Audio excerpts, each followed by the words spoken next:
It's like a stupid amount of people trying to do this, but like I gave it a shot because like I was like, oh, like I'm working up like a second backup character just in case I die. Let me see if I can get some cool art for it, like the character.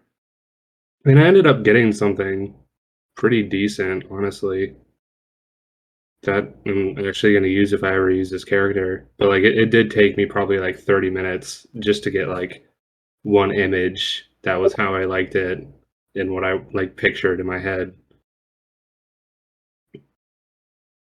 Yeah, I used Doll E, but they only give you like 4 pictures and they're not even that close. Yeah. So it's just like there's not really a very good AI system for me. Yeah, yeah, I get that. I mean, like I said, it took me like 30 minutes and so this character I went with a human fighter.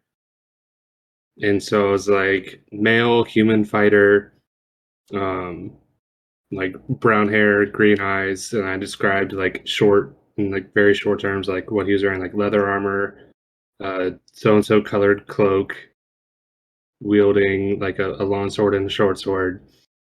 And then it gave me, well, actually, I can just send it to you guys. So this is So after like 30 minutes of work, this is what I ended up getting, which like isn't bad, but like so like it only got like one sword when I was like long sword and a short sword. So like it is like finicky. Like you never actually get exactly what you're describing, but like in after some trial and error, like it ended up coming out with like a kind of a cool looking character. and I say this just because of the jokes around it. You went with the basicest bitch of basic bitches, Yep.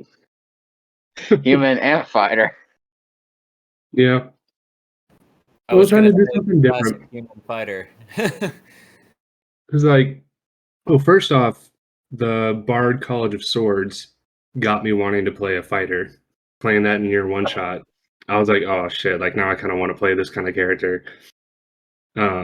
And then I was like, well, I always play some like fantasy fucking race, like half elf or elf or um dragonborn. I was like, let me just try and be like a regular fucking human in this world for once.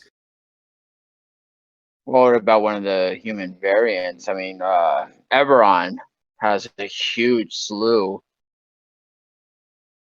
Like, Yeah, my artificer is going to be of the mark of making human, but they're geared towards uh, crafting and technology. yeah. I mean, I did do the variant human on D&D Beyond. So like I got to I mean the only difference with that is You get you the get feat versus the yeah, you get to racial bonus. yeah, so instead of just the +1 to intelligence, you get you get a +1 or you get 2 ability points that you can put wherever you want, and then you get a feat at level 1. So I did that one. And then obviously fighter I did uh dexterity and constitution. And then I took a feat as well. I actually really like this like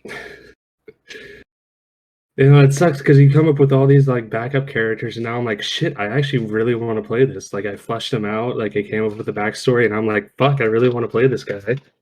But I also don't want Glader to die. So it's a weird spot to be in. That's when you play them in a one shot, and then it's a used character. So it's Yeah. what do you change, or do you bring it exactly over? Yep.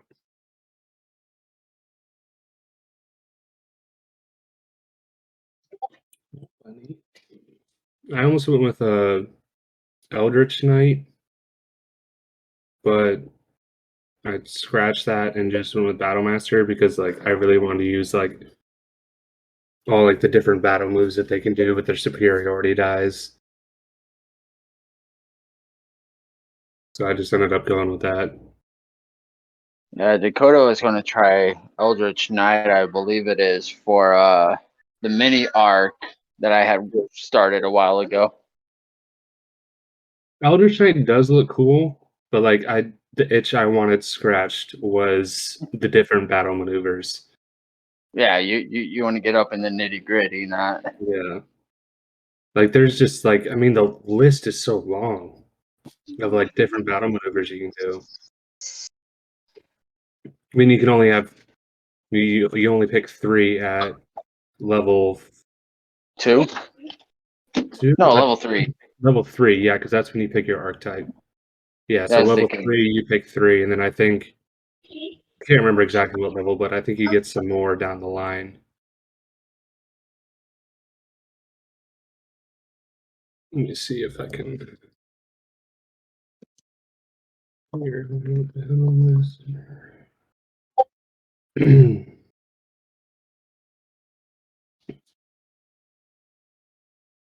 Uh, yeah, level 3 you get the battle maneuvers, and then let's just see where do you get more? Oh, do you only get the 3? Can you switch them out at any point? That doesn't seem right. maybe when you level up. Yeah, let me go to the actual character. See what it says. So I just went to like the source material for Battlemaster. Uh, Let's see. no, that's it. So level 10, your superiority dies increase to D10. Extra attack.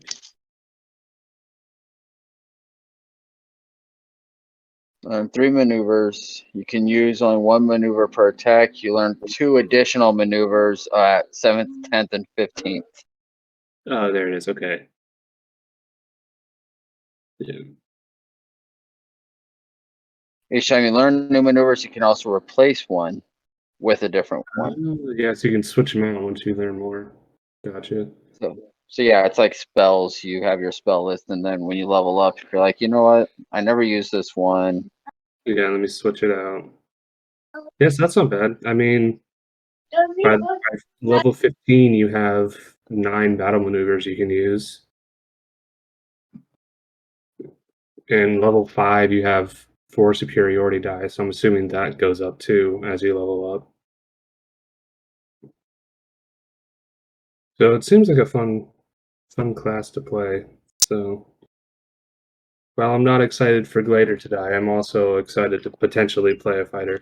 But it also depends on I think a fighter is one of those classes you don't take to 20, and you definitely look for a multi-class. oh yeah, for sure. Like I'd probably take it, I don't know, like maybe to like level like 8, somewhere between 8 and 10, and then multi-class with something else. Like a fighter rogue would be fucking deadly. Sneak Yeah, attack and I've kind action of charge. I've kind of been debating getting to like level 7 and getting evasion and then dropping a couple levels in something else. Yeah. And I was wondering if I did that, like what would I do?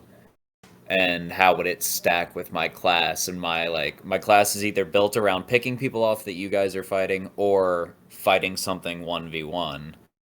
And so I was like, fuck, what if I took a couple levels in monk and I could drop Fury of Blows after a rapier hit? Oh fuck.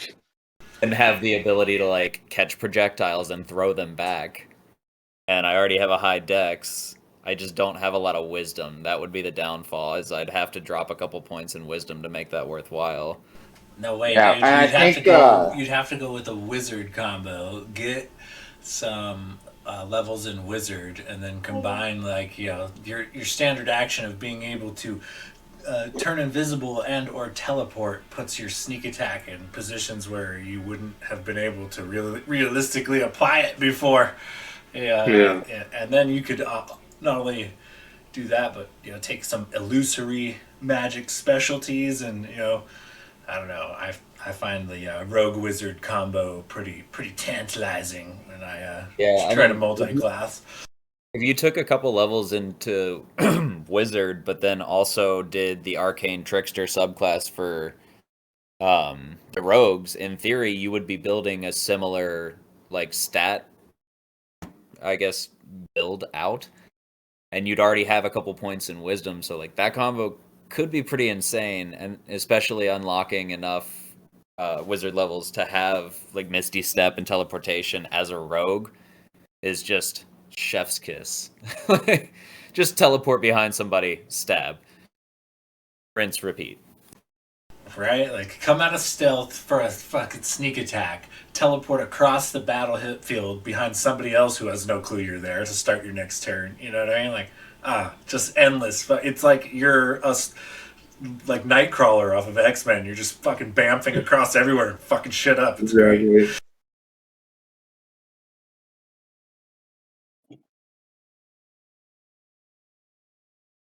Oh, sir, this is my food.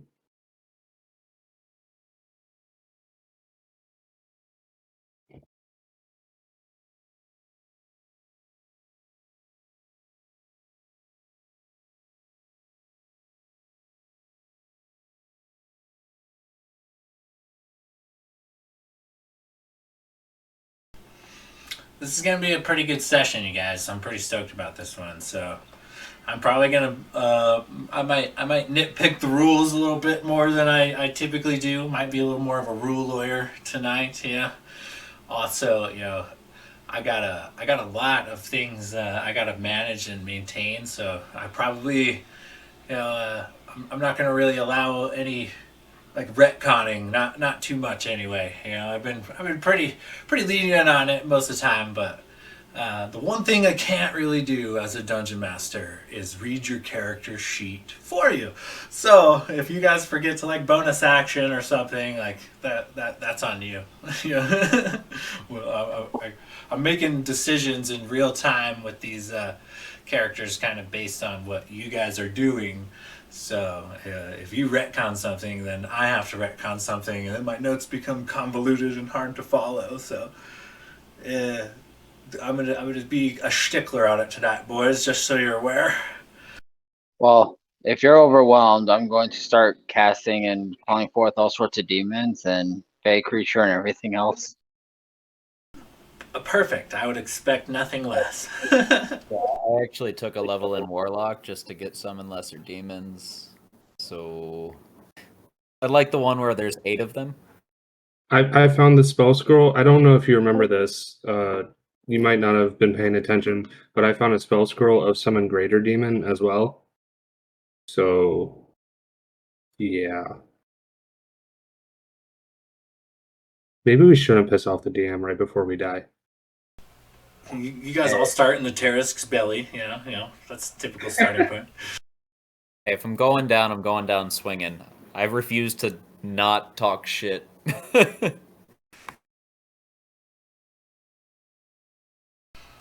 All right. Well, it looks like we're all here, so let's get this on the rolling. Not too bad. Pretty close to starting time. All right. So recap.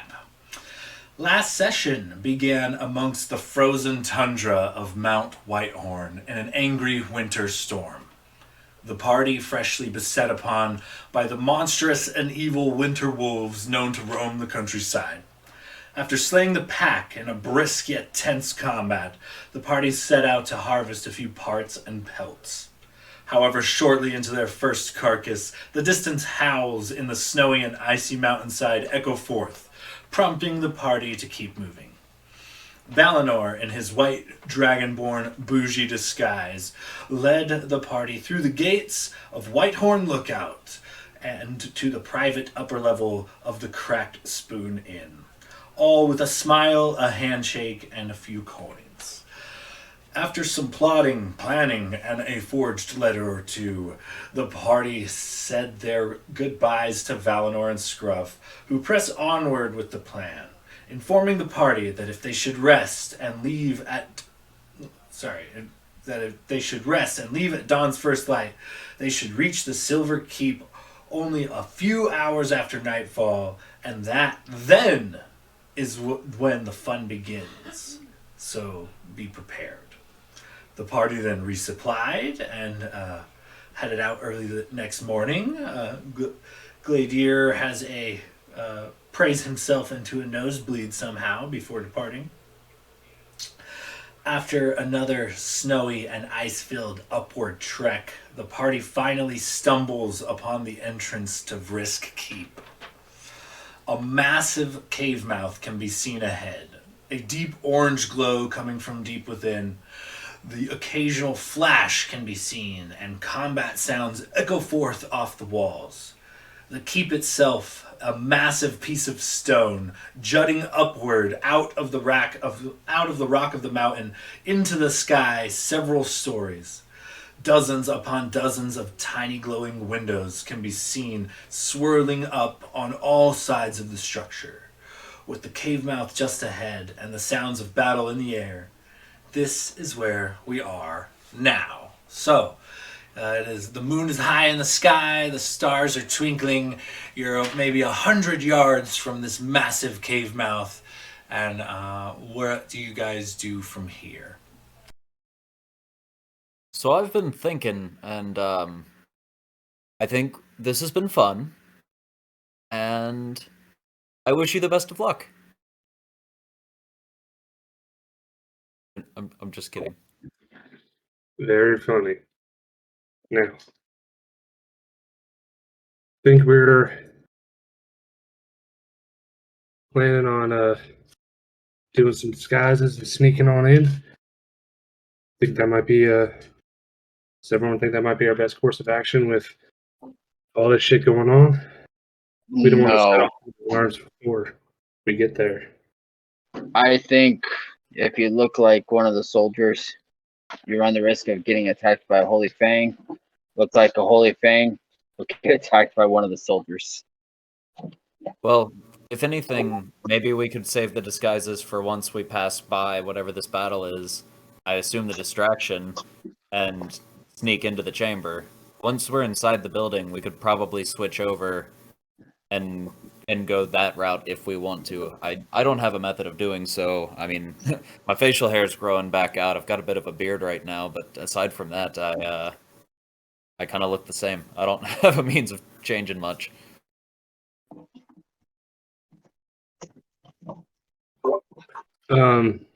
Shit. All right. Well, I was thinking as far as disguises go. I mean, I think we can sneak on in through all this chaos.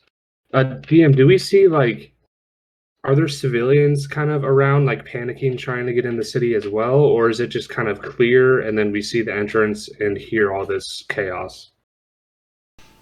Give me a perception check as you guys kind of approach the cave mouth. That's my fucking specialty. 13. 13, it is enough, unfortunately for you.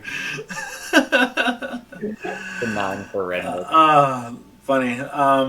Yeah, so you do see that there is looks like to be several travelers, kind of similar to your guys' self and size, I guess. About 7, looks like a party of 7, and then a separate party, an ox-drug wagon. And these people are kind of just sitting outside the cave mouth, looking in.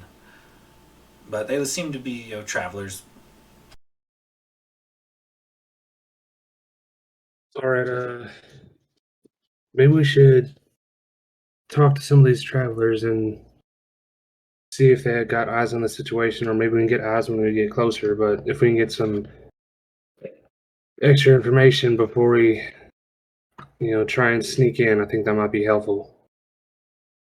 In all honesty, the less people that see us, the better. So I'm more inclined to just try to sneak closer and see if we can't get an idea of what's going on and what the best way around is. Fair enough. I'm okay with that plan. Works for me. I feel like if there's already stuff happening, might as well go and see what's going on. Okay, so you guys kind of what's the plan from here? You guys gonna try to interact with this small crowd, or are you trying to maybe stealth by them and not be noticed? How's this gonna work? Yeah, we're just gonna pass by, I think, and try to get closer to get an idea of what's going on. Okay, yeah, they don't try to stop you, and as you guys kind of travel forth into this great and vast cave network, it's pretty clear what is actually going on. You quickly come to a cave mouth. I mean, within the cave mouth, you quickly come to a sharp and steep drop off. Shortly within the cave, you look down, and hundreds of feet below you is actually like a thriving city, a thriving metropolis. Different. Normally, it would be pretty peaceful, pretty beautiful, but far down below this city, several buildings look to have been lit on fire. You hear the ringing of alarm bells and the blasting of war horns as you see many, hard to identify who's what, when, and where, but looks like there's several areas of conflict between large crowds. Looks to be silver soldiers and others. And on top of that, one building in particular is obnoxiously standing out. Even though it's a couple of stories tall, it is glowing a bright golden glow, and it casts outward within this cavern the colors of Gladier's people. You notice that the golden Gethmara symbol is shot out, much like how you would picture a disco ball on the dance floor. But all of these small symbols of the Gethmara swirl around the entire vast cavern and city. And occasionally, large streaks of gold shoot out upward into the sky and explode with a golden color. And some of them actually also explode into the sun god Pelor's fucking holy symbol. And then, it seems to litter the city with like a golden dust, and it seems that most of the fighting is centered on this building, and occasionally you see giant wafts of golden energy erupt from it and just like level the thousands of soldiers that are potentially trying to break their way into this building. Like it's a pretty impressive vantage point. So as you guys are kind of looking down hundreds of feet down this rock cliff, you look over, and it appears like the uppermost inner portion of this mountain is actually hollow, but a road about 40 feet in width, so it's pretty big, but it is tucked tightly up against the wall here, and this road corkscrews down along the mountain wall down into the city, and so it's a fairly long trek. And on kind of the stone platform that you're looking down on, you kind of see the road out and about corkscrewing downwards. But next to this road, the only way to get onto this road is by walking by these giant gates, which currently, as you sit gawking down at the city, are wide open. And you are kind of stuck in this a moment as you kind of take everything all in.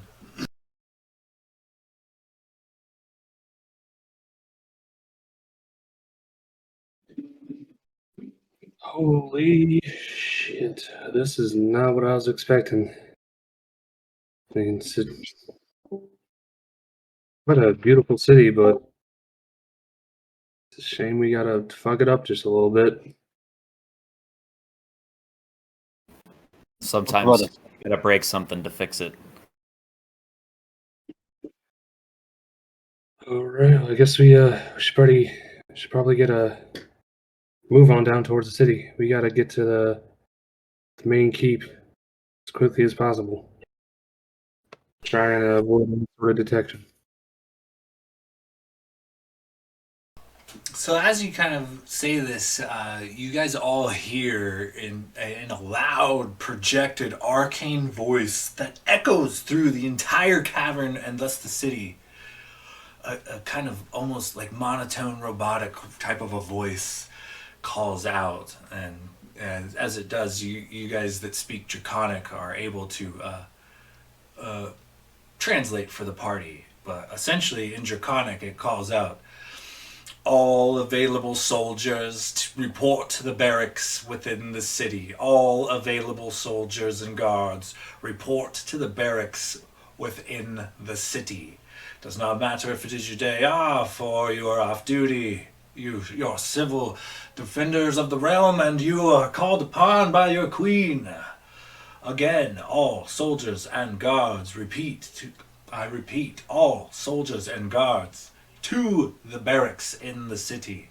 And as this arcane voice rings out, kind of a ramshackle unit of soldiers comes bursting out of the already open gates that you see before you, and immediately coming out of these gates, they take a right turn and start heading down the road. And this ramshackle group looks to be, the tail end of an assault, perhaps, as they are not quite ready. Like as they, move down this long corkscrew-like road to the bottom where the city is. They are like putting on gear and things. They're not fully dressed. They're not fully armored. Belts aren't tightened. One guy's kind of hopping along as he tries to put his boot as they make haste with swiftness down towards the city. But once again, you guys notice that where this road begins, right next to it in the wall, are two massive iron doors that currently lay open.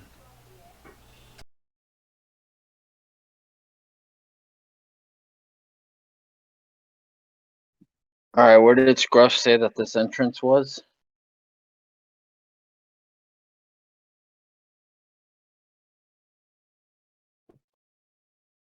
It's in the actual main keep, but there are just secret stairwells that lead from the main floor up into the Queen's throne room. So we still got to get to the main fortress.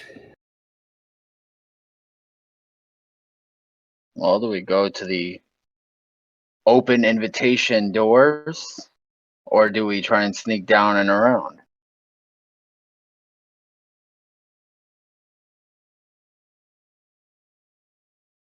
Is there another way that we can see to get down, or is it like go down this path through the gates or rappel down like hundreds of feet? So, similar to kind of how you passed by, your own city, previous back episodes, the road itself to the city is unhindered. However, you're walking across the doorstep essentially of these two large doors that are currently open. You won't actually have to go in the gate to go down to the city. However, the gate is the lower floor, the entry hall of the keep.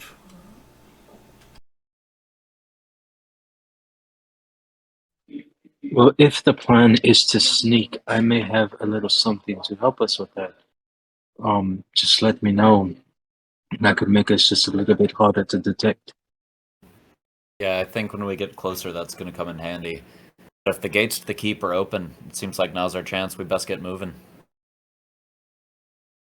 Yeah, there's nothing necessarily wrong with the direct route. Well, I mean, the forces are being sent down to the city, which means the keep's probably empty. That was what Valinor wanted to happen. So, if we're gonna raid the keep, now's probably our best chance. I mean, we just saw the guards at the damn gate head down into the city. Yeah, I think time is not exactly on our side with this. I mean, the distraction can only keep them distracted for so long, so I think we need to get there the most direct route. All in favor for barreling forward and seeing what happens? I hope to kill a queen we go. Well, it seems that Valinor told you to wait for the sign, and that's a fucking sign if I've ever seen one, and we're not gonna get nothing done just standing here. All right, off we go. Yes, I think we just make for the gates and start taking that path downwards. Okay. So, do you want to enter the keep then? Is that the plan? Or are you heading into the city? So is Scruff Is said the the keep. We go into the keep. is the keep not in the city or is it before the city? So I'm trying to just like visualize it in my head because what I'm seeing right now is like we're kind of standing on a ledge. There's a path to our left winding down towards the city. Is the keep in the city or is it before? You know what? I made a map for this exact reason. Let me take a picture real quick.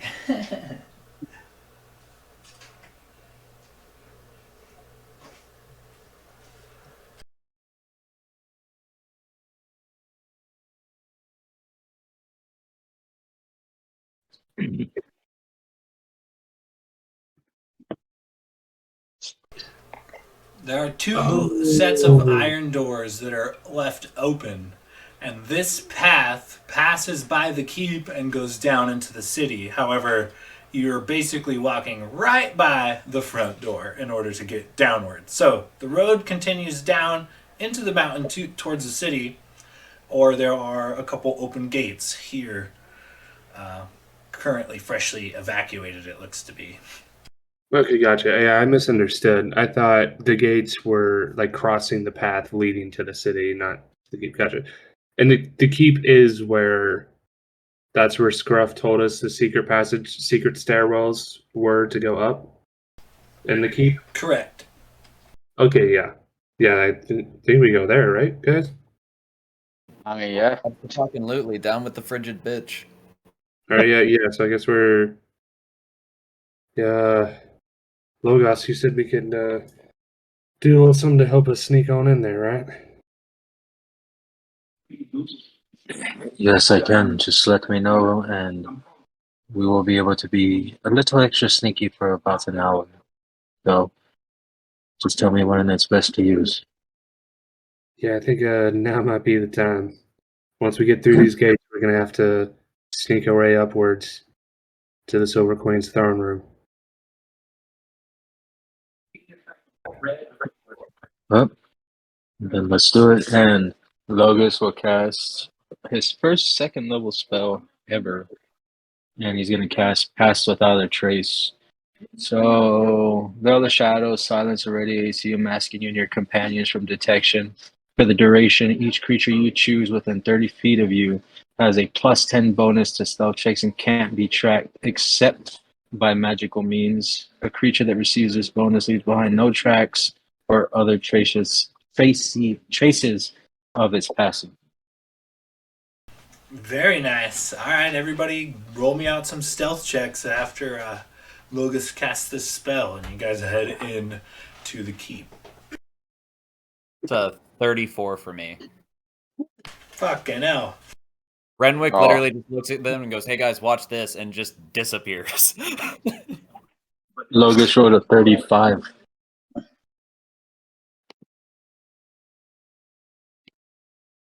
37 for Blade.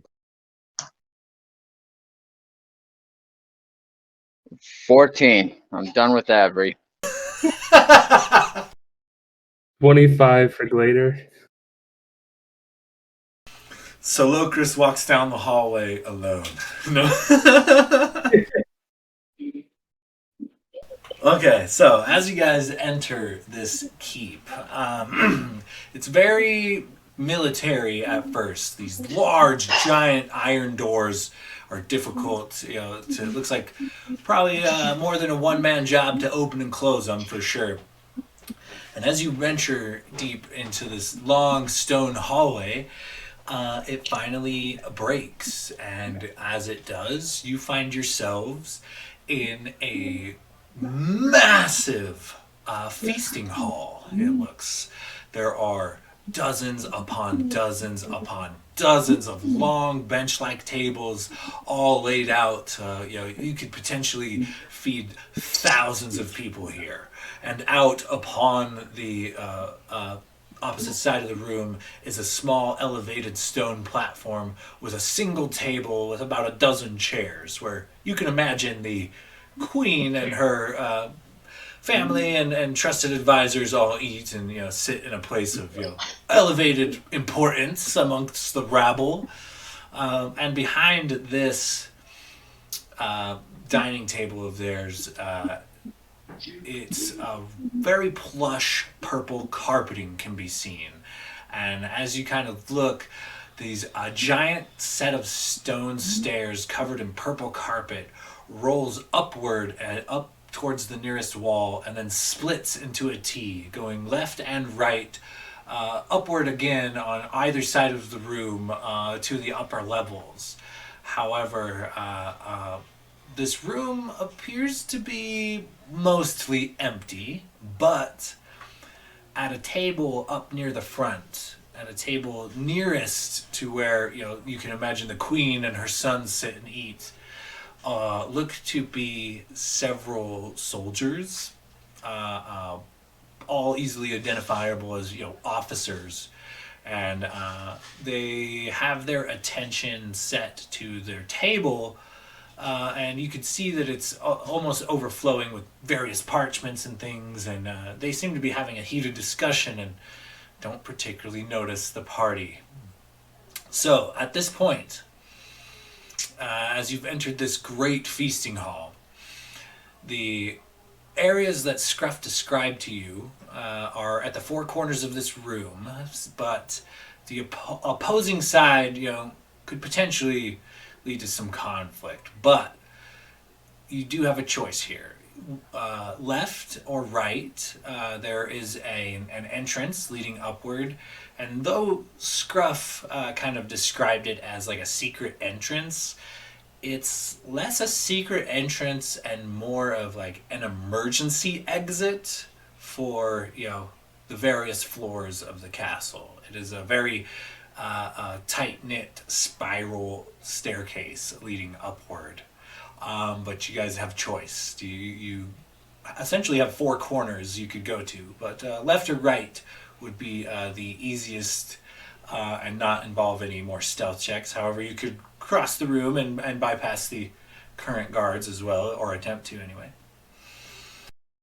Oh shit! Can we see what's down a little bit down either way?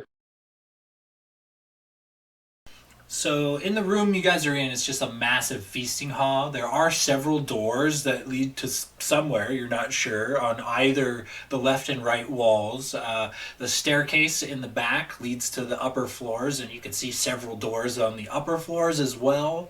It's got like a little railing, a little balcony up top. Lots of chandeliers, lots of like fancy crystal and candle things hang from the ceiling. But for the most part, it looks like your choice on emergency exits would be a spiral staircase upward, whether it is the left or the right. So you don't really see much aside from what's in the room currently. What do you think, gentlemen? Do we have a preference, or should we leave it up to fate? Well, if we can't cross-reference it with the sketch that Scruff gave us to give us a better idea, then, what do you feel, boys? Do we flip a coin, or do we just go for what's easy? I'm down for anything at this point.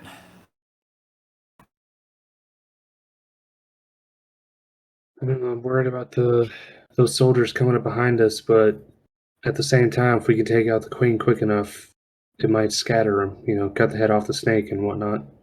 Well, thanks to our we we pass without a trace, so it's not like they'll be finding our footsteps or anything.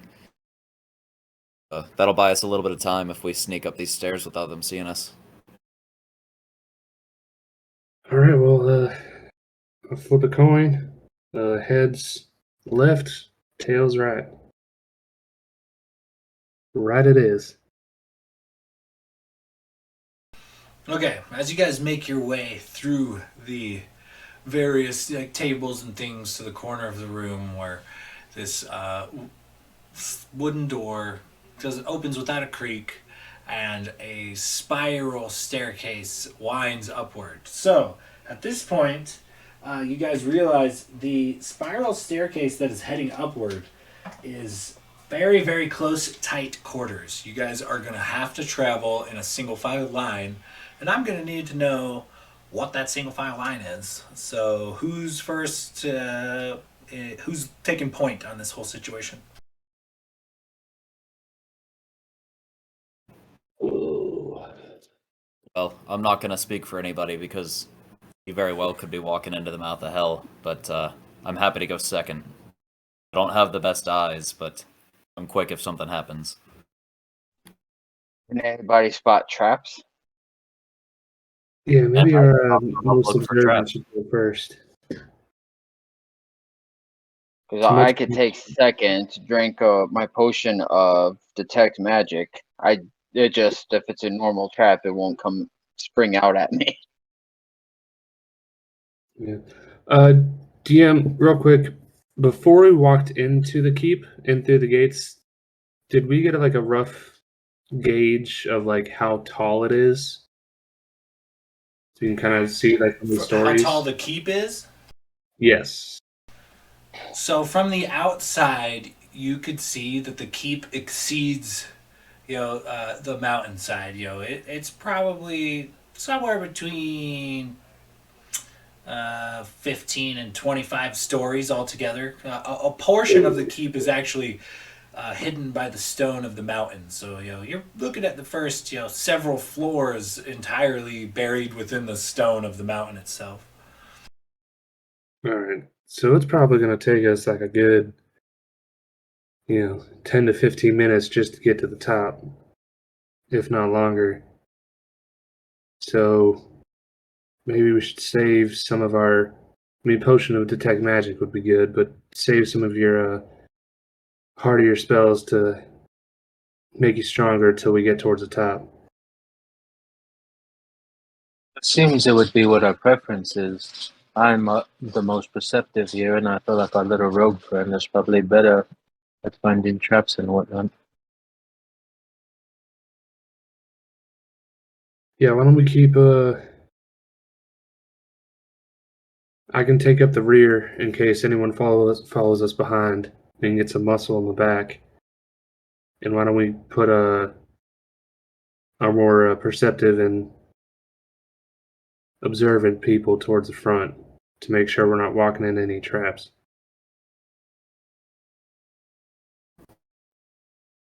Okay, so who's going first?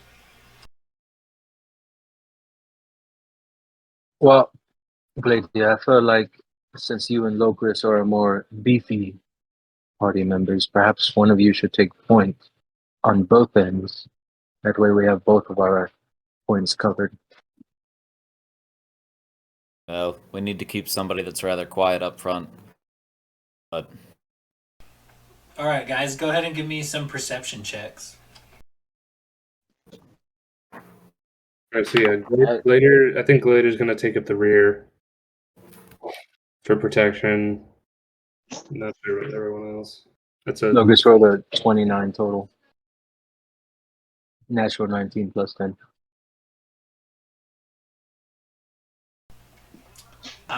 You guys notice at least you Locust and Logust. Wait, was that 21? Renwick and whatnot. You guys notice the once kind of casual conversation you guys heard the guards having, or the officers having across the room, turns into a heated debate, and they are in various different languages, cussing each other out and tell this is the fucking right way. No, you're gonna give her your head. If you make the wrong fucking call here, she's gonna fucking cut you end to end, and I'm gonna smile during the ceremony. Oh no, fuck that. This plan's fucking. This isn't gonna work. This isn't wishy-washy bullshit. You two put that shit down. Like they're getting heated in the conversation as you guys are kind of trying to decide who's going first.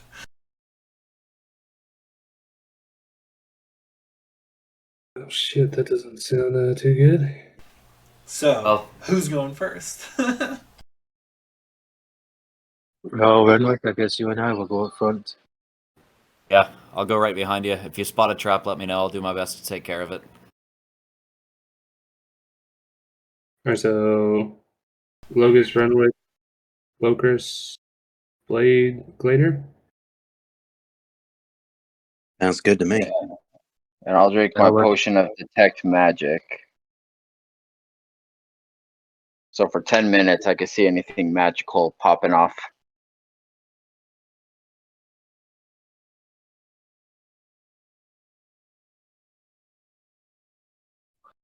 Locris's weakness is just a good old regular trap.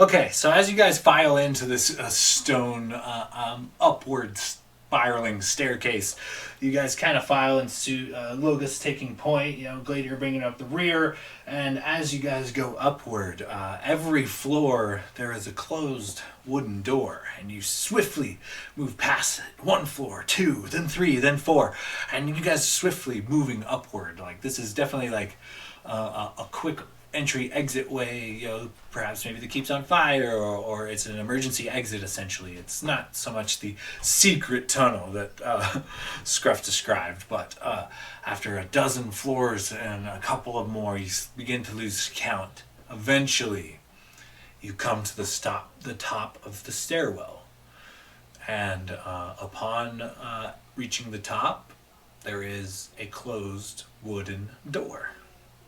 What do you do? Does it look like a regular door? Give me a perception check.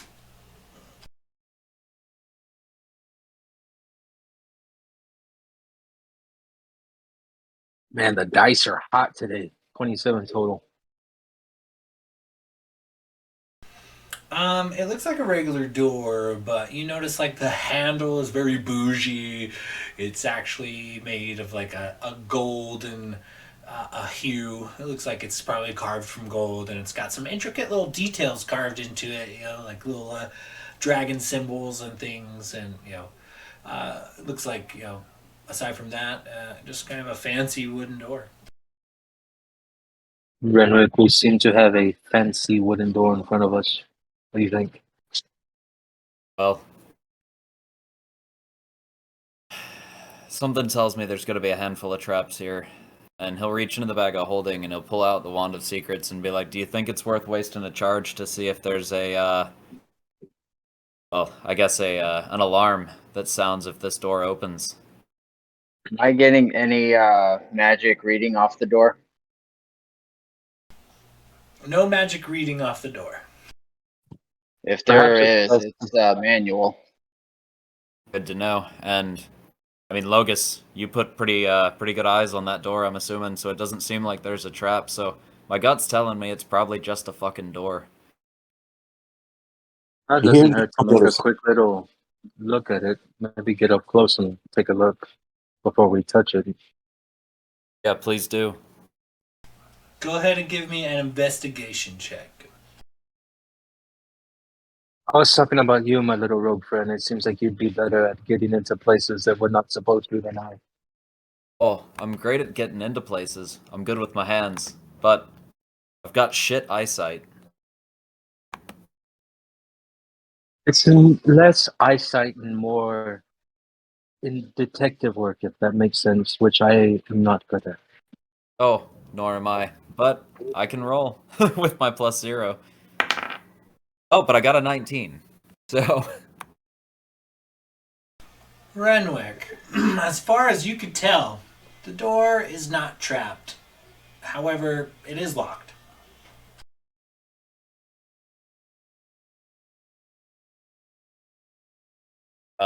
yeah, I mean, he's gonna pull out his thieves' tools and be like, "Well, boys, we don't know what's on the other side, but everybody ready?" I will cast Armor of Agathis at 2nd level on myself. Gladiator is gonna cast Shield of Faith at only the first Boys, level. before you go casting all that shit, I can pick the lock and try to take a peek inside. We don't even know if we're walking into the right chamber before you go Yeah. popping everything. Fair enough. Well, I yeah. have an hour of Yeah, cold. I don't have an hour, so yeah. Why don't you go ahead and take a peek before I start using my spells? All right. We well, didn't even, let me Renwick, see perhaps if I the can- door is just open. We didn't No, even he- try the knob. It was locked. No, it is locked. But Oh, my bad. yeah, no, we're good. But yeah, I'm gonna go ahead and attempt to pick the lock, I guess. Which I am proficient, so it's dexterity plus proficiency. And you have thieves' tools, I assume? Yes, I do. And my proficiency bonus is doubled for ability checks thanks to expertise using thieves' tools, so that's actually plus 11. So 23. It takes you a moment. It's a well put together lock, but you do eventually find the tumblers and place them into the right slots with your thieves' tools, and the door lock clicks, and you are now looking at an unlocked door.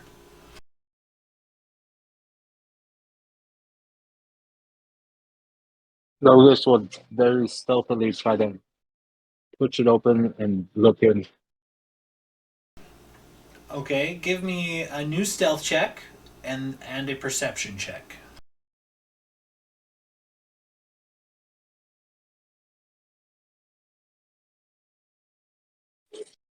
That's a 30% stealth. Damn. And a 28 perception. Man, these white dice are hot. Jesus. That pass without a trace is a really solid bonus too. Oh It really is. I rolled a 12 on the die, plus 8 stealth, then plus 10.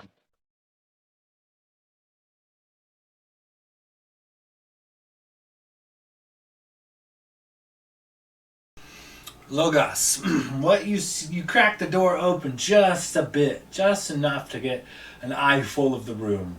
And what you see is before you is a room with plush red carpets, a wall with two giant silver doors sits on the opposing side of the room from you. All in front of this wall, there's a couple of fancy like obelisks. I mean, in front of the wall. On either side of the door on this wall, there's a couple fancy silver obelisks. And up against this wall are 4 silver soldiers. These guys don't look like the soldiers you've seen before. They are dressed head to toe in full plate. They have massive great swords on their back. They wear the queen's purple colors and a cape behind them. And these are some big, jacked silver dragonborn. These guys are a little above average, and they are swole. Each and every single one of them is, almost obnoxiously muscular, even by dragonborn standards.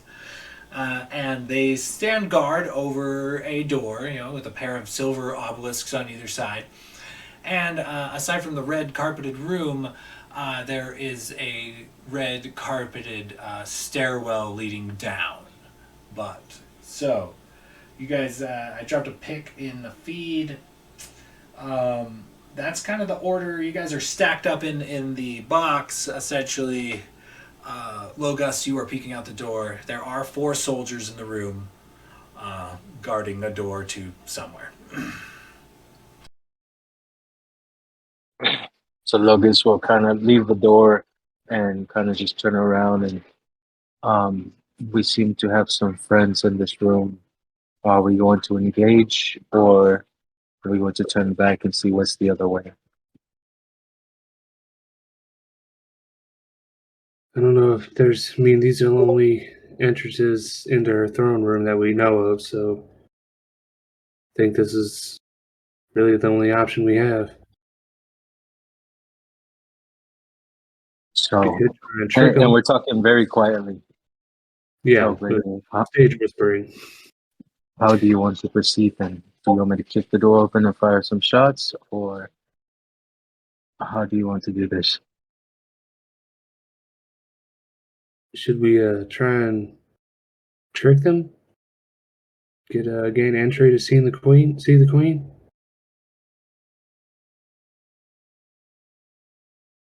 Well, perhaps we have some people here that could change their look and act like we just caught you, a prisoner.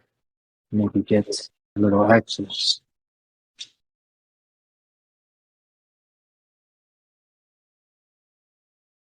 Yeah. I mean, we do have those badges, and we have some manacles.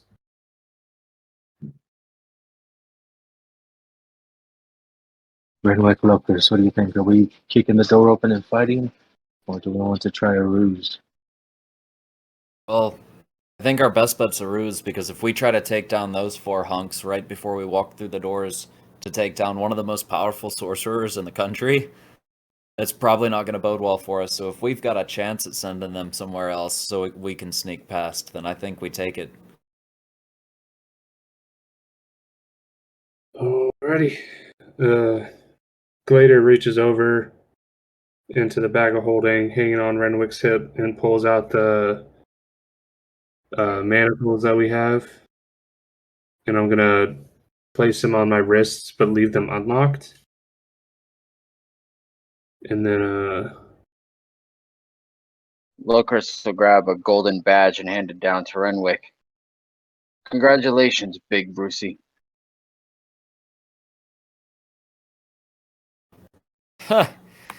Well, something tells me that's probably not going to fool him, but suppose it never hurts, and he'll pin the gold star worth a shot. onto his cloak. Glader's also gonna drop the girdle scales, so he's back, or the effect, not the actual belt. So he's back to his golden color, and then take off my cloak. Actually, no, I don't even have on the Gethmar armor anymore. Yeah, so never mind.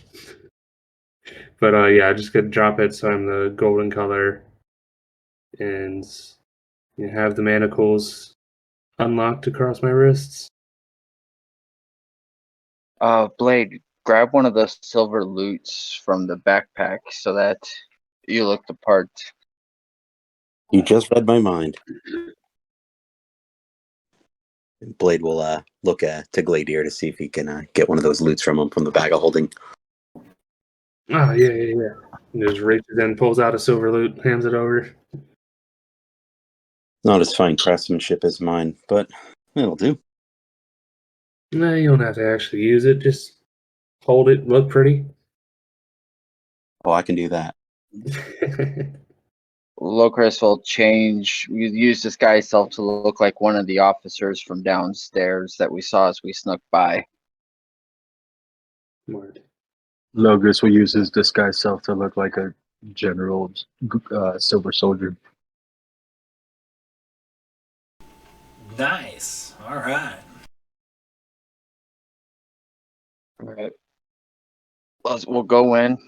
I'll do the talking, because I'm sure officer's weight carries more than bounty hunters. But we'll just say we caught a golden dragon born on the steps, and we hauled him up here for Queen's judgment. Oh, don't say just a regular golden dragonborn. Tell him who I am. That'll get the queen's attention. Glader Norixius of Gethmara. That'll get her attention more than just some random golden dragonborn. She knows my Locus, family. perhaps you should tell them that they need some more help downstairs to get these boats to possibly leave their post.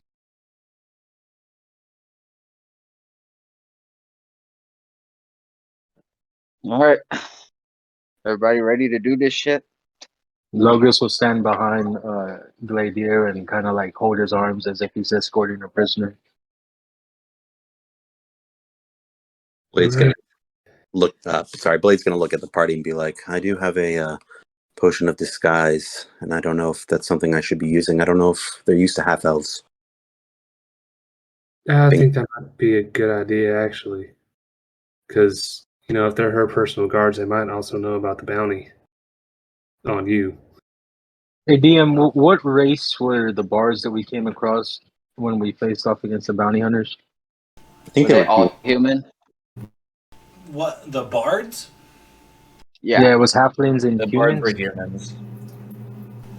Most of the bards were humans, but the slavers or the bounty hunters are kind of they've been mixed professions and mixed races, but for the most part, it's rogues and bards and halflings and humans. It's pretty standard. Yeah. Well, Given Blade, I mean, that, your face is plastered all over this country, it's probably best that you look like somebody else. also, I don't see a better use for this guy's self than assassinating the queen. Yeah, maybe just some random human.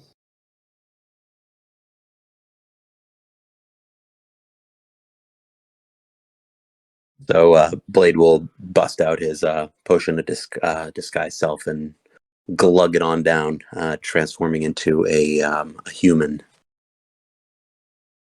Oh, also, Perfect. Glader's gonna pull out, right before we go, pull out his potion of hill giant strength and drink that as well. Even though it sounds disgusting. It's definitely thick like milk and it stinks, but it does the job. I feel like his like muscles just like bulge and like veins pop out and shit. You're looking a lot more like your adversaries currently. All right. Well, everyone else ready to go? I think it's as good a plan as any. All right. So we go busting through the door, Locris in the front.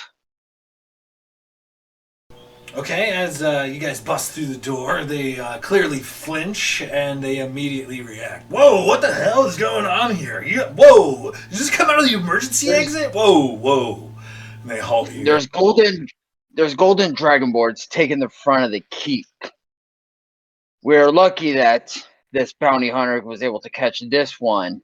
However, it turns out that you are in the presence of the illustrious Glader Norexius of Gathmere.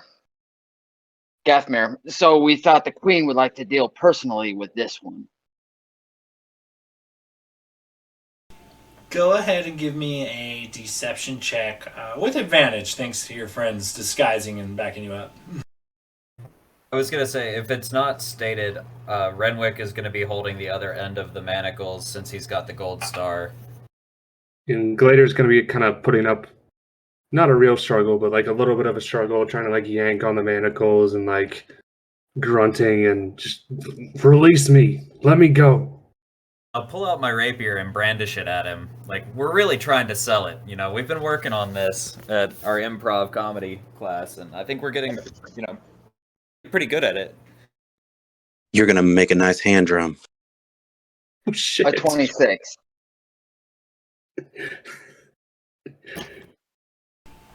So one of the guards steps up, and looks at him and says, "All right, well, if it is what you say it is, then we'll take it from here." And he kind of walks over to Gladier to give him an eyeball up and down. And I don't think so. There is a large bounty and an even larger one on these, and you are not taking credit when we're down there sacrificing our lives to protect the queen on the front lines. We will take him in. This Dragonborn guard, as he's kind of inspecting Gladier, kind of looking at him, he throws a haymaker blow to your gut, Gladier. Boom! You take 4 points of bludgeoning damage, and Jesus. he kind of looks over to Locris. He says, "Her orders are her orders. Now, if you want him to face her judgment, we'll take him from here. Or you can just leave him be for now." And he looks over to you, Gladier. He says, "On your knees, maggot." And he kind of draws his weapon. Oh, man. Do you submit to a knee or do you not?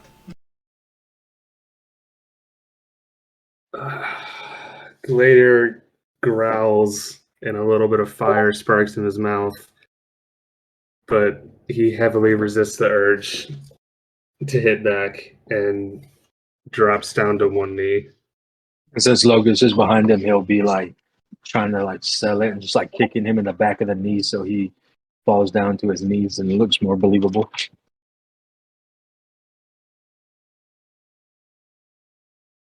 Well, why don't you join us inside? If you wish. He kind of looks back to you. He says, "Well, I mean, VIP or not, orders is orders. So, And there is a slew of creatures trying to get in. You're better suited out here or down on the front lines. I don't have time to be playing these games with you." And I let my eyes just have like a black glow go across. So first of all, that's all well and good, Commander, but we're not under your jurisdiction. We're under hers. And she says nobody gets in or out. And to kill them all, VIP or no, on sight. So, I'll let this little transgression go unnoticed, but are you gonna do it? Or am I gonna do it? And he gestures to Gladier, now kneeling with his now drawn greatsword. He says, "You can do it, or I can, but it's happening here and now." Logos is gonna telepathically talk to Gladier and kind of loosen the manacles a little bit. That doesn't seem like we're gonna get out of here without a fight. I think it might be time for you to beef up. Blade is going to kind of chime in and be like, whoa, whoa, whoa. It seems it's like, I know I'm not exactly the important one here, but maybe we should try to calm down a little bit. Maybe you should trust us. You can obviously see that these people are of authority. I suggest that you trust us.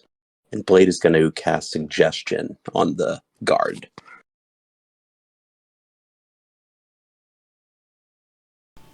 Okay, go ahead and I assume you're going to try to do this on the DL without being seen. So go ahead and give me a sleight of hand check.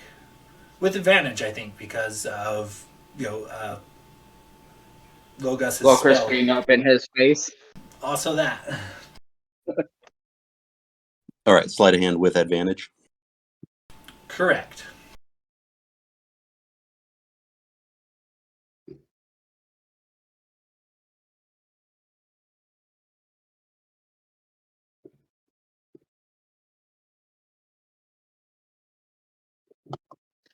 Jesus Christ. 14. Not terrible. Okay, and what do you need from me, from the suggestion? So the suggestion, let me just bring it up. I need a wisdom saving throw of 16.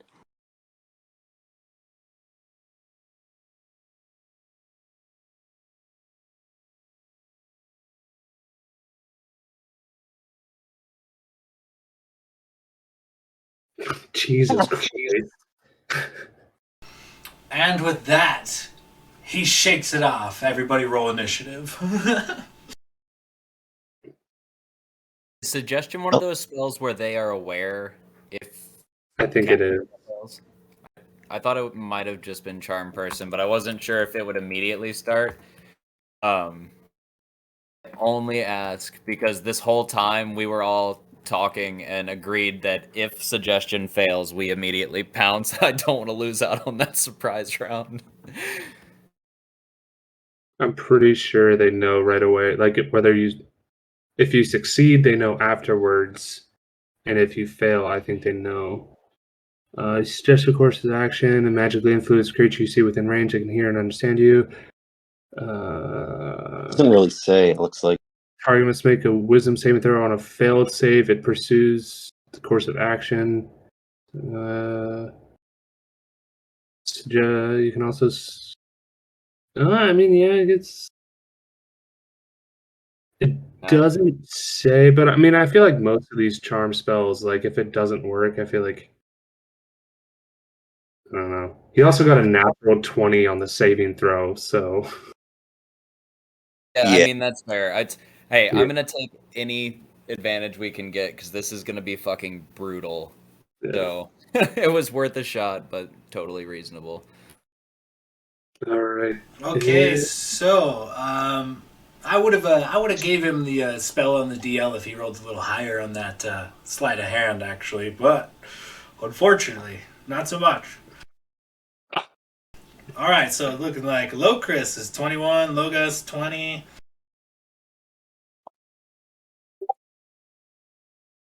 I have a 17 for Blade.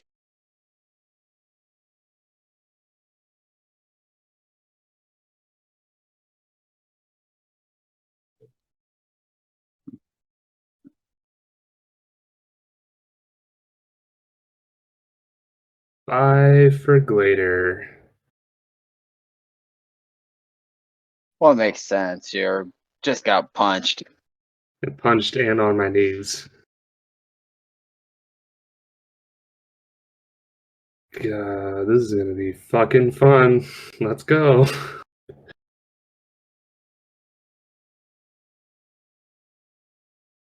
Jesus. Okay, so I've dropped a pick into the feed. We're going to the top of the round, which will be you, Locris.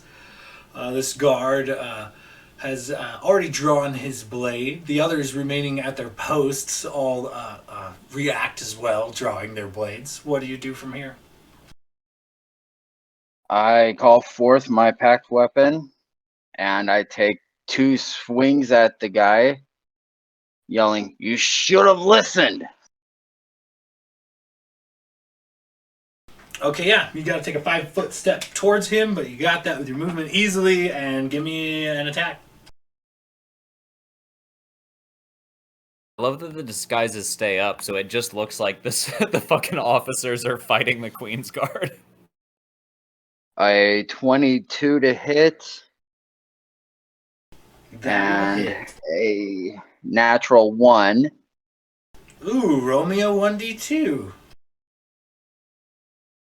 Come on, give me a 2. A 2. So that becomes a natty 20. It becomes a critical hit.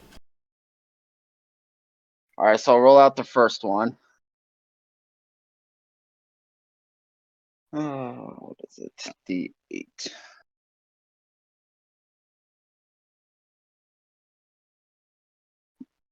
Two plus 5 for 7 piercing on the first hit.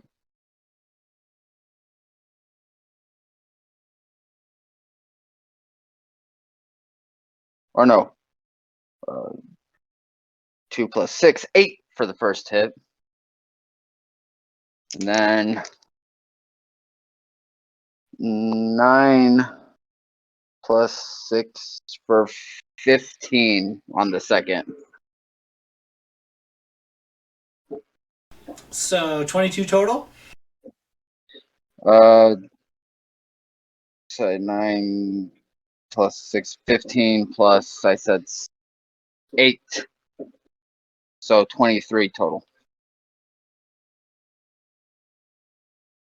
And did you include the extra necrotic damage from the dagger being a crit? No, I did not. That was a D6, correct? Correct. As you make the strike, you hear the laughter in your mind of chaos, and some smoke whiffs up from the dagger at your belt, and this like smoke whips itself at the enemy, striking it with necrotic damage as well. An additional 4 of necrotic.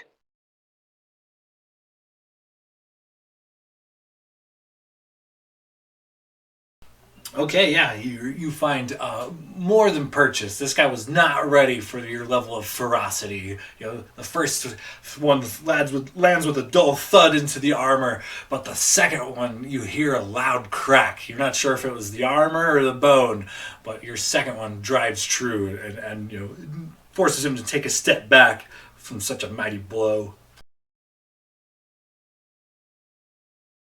And that will end my turn. Okay, moving on down. Logos, you are up. I'm gonna use my interact with object to pull the bow off my back, and I'm gonna use my sharpshooter feat to do a -5 for a +10 damage, and that's a that's not good. It's a 16 to hit. Who are you shooting at? The one that Locust is fighting. Okay, so you are in melee range with him. Do you get a disadvantage for using a ranged weapon in melee? I didn't know that. If that's the case, then I would have used my I would have done just a melee attack on him. Okay, Just like a simple like. so that 16 would actually miss. Well, if that's the case, I wouldn't get my sharpshooter feat, so that would actually be a shoot. Oh man, I messed with my dice. It was -5 for a total of 11. So yeah, that would have been if you add +5. 5 to that, it will definitely hit for sure. Okay, so then that'll only be 1 point of damage to him, and I'll use my mithril chain boots to move out of melee with him, and so he doesn't get an opportunity attack on me, and I'll move maybe about 15 feet away, like towards where we came from. I don't want to be by the stairs though, in case something comes up from behind us, like off to the side a little bit. Okay, yeah, I gotcha. And then you're gonna take a couple of attacks at him. Yeah, I got 2 more attacks now, so I'm gonna use the sharpshooter. Oh, that's gonna hit. That's a 15 plus 6 for a total of 21. 21 hits. Ah, damn! I keep forgetting. Would you allow me to bonus action Hunter's Mark him? Yeah, it's still part of your turn. Okay, bonus action Hunter's Mark him. So that's gonna be a D8. That's a 5 plus 6 for 11. So that turns into a 21. And then a 6 on the Hunter's Mark for 27 points of damage on the first arrow.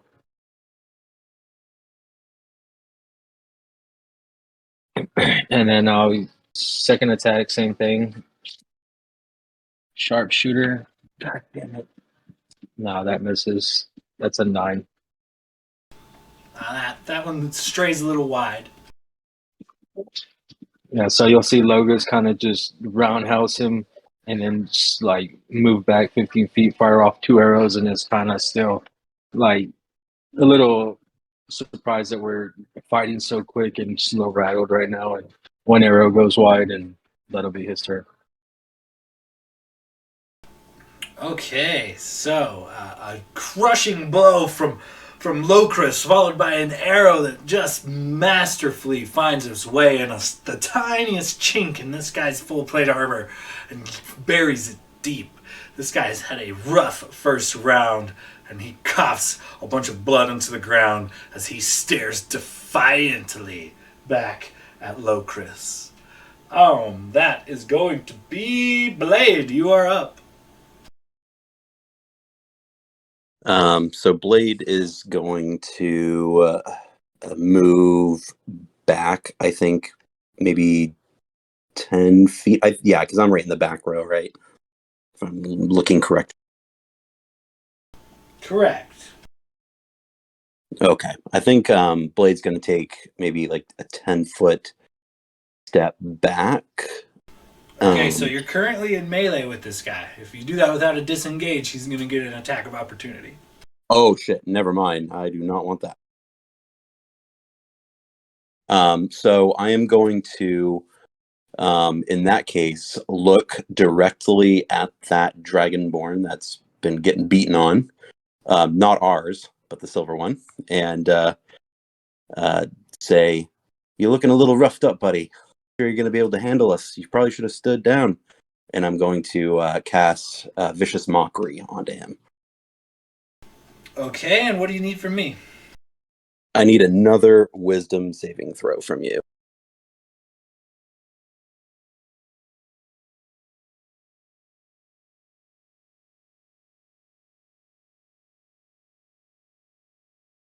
That's the magic number. Ah, alas. Fights it once again. Is that even with your special loot? Does that raise your spell save DC? No, still 16. Damn. Okay, you still have a bonus and some movement if you'd like. I don't think I'm gonna move. As far as bonus action goes, I am going to. I'm actually gonna hold off on any bonus actions right now. Okay, moving on down the line here. Finally, it's my turn. Sweet. Let's see how much I can make this suck for you guys. Give me just a second.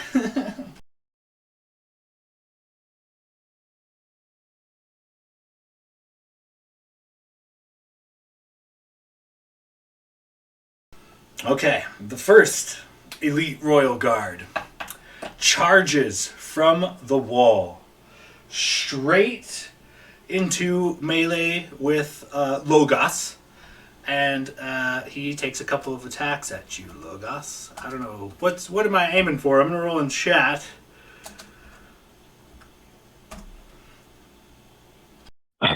That misses. My AC is 7. Sorry, my AC is 17.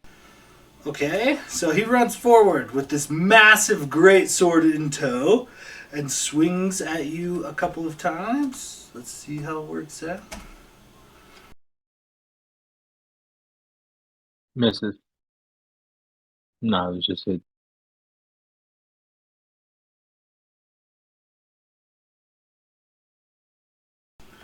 So as he swings this massive greatsword at you, it's a big two-handed weapon, and he lurches, hefting the heavy weapon at you, strikes and finds true. As he lands it upon you, a burst of silver radiant energy erupts from the blade, and you take an additional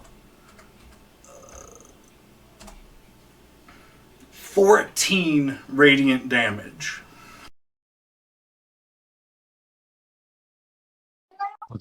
That's absolutely filthy. Okay, moving on down the line. The next guy approaches Renwick and pulls something similar. A couple of attack rolls coming your way, Renwick. Made with disadvantage. Oh, good call. Okay, first one coming up with disadvantage.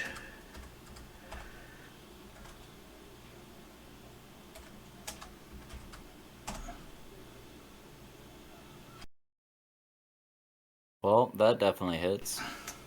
Oof.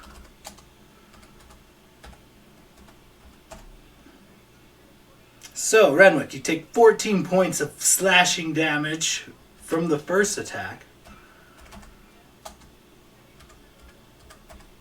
Second attack is not with disadvantage. Cloak of Displacement is activated until my next turn.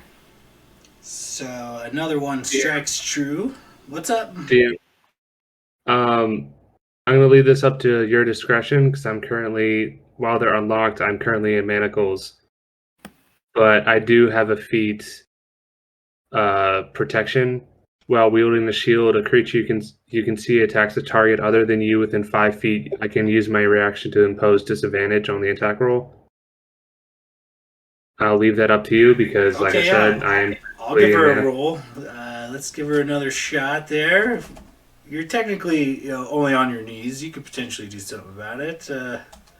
Let's roll that d20 one more time. Add 7. I'll take the lower of the 2. Oh. Wait, does the 15 miss? 15 misses, I do believe. Yes. Oh, thank God. Was that for the second hit or the first one? The first one definitely hit. You took the 2d6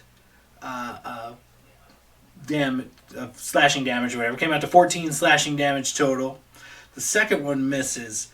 However, Renwick, let me move on over here. This individual burns an action surge and comes at you with a couple more attacks.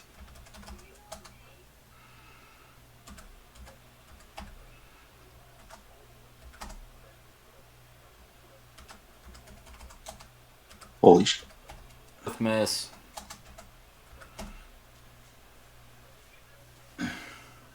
He gets 3 attacks? No, the missed. 15 was the disadvantage from prior, so he only gets 2 more attacks. A 13 and 11 both miss, I do believe, though. Yes, they do. Damn, burned some abilities, didn't even get to squish you. All right. I mean, you popped my fucking Cloak of Displacement and did like a quarter health, so I think you can calm your tits. That's just the first round. The guy in the center, the one that has already had an arrow buried deep within his armor and taken a couple of blows from Locris, turns and at the sassy words of your bard, directs his vengeance upon him. A couple of attacks coming your way, Blade. We can talk it out.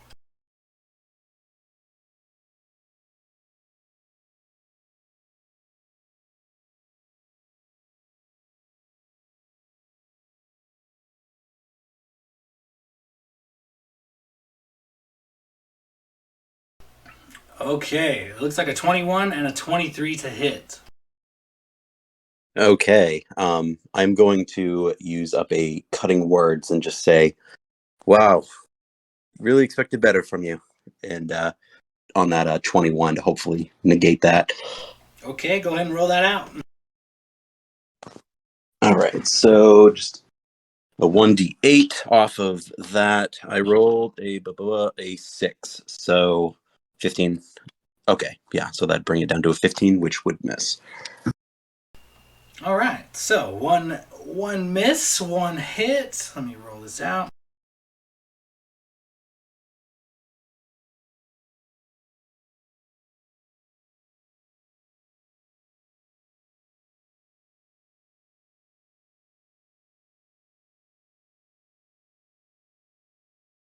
Cool.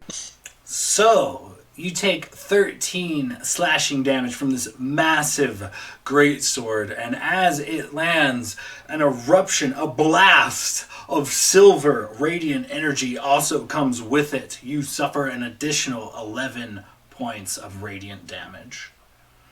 So 23 total. 24 total, sorry. Oh boy. Oh, right.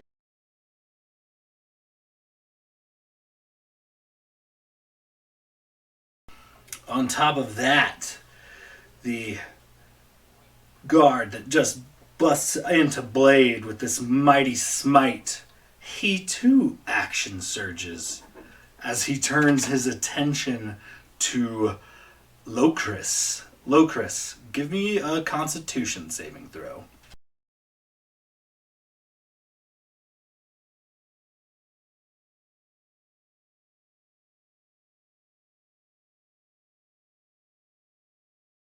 Natural 20 for a 23. As this guard turns and unleashes a breath weapon upon you, you manage to mostly reflexively get out of the way, only taking 4 points of cold damage, plus reduced to your cold resistance to an even lower 2.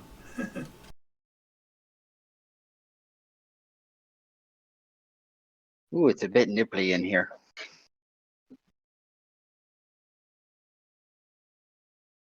I just smile at him. Okay, the fourth guard. 5, 10, 15, 20, 25. In about 25, 30 feet of movement, he runs straight up to you, Locris, and sends a couple of attacks your way.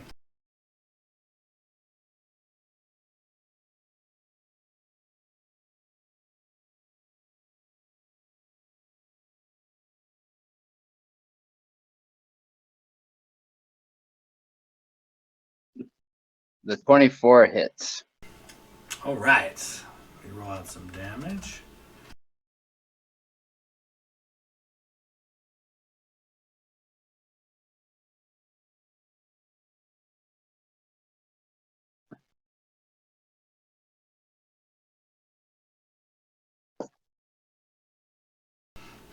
And like his allies before him, you are hit with 13 slashing damage from the greatsword, and as it cleaves into you, a burst of radiant silver power emanates from the sword, doing an additional 12 damage. That's 25 total And damage. he gets 10 and cold damage.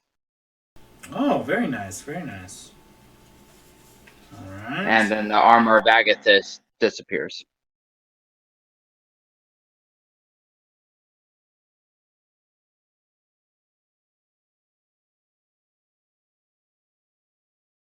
Okay, and with that, he too will burn an action surge.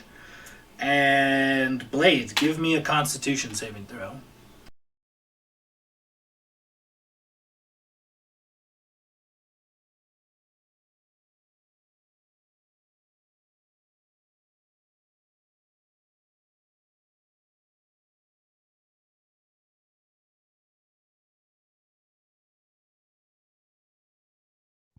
Yep, that's a 5. You take a total of 8 frost damage as this beast exhales a breath weapon of a freezing cold energy similar to that of the wolves you had encountered only a day or two prior. All right, sorry, you said it was 8 damage? 8 total cold damage, correct. And then, finally, moving on out of the guard's turns, Renwick, you are up. I'll send a new pick of the battle map and tell me what you're doing. Holy shit, it's finally my turn. Alright. So, taking a hit. Homeboy's still right in front of me, though. Yeah, you're flanked. You got multiple targets. Here, I'll drop it in the feed real quick.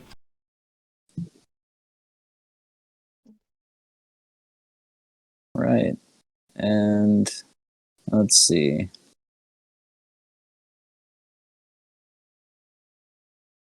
I believe I'm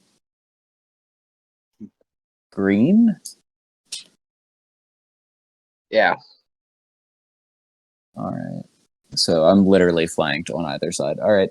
I'm gonna take a swing at the guy that took the most damage. I'm guessing the one that's clustered up in the middle of all of us. Correct. He is bleeding pretty bad. Sweet. Yeah, I'm gonna take a swing at him. That's a 18 to hit. That's the magic number. Perfect. That's 1d8. I rolled a 1 on the fucking damage.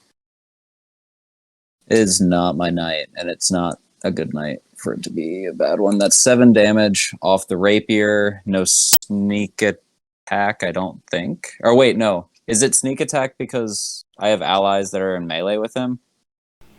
No, I think that's the rogue thing, but is that the swashbuckler thing? Because you Swashbuckler have weird gives rules me- for a swashbuckler. I know that. I have two different ways to apply sneak attack, basically. I don't need, let's see, if I have advantage on a roll, if I don't need advantage if another enemy of the target is within 5 feet of it. So yeah, so it is sneak attack damage because there are other allies in range. Perfect. So 7 plus 10, so 17 damage total on the rapier.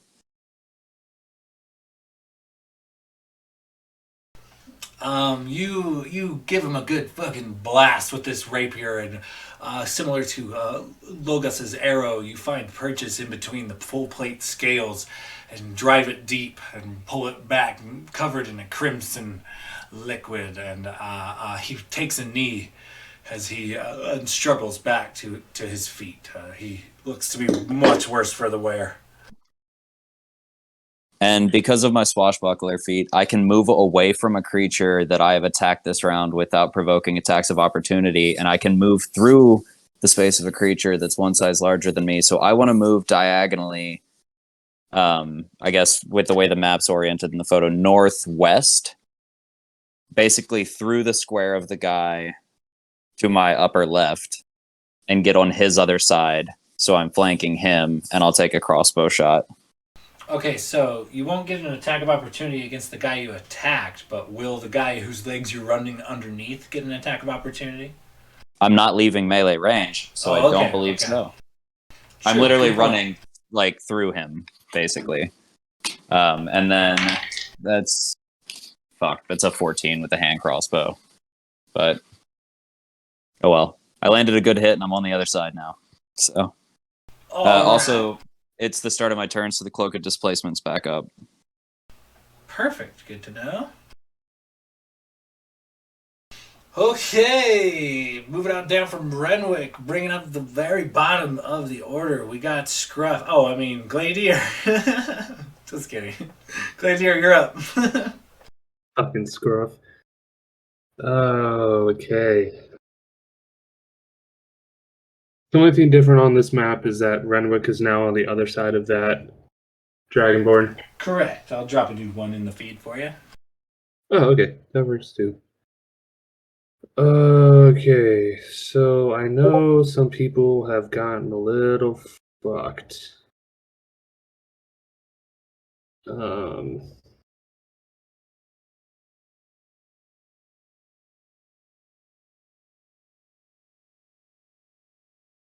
First of all, I'm gonna be a little dramatic, and Gladiator's gonna stand up off his knees and kind of like just throw out his arms, snapping the manacles as he just lets out like this loud, just dragon roar. Because they don't know that they were unlocked. To them, it looks like I just broke manacles with my strength.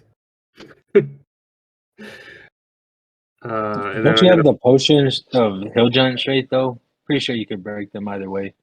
Oh yeah. My strength is 21 right now. And then I'm gonna turn to the hurt Dragonborn right next to me, and just look him in the eyes, be like, "You're gonna pay for that punch," and then pull out my Kopesh and take a swing at him. Nice. Go ahead and give me an attack roll.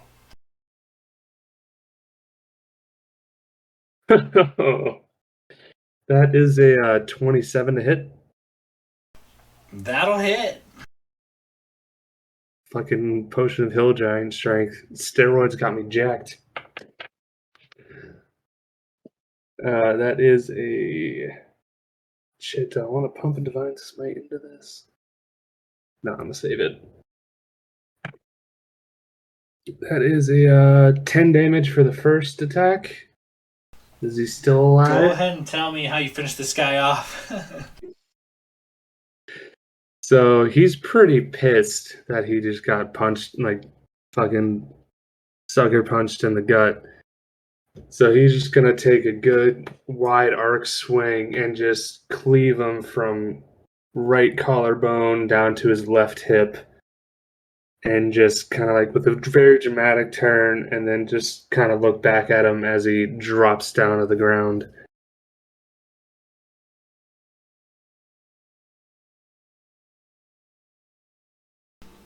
And with that, he flops to the ground, a mass of bleeding gore. And then, okay, so I have 2 attacks. Okay, so before I make my second attack action, so I have 2 attacks per turn.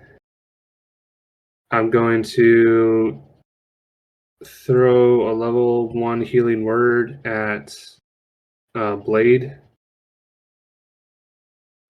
God, Okay, roll it out. that was so bad. I feel like shit. You heal for 2 hit points.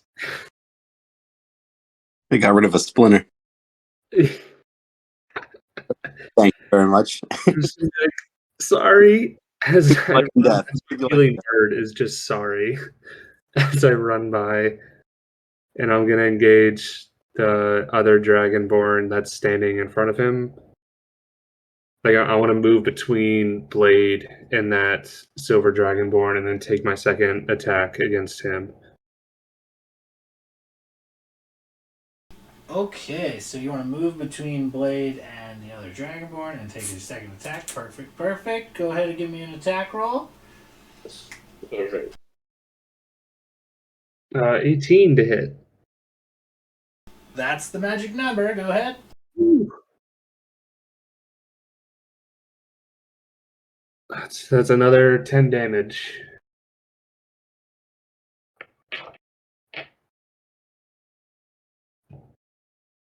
All right, yeah, you definitely find some purchase, causing him to stumble as you strike him across the chest of his plate mail with your Kopesh.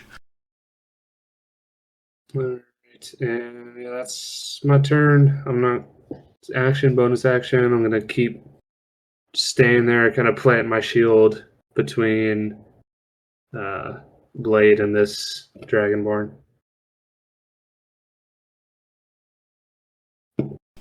Okay, and after Gladier, we go back to the top of the round, which is Locris. You are up. What do you got planned? Currently toe to toe. You and Gladier are tag teaming one of these nights, it looks like.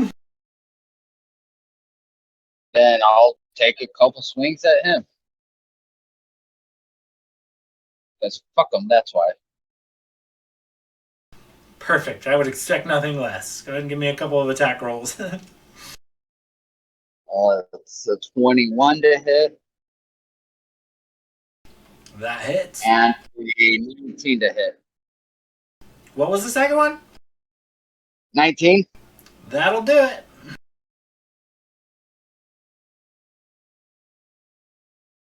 First one is 13 points of damage.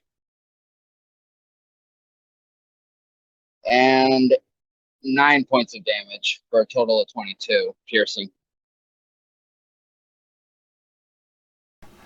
Nice. You definitely, as Gladier kind of sets him off balance with a blast from across the chest from the Kropesh, from a different angle. You continue the onslaught as you bang your Morning Star into his metal plate mail and cause him to stumble yet again in a different direction. Will end my turn. Moving on down, Logos, you are up. Battle Maps hasn't moved at all, but you do have someone going toe to toe with you currently. I'm gonna do all reliable. I'm gonna bonus action move my hunter's mark onto this guy in front of me, and I'm gonna do one of my special Logus roundhouse kicks to the knee. That's a 15 to hit. Miss. Either way, when you make a melee attack against a creature, you don't provoke opportunity attacks from a creature, whether you hit or not. So I'm going to use my full 45 movement to get on the opposite side of the.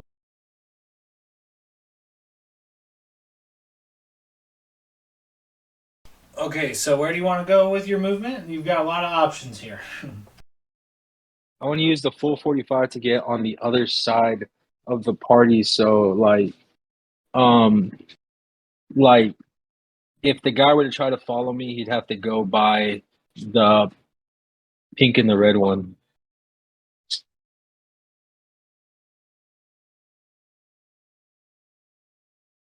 Okay, yeah, makes sense. And what do you do from there? I'm gonna take a shot at the guy that was just right in front of me. Okay, great. Go ahead and give me an attack roll. A couple of attack rolls. When you sharp, well, I only get one now because I only get 3 on my first round. So I use that one attack to kick him and miss. And so one more attack. I'm gonna use sharpshooter. That is a 15 on the die plus 6 for 21. That'll hit. So that is a D8. That's only 3 plus 6, 9. So that turns into 19 plus 6 on the hunter's mark. So that's 25 points of damage from that one arrow. Very nice. Much like the other knight you had fired upon, you find a chink in its armor, and even though it is small, it's exploitable enough for you to drive an arrow home through it. That's everything. It's my turn. Okay, moving on down. We're looking at Blade. You're up. All right, forgive me. I was trying to remember what the rules were with potions, drinking those health potions. So it's you can use a full action to get the full benefits of a health potion. But was there one for a bonus action? Is it just regular rollout, or can we even use it on a bonus? Yeah, it's roll it out on a bonus or take the full potency for a standard action. Okay, gotcha. So Blade is going to be fed up with this. He's going to take his silver loot, and with the body that just kind of dropped down in front of him, that first guard, he's just going to yell and kind of mashing the loot down onto his, already dead body, just yell, "You should have listened." And you kind of see like a wave of like force just kind of emit coming around, and I'm going to be casting Bane on the remaining 3 guards. Excellent. So what do you need from me from this? So let's see how charismatic they are. I need charisma saving throws.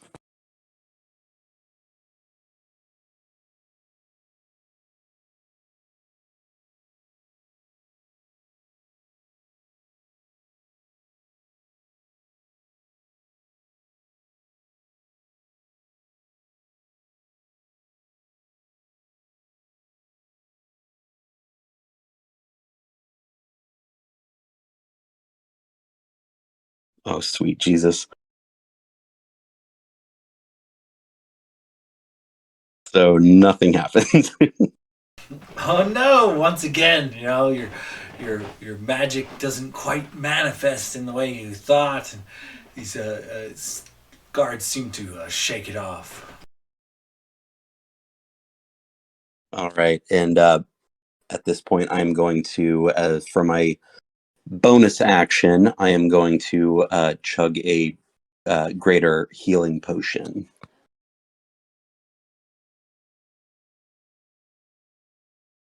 Okay, great.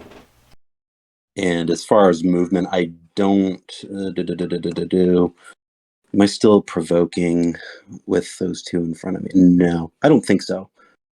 I am going to actually. No, I'm going to stay still. I'm going to drink my potion and stay where I'm at, and I'll roll healing. Okay, great.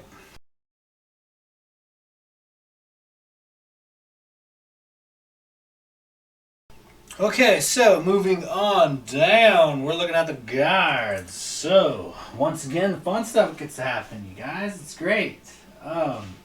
Logos kind of took off fleeing from one, and the one that was pursuing him charges in but can't quite get to Logos. But who he can get to is Blade. So he runs in on Blade, swinging his greatsword a couple times.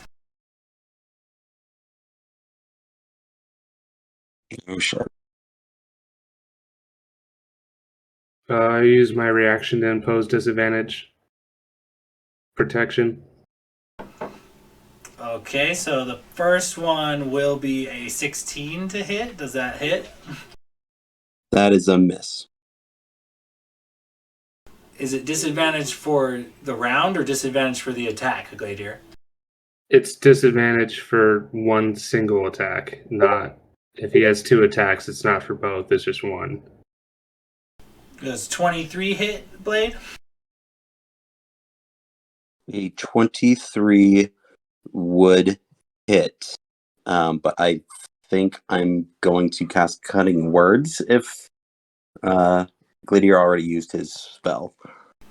Yeah, go ahead and keep track of your cutting words or your bardic inspiration or whatever it is. But as you burn another slot, go ahead and roll it out. See if it can't save the day. Oh boy. Okay. Please, please. That does not help me. So no, it hit. Bummer for you. Okay, let me roll this out real quick.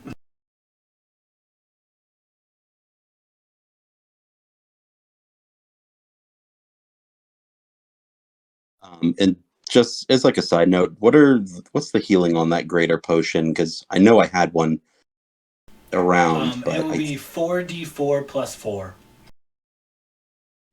Okay, 44 plus 4.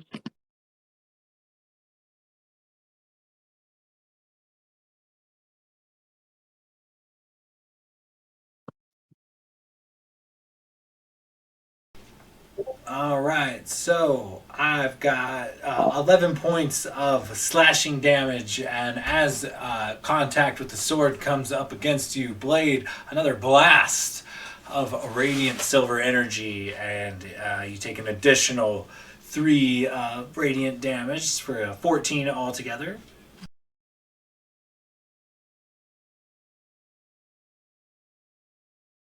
When you drink that potion, you did it as a bonus action? Yeah. Oh, that's tough, buddy. Also, okay, so burned another smite. This fellow that is attacking Blade, you know what? He's also going to burn an action surge. Blade, he's giving you another couple of thwacks. Sorry, just 1 second. My healing thing's all screwy Louie here. So let me just get down to my HP, which would be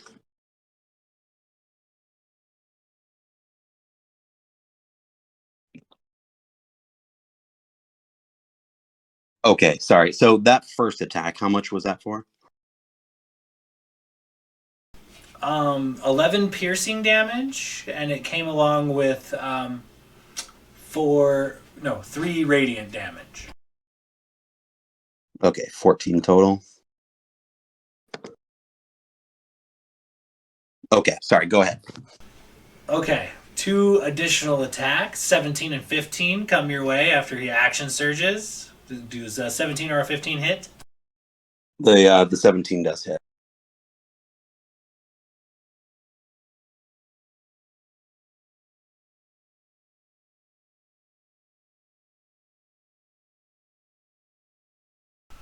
As he lands another blow with the greatsword, another flash of silver energy erupts from it. You take 12 slashing and additional 5 radiant damage for a 17 total. Not good. Okay, moving on to the next guard, who is currently engaging Renwick. Renwick, a couple of attack rolls coming your way.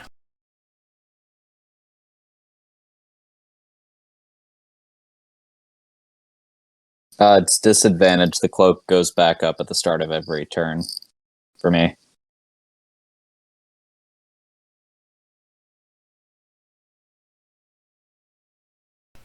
I mean, but a 19's still gonna hit. Damn. Okay, well, I tried.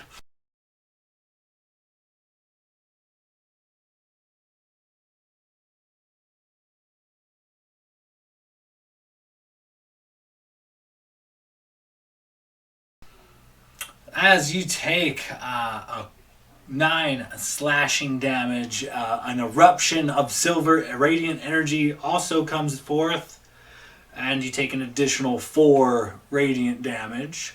So Uncanny dodge for half damage, please. okay. You just take the whole total, and we'll say 4 slashing, 2 radiant. Heard.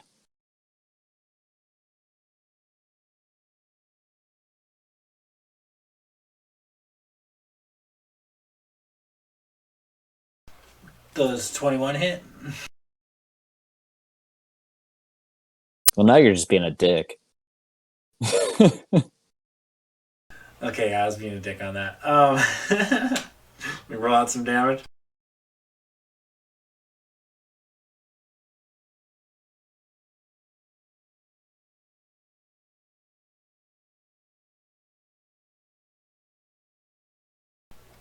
Oh, you lucky bastard. So, 6 slashing and a final eruption of energy, and you take an additional 8 radiant damage for a total of 14 damage.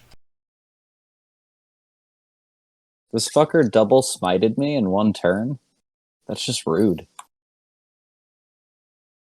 Dick move, I know, but you guys are kicking some ass, so I got to return the favor. I feel like that's debatable. I think I've landed one hit during combat. I think 2 of these guys are untouched as of right now. Pretty close. One of them is. Okay, move it on over to this guy here. Well, gotta take choice. I think Locris technically did a bit more damage. So, Locris, you got a couple of attacks coming your way. Alrighty then.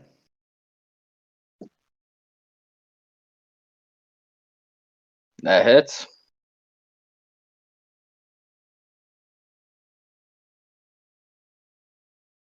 Both hit.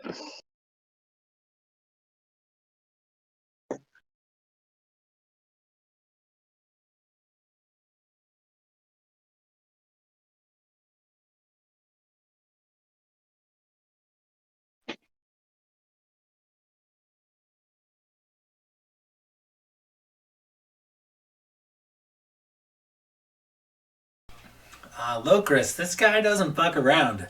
As he hits you twice, both times a smite erupts from his blade. I'm down.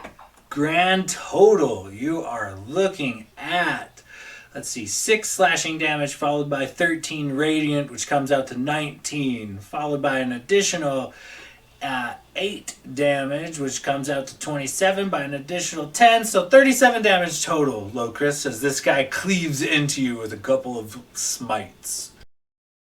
I'm down. Locris crumples to the floor after a blast of silvery energy. Lucky for you guys, we're gonna go on down. It is now, let's see here. Renwick, you are up. The fuck, Sean?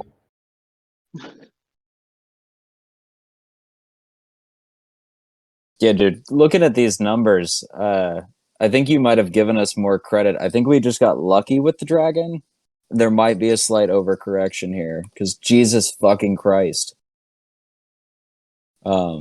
But, I mean, there's nothing I can do but take a couple swings, I guess. So, yeah. And I rolled a 4 with the rapier, so that fucking misses. And bonus action 27 with the hand crossbow, though. That'll hit for sure. Uh, 10 damage plus sneak attack, which is 13, so 23 damage on that bolt. And How much total damage on the bolt? 23.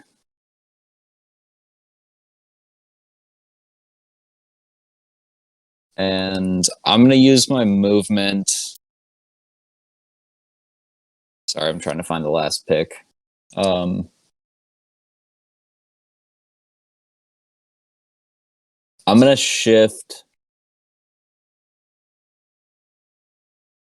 like 15 feet to the west and 10 feet south. And I don't accrue an attack of opportunity because I attacked him this turn.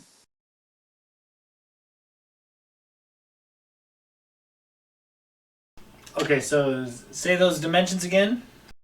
15 feet west and 10 south. I'm just trying to put some distance away from the double doors and the guy that I just attacked. Okay, great.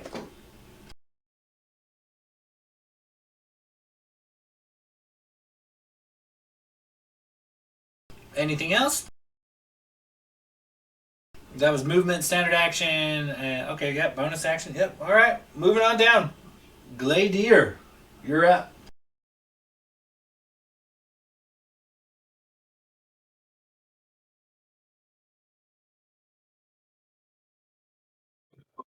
Okay. Oh shit. Can I get an updated map? Sorry.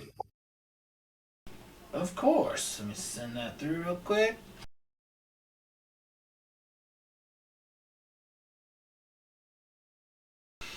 So, the guy standing kind of toe to toe with you, right in front of you, just dropped Locris.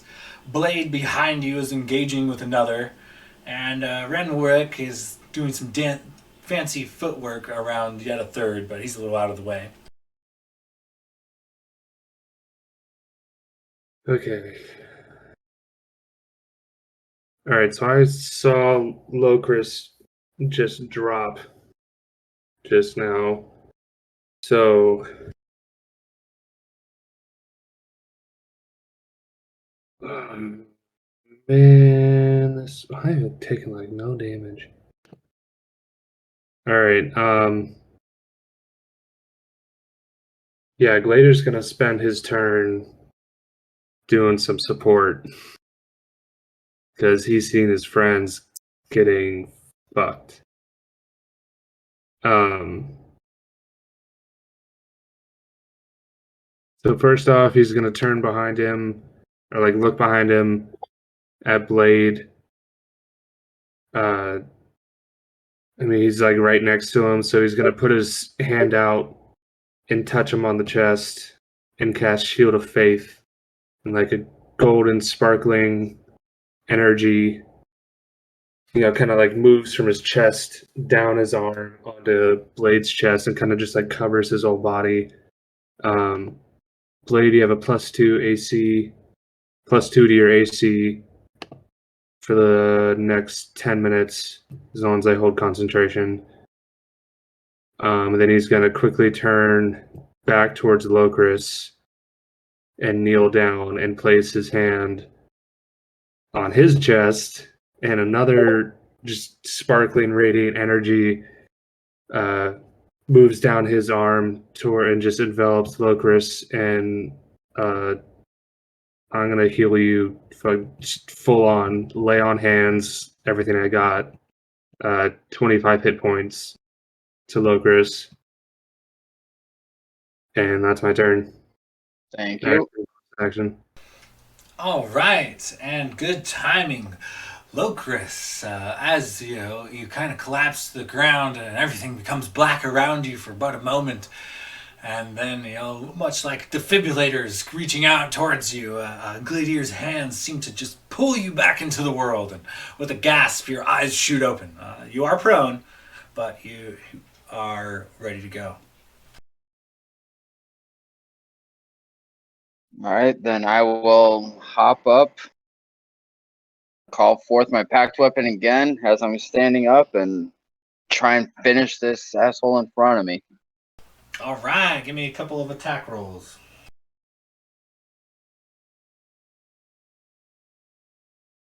Uh, 15 Unfortunately, that does not miss. Kind of clatters off the armor. and 24. 24 hits. And that's 8 plus 6 for 14 damage. Nicely done.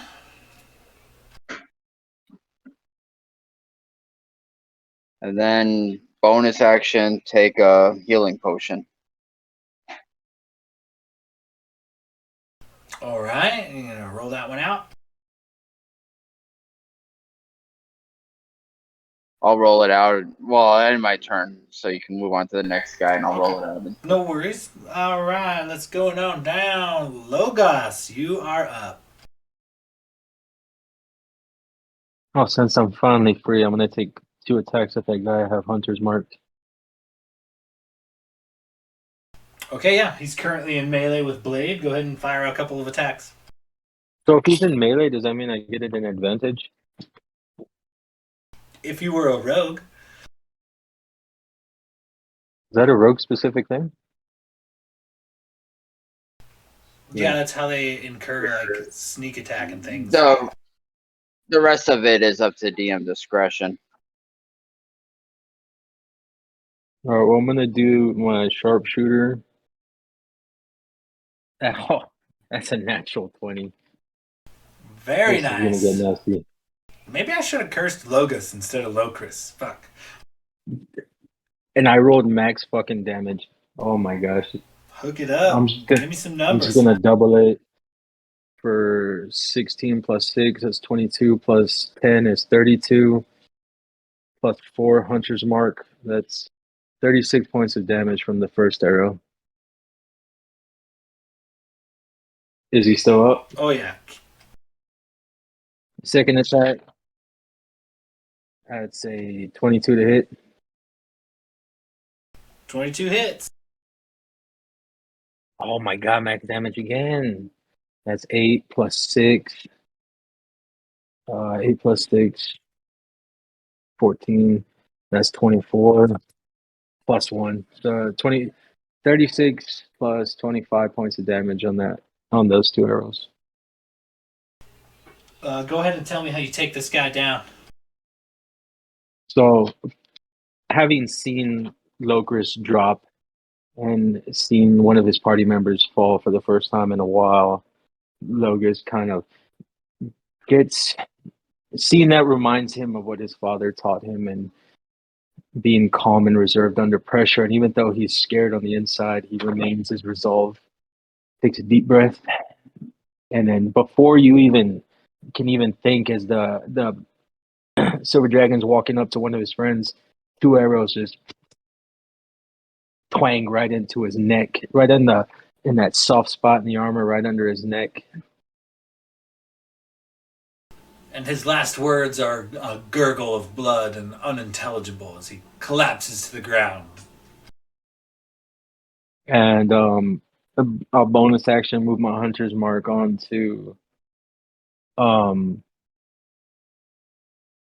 whichever one. Can I see which one looks more hurt? I want to just bonus action move the Hunter's Mark onto that one. It's pretty clear the one in between Locris and Gladier has taken a beating. Okay, then I'll put Hunter's Mark on that one. Okay, moving on down. We're looking at Blade. You're up. On the other side of you is Gladier going toe to toe with one of these night guards. What do you do?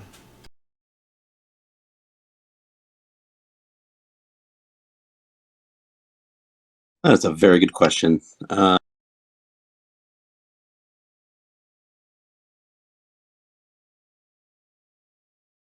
So the one that didn't, or the one that because there's 2 left, correct?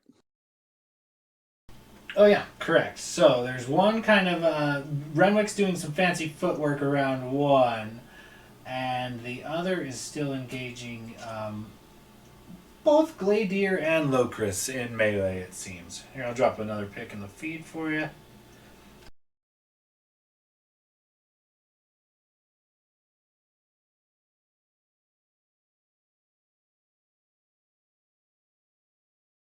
Perfect.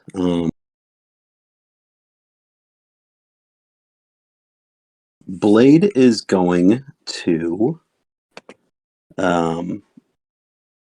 go ahead and look at the guard that he's kind of in the fray with, the one that Logus is targeting and Gladier's in front of, and just I'm gonna insult this guy, but just saying, "You stupid silver motherfucker," and I'm gonna cast blah, blah, blah, blah, vicious mockery on him.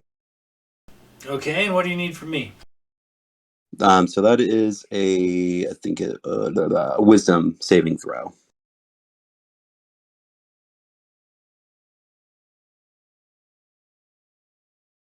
$22 total. Son of a bitch. Once again, Blade, your magical musical ways seem to have no effect in this local area somehow, some way. Maybe it's the cold that's throwing you off. Your spells just seem to have maybe lost potency for this particular battle.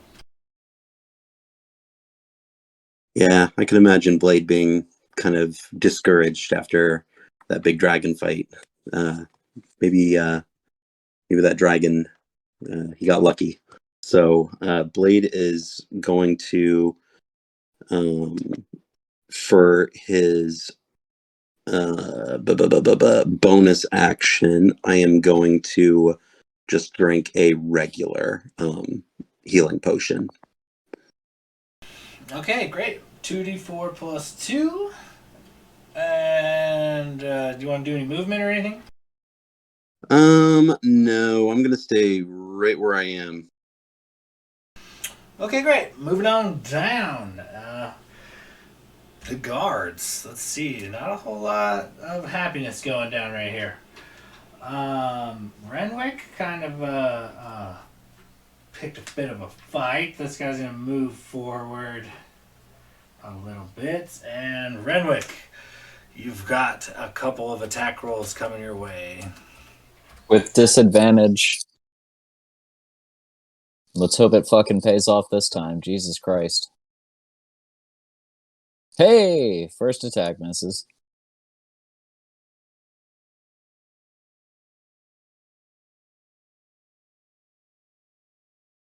Oh, the second one hits, though. Renwick's Just the barely. Say that again? So Renwick just is barely. green dot. Oh, sorry. Yeah, Renwick's Yeah, the I green am dot. green. Okay. Never mind. Blade is going to again lash out at the Silver Soldier with cutting words and just say, "Try fucking again." Oh, very nice. So roll it out.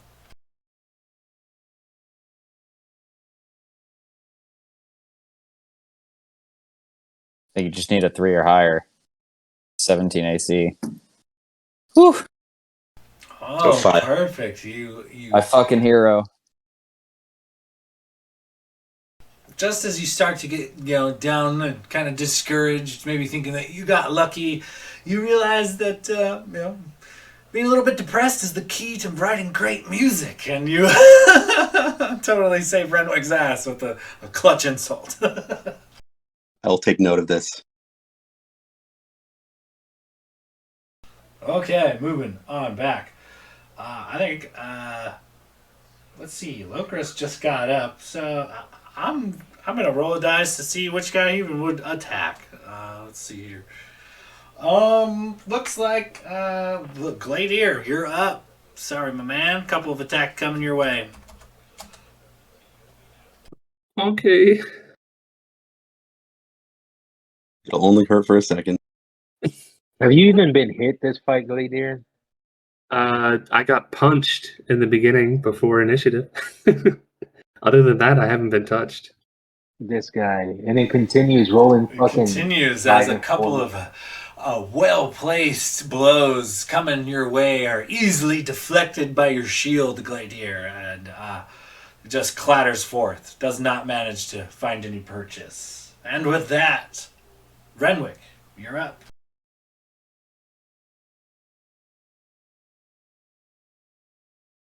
I'll send a All right. Well, pick, this but this fucker essentially charged me. it's all you're in melee, except for that guy's a little closer to you. I'll send a new pick, but go ahead and make some rolls. Yep. He took a couple swings at me. That cloak of displacement kicked in. Blade's insult kind of made him slip up on that last one, and Renwick's just gonna blow him a kiss and try to stab him. And that's a 21 to hit with the rapier. That'll hit. And let's see here. 1d8 plus 6. That's a 6, so 12 plus sneak attack is another 11, so 23 damage. Damn, very well. Okay. And I'm assuming he's still standing, so fuck it, hand crossbow for a dirty 20. Also Which hits. is an extra d6 and a 5 on that. So 28 points of total damage that turn. Okay, let me write this down. And all right, well played there. You know, a good gash and fire and cling this crossbow bolt with such force off of his helmet that it ricochets his head a bit. And let's see, any movement or anything? Yeah, I'm going to shift down 15 feet and over 10 feet. Basically just bringing myself like closer to the center of the room, not quite lined up, but near the party. Like Okay, 5 or great. 10 feet between me and them. And that'll be my turn. All right, moving on down. Gladier, you are up.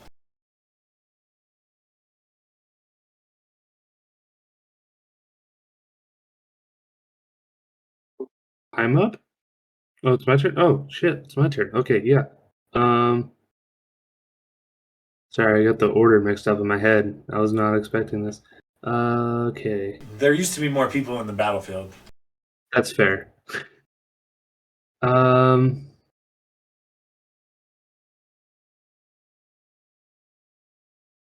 shit, I low-key want to keep on buffing. Kind of sorry, fuck, stuttering. The tides are kind of turning, so I think I'm gonna take this turn to do some damage. I'm gonna take a swing at the guy in front of me. Okay, great. I'm still strong as fuck right now, so that helps. Oh, that's a miss. That's a 13. I'm gonna take a second swing at him. All right. That's better. That's a 22 to hit. That'll hit for sure. The first one kind of clings off of his full plate, but the second one finds purchase. I'm gonna save my divine smite and just keep this a regular attack. D8 plus 6. Fucking 1. Are you kidding me? 7 damage. Yeah, you definitely get up underneath the plate, and give him a good slice, bringing forth some of the crimson splatter, but he's still up and going. Uh,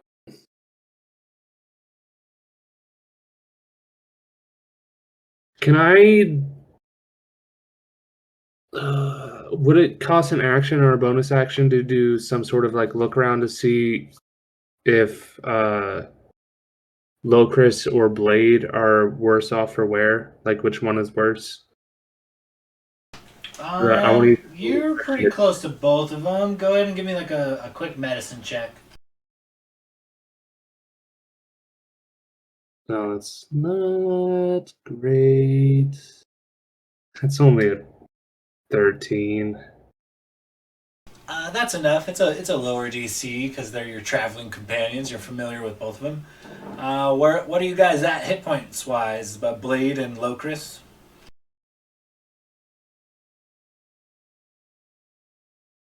Locris is at 32. Blade is at 11. Okay. So Blade is looking a lot more bloody. So I'm gonna turn around and throw another first level healing word at him. Actually, no. Can I use a bonus action to hand him a potion? Yeah, I'll allow it. Okay, yeah. Instead of using that, I'm gonna use my bonus action because potion of healing is gonna do more than my first level healing word. So I'm just gonna turn around and quickly hand Blade a standard healing potion. Okay, great. Yeah, Blade, you'll have to wait till your turn, but Gladier puts a healing potion in your hand. And that'll be my turn. I'm gonna stay there still. Okay, top of the round. Locris, you are up.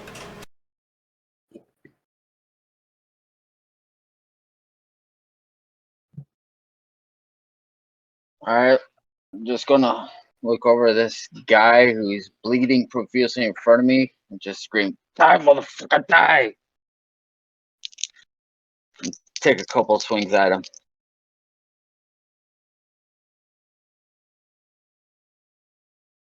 That's a dirty 20 to hit Hits. and an 18. Also hits.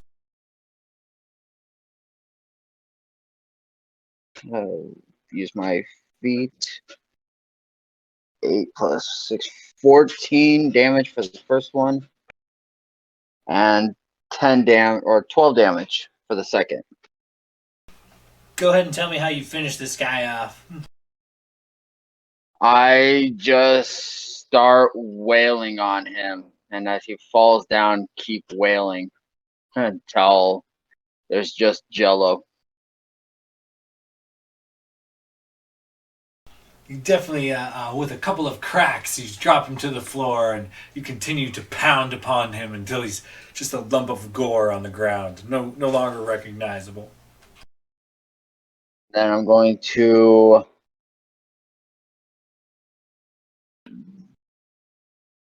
back up about 20 feet to the right.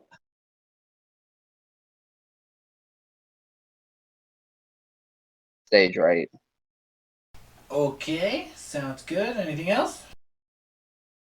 Nope, take a breather right there. Okay, moving on down. Logos, you are up. There is a single enemy across the room. Looks like he's kind of chasing Renwick about, really. Bonus action, move my hunter's mark on him, and I'm gonna take 2 attacks. Okay, give me an attack roll. A couple of them. First one is 13 on the die plus 6 for 19. That'll hit. Okay, so that's 6 plus 6, 12, 22 plus hunter's mark is 3, so 25 on the first hit. Sharpshooter again, second attack.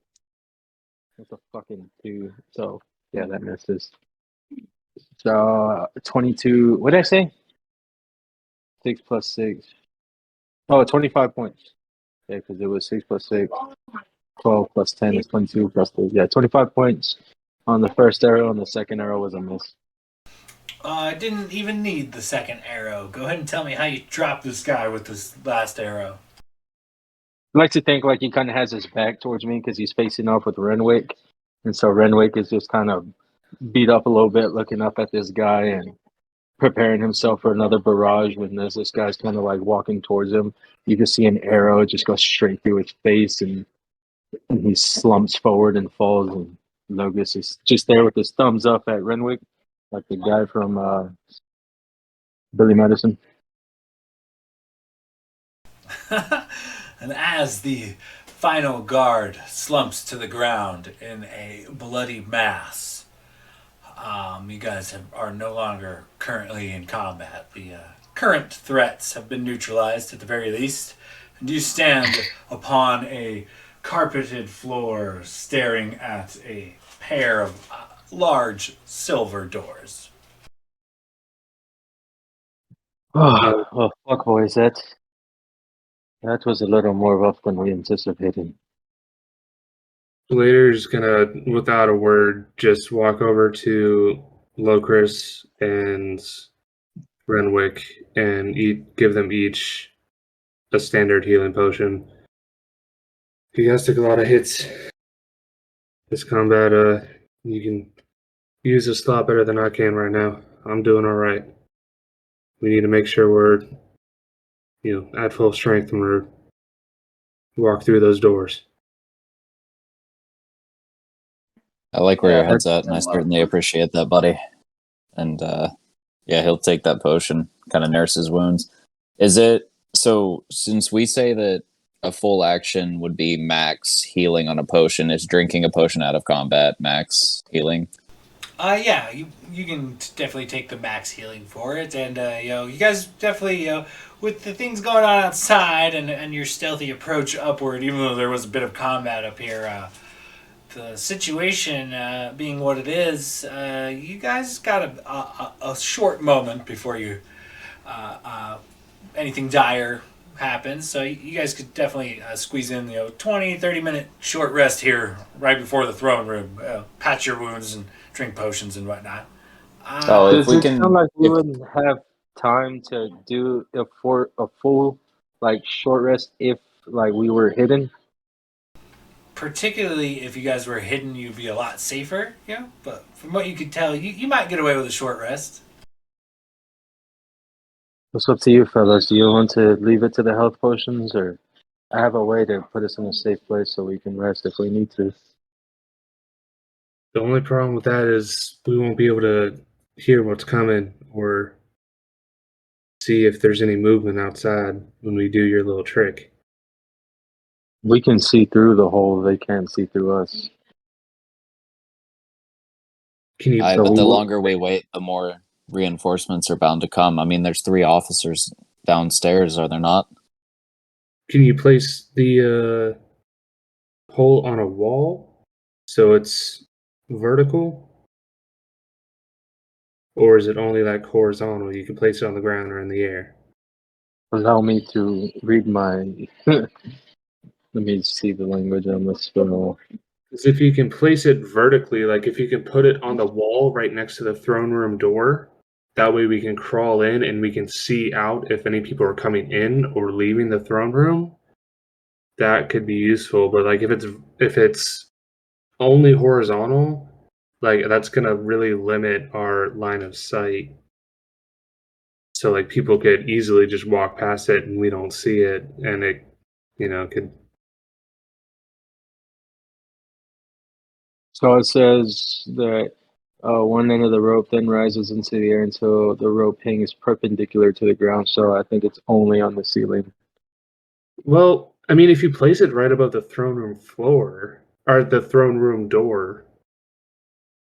In So then- theory, if he places it anywhere in the room, we're going to be able to look out of the hole we climbed in through and keep an eye on the whole room. So the placement doesn't seem to matter as much as whether or not it's worth waiting to get a long rest and run the risk of reinforcements showing up, I'm not or pop a bunch of healing potions and barge in right now. So I think that's he really was what giving us a very strong clue that we would have time to take a short rest and not worry about it.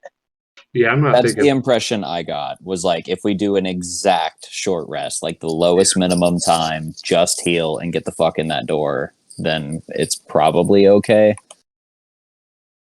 But if anybody's having second thoughts, speak now. I mean, I'm So fine.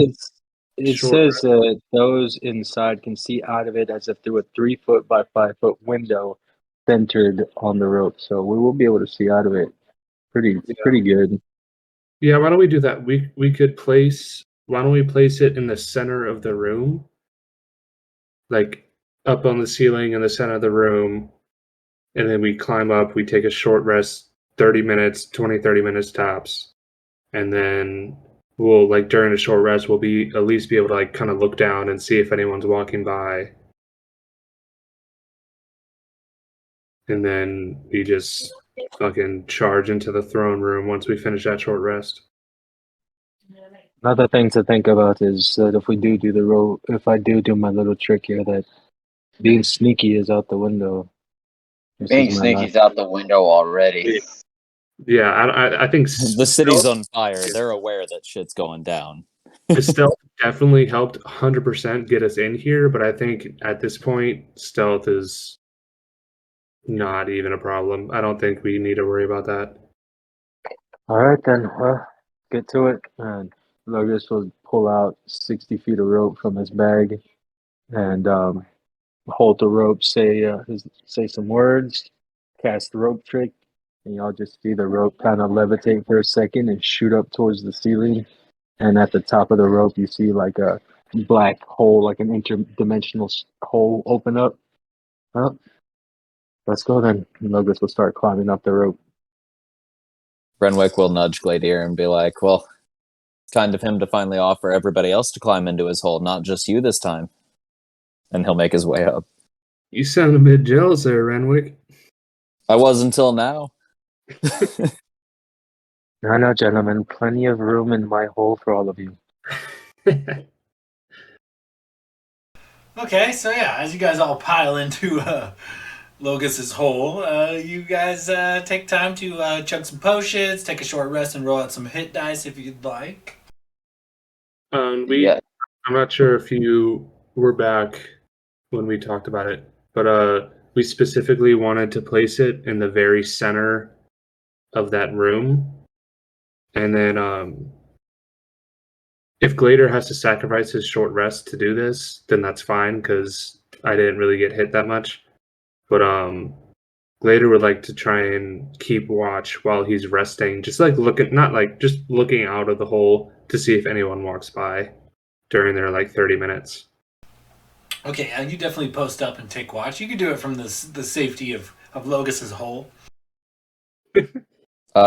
Blade, if we're taking a short rest, what's the language on your Song of Rest?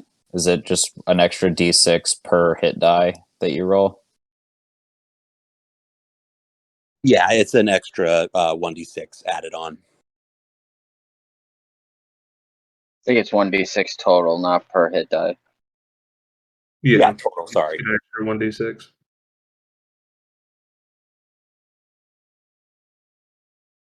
Were you gonna do that, or I don't need it. I did one to hit die, and I'm back at full. I literally only got punched once that entire combat. I'm definitely popping some hit die. I burned 2 and I'm back up to full now.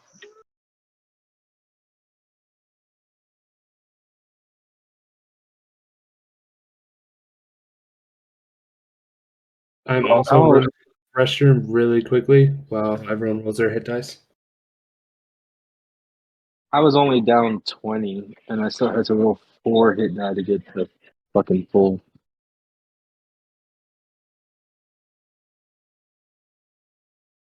Yeah, dude, I feel you there. I'm not even at full, and I rolled 3 of my hit die. I might actually have to roll one more just to be at full going into this, because that's gonna hurt. Because the first one was 1d8 plus 3, which is 11, plus the 3 from Song of Rest is 14, plus 5 is 19, plus 30. So yeah, I'd be at 50 right now. So I'm 50 out of 54. Well, I do have my berries if you want to get back at full. I mean, I'm not going to turn down berries, but I don't know that I'm going to get another short rest. So I'd still have 1 hit die to roll if I have to short rest before something else goes down. Did you use the potion I handed you already? I'm saving it. When you handed it to me, I started to take it, and then I realized we could do a short rest. Okay, gotcha. No, that's pretty smart. So Logus will just pull out of his pocket, just like kind of got lint on them and some like other stuff on it. Just 4 good berries, get you back at full. Yeah, Renwick will just blow them off, shine them on his shirt, and pop them real quick. Get those 4 HP, and also the benefit of feeling like I had a full meal. All right. The Alright, real winner. as you guys kind of wrap up your short rest, is there anything in particular you need to do before moving on? I think we should all just say a little prayer before we go into those doors. Yeah, Renwick will look over at Gladear and be like, buddy, so I initially gave you the letter more as a precaution, but now it seems like it might be more of an inevitability. So if I don't survive this, just have that letter, just make sure it makes it to the Crooked Cock Tavern over in Tuscargo, North Side specifically. Can you, out of character, can you write those down so I can? Yeah, I got you. Yeah. And my dear, in the off chance that I die as well, do you think you could take the bow that's in the bag of holding back to my mother at Nightwood? Later, me? Our Y'all, gave you a parting gift, so if we die and you survive, I mean, I think it's only fair that since we died for your cause, that you see our parting wish oh through. no, you misunderstand me. I'm not against fulfilling your final requests. Absolutely, 100% will do that. No problem whatsoever. I'm just chuckling at the fact that you guys think you're gonna die before me with this Silver Queen who wants my head. But on the off chance I survive and you do not, the first thing I do will, fulfill your request. I Well, that's promise. coming from the guy that barely took a hit in that last combat, and he'll look over at Logus and be like, "You might have to get yourself your own post-mortem carrier monkey. This one's mine." And just kind of wink at Gladear. Yeah, Logos would kind of look at Logos, and I imagine he's just kind of like off in the distance in his own head. And but I don't really trust Logos. Not that I don't trust him. I mean, he's a good guy and all, but he's a little off, and I don't feel like he would care too much if I were to die and see my wish through. And Blade, he's just a party animal. I feel like Gladear owes us this, so he'd have to see both of us through. Alright, so Logus, where'd you want me to take that boat? Just so I get that in my head so I don't forget. There's a druid in Nightwood. Her name is Lorelei. That would be my mother, and it'd be nice if you could bring her the bow that my father gave me, and let her know that I died for a cause. And I'll send you the town because I don't know what the name of the town is. I don't know if we named it yet, but I'll let you know when I find out.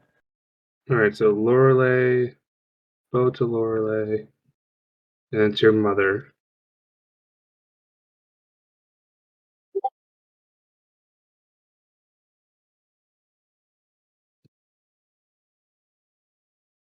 I just want to make sure I get my notes. Sorry, guys, I'm a note taker at heart.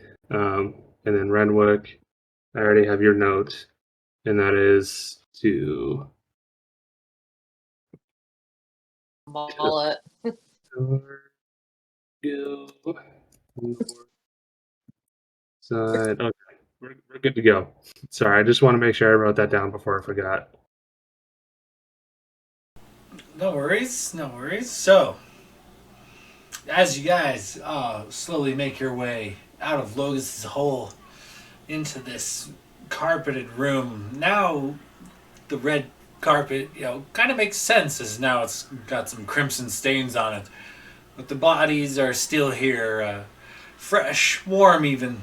And you guys look at a pair of silver doors closed with a small obelisk on either side of the door, also silver and mounted. Could I try to get a listen in through the door? Just like put my ear up on the door and see if I can hear anything. Yeah, give me a perception check.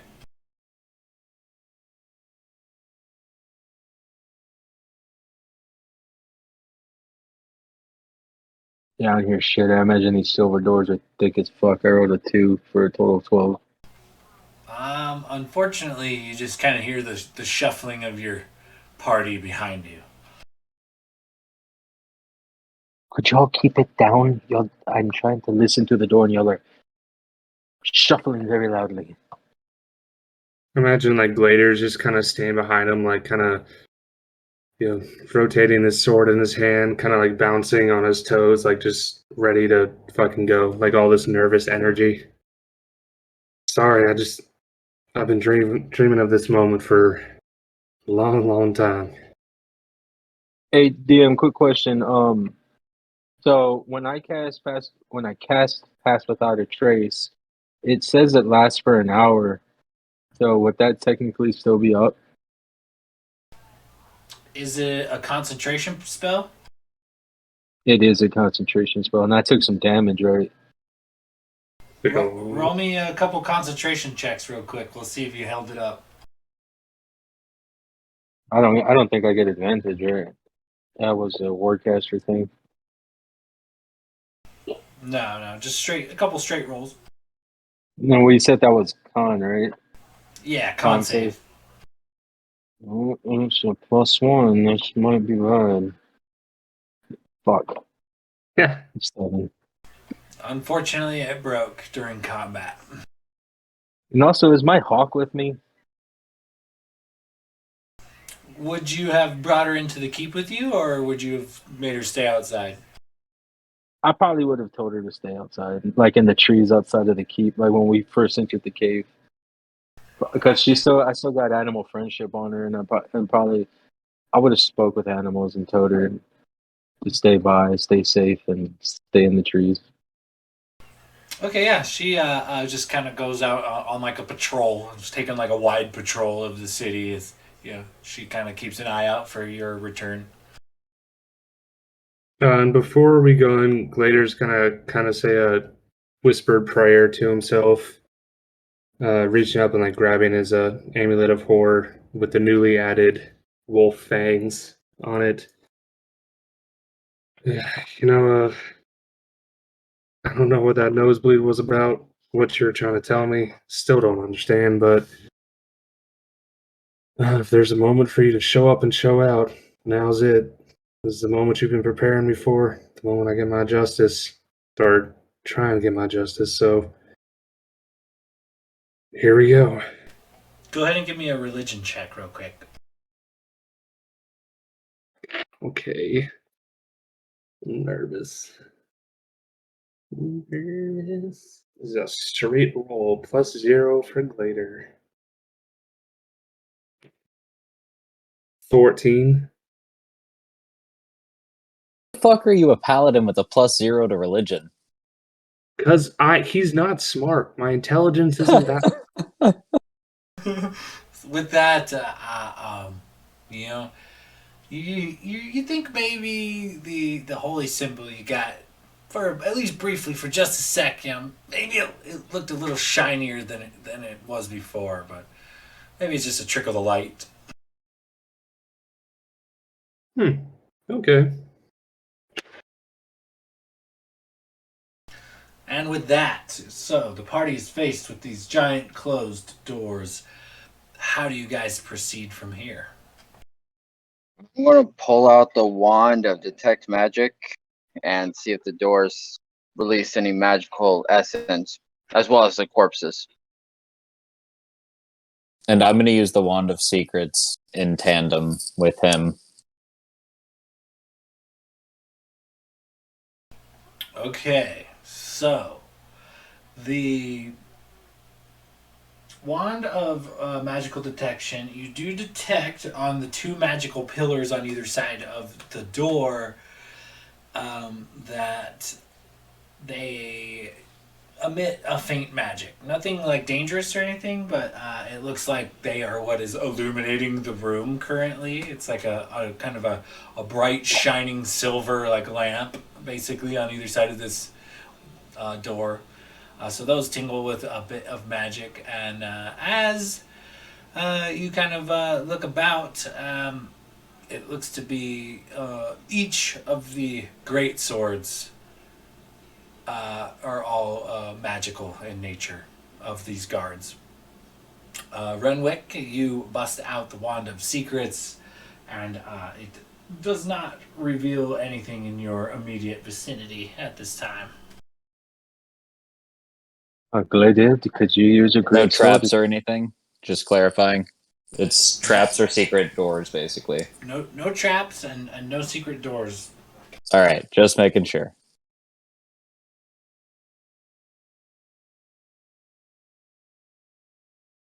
The Gladiator, swords what do have you a think? magical glow. That's about it. Well, we can throw all 4 swords in the bag of holding real quick. We'll come back for the rest of the bodies, or the rest of the loot on the bodies later. But time is of the essence. All right. Do you want me to disguise myself to look like one of these guards and see if I could get a lay of the land, or are we just going to go in and say screw it and blast them?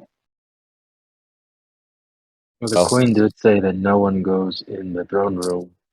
That's the whole Minus reason a we got guard. into a fight. Did she say the god? Because he said no one goes in there. I would assume that they would be allowed if there was an emergency. I mean, you could always roll in as Mirnoreth. For all the best that we know, she's out rampaging across the country. So if she's not here and she magically walks through the door, it might confuse the queen for a moment. But I think that's probably your best bet. Otherwise, we should just kick in the door and hope that we can take her by surprise. I mean, I don't know. I kind of like the visual of Gladiator pushing the door open and walking into the throne room. Seems a bit cinematic. Yeah, I agree. Actually, DM, I know you said limited retcon. Yeah, what's But- up? I meant more in the mechanics of the game. Social retcons. What's up? So my masterwork half plate armor, the only difference, the only benefit it gives me is it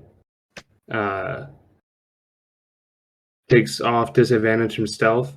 During my short rest, could I have put back on my father's plate armor with a Gethmara crest across the front? Absolutely. That's it takes about 10 minutes or so, but you manage to swap suits of armor for sure. Oh yeah, I would have done that. So it's just the, white armor with the big sun emblazoned on the front. Still the same AC and everything. I just have disadvantage on stealth right now. Okay, Yeah, I would've- It wouldn't be a problem to swap into your ancestral armor before the big battle. Oh yeah. All right, fellas, you ready to get this going? I was ready as brother, I'll we've ever be. brother, we've come this far, and no point in turning back now. Had your back always, and we'll have it now. yeah, we said we're here till the end, and well, it looks like we've made it to the end. Blade's gonna pull out his dragon tooth loot and be like, "Well, let's give her an encore." All right, well, before we go through, I just want to say thank you to all of you. I wouldn't have gotten to this moment without each and every one of your help, and it will not be forgotten. You have my loyalty until my dying day. So thank you. Yeah, we know. Don't get sappy on us now. We're in the middle of a fight for our lives. You can thank us when the job is done. Fair enough. And then Glader Watch just this door open to the fucking restroom or something. and Glader's just gonna turn around and just Spartan kick the double doors open. Okay, so Glader goes to Spartan kick the double doors wide open. Where is the party in location to Glader when he does this? Oh shit. Probably gonna stand off to the side. God damn it. Nah, we would have been behind him, I think, because we were all feeling badass. Yeah, I wouldn't have been too far behind him. I'll be in the bag of holding. Door casts fireball. To clarify, I do feel like I would be holding my crossbow, given that I'm standing behind people and we're walking into a room. I feel like everyone, would be like weapons at the ready. Oh yeah, you don't go say hi to the queen without your best shit out. Okay, I was hoping you guys would say something like that. All right, so Gladier, as you fucking go and take the boot to this door and go to kick it in, go ahead and give me a strength check. I better Plus, roll. he's now one, and he can't even open the fucking door. Breaks his ankle. 17. As you go and put your foot to the door and give it a good solid thwack, it flies open as almost, it gave the appearance of a large, solid metal door. But it is in fact like almost weightless and paperless, and you damn near kick it completely off the hinges.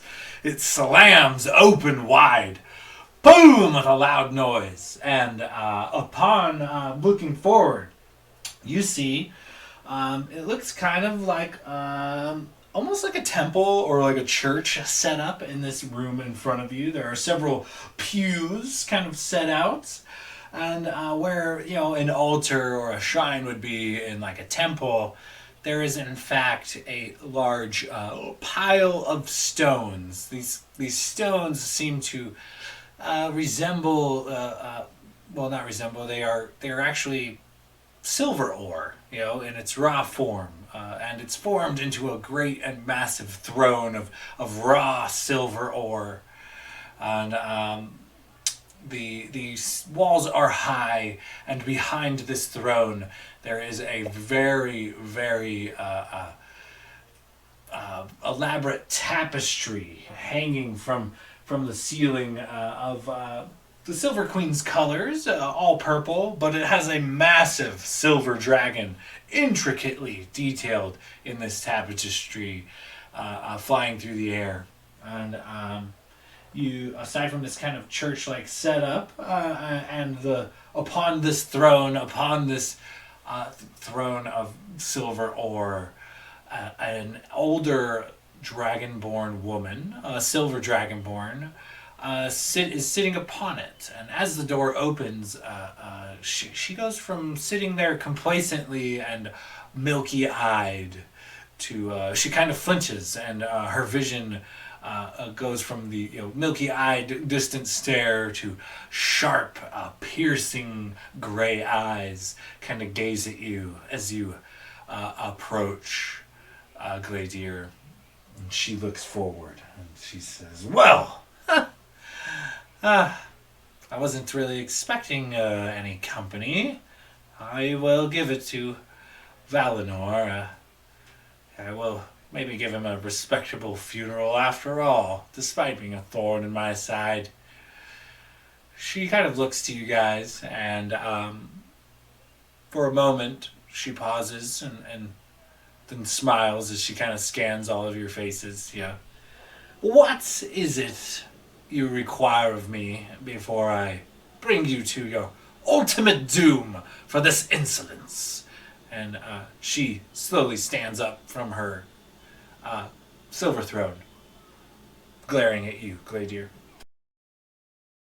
Renwick would like to ready an action to drink a potion if shit pops off. Okay, duly noted. Later, will take a couple steps forward and pull out of his like a pouch on his waist his list of people on like this like thick, heavy parchment, and just kind of toss it as far as he can towards the Silver Queen as it just kind of splats onto the floor. You're on the top of my list. You killed my family, killed everyone I cared about, my entire clan. You enslaved my people. Anyone who survived, you took into slavery for no reason other than that they were golden dragonborn. I am very happy to say And you're very unlucky to hear that you are the person I've most been looking forward to killing since I started this crusade. Now, do you want to make this easy? Or are we going to have a little bit of fun?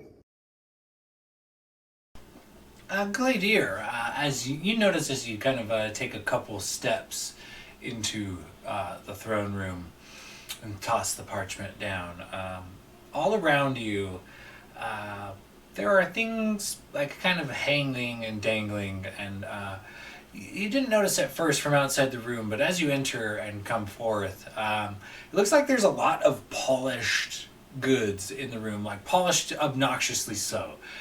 There are several like mirrors hanging on the walls. There are lots of polished shields. There are chandeliers hanging high above that sparkle and reflect the light, and there is quite a bit of shine here in this throne room. And as you kind of throw down, she kind of looks to the parchment, but still staying, within arm's distance of her throne. She says, "Well, I'm sorry that you have the advantage of knowing who I am, but I know nothing of you. You're not the only golden dragonborn to have fallen victim to progress. Sorry that all of us can't take the journey, but united we stand a better chance of carving our way through history than letting the petty tribes battle amongst one another. A few must be squashed out and made example of. Sorry it had to be you." She kind of smiles, and you notice that as you had entered, the closer you get to the Silver Queen, the brighter things tend to be in this room.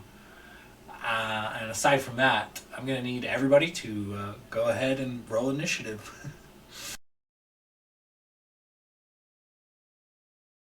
Oh man, this is what it's all led up to. I assume this would be the time that Renwick would be drinking that potion. Okay, yeah. Pre-battle, drink the what potion? Potion of Bless. Oh, very nice. Very smooth. Smart move. Alright, now's the fucking time, Dice. Well, it's not starting well for me. I rolled a 3 plus 9 for 12 on initiative. 10 initiative. So Yeah. I'm going to say Logos, you probably have better decks than Logos, yeah? I hope so. Yeah, I would hope so. I got a plus 5.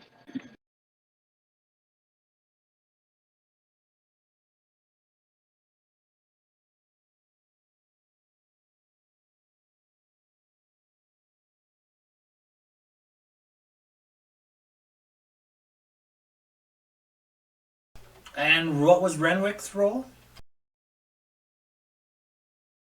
19. Well, at least one of us will possibly go before the queen.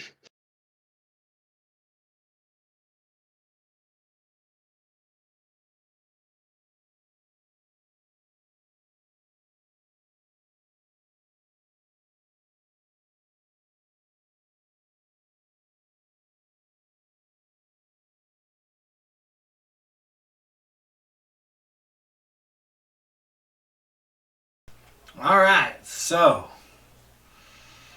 unfortunately for you, not so much with the she just beat you by a smidge there, Renwick. Let me take a quick pick and we'll get this thing rolling.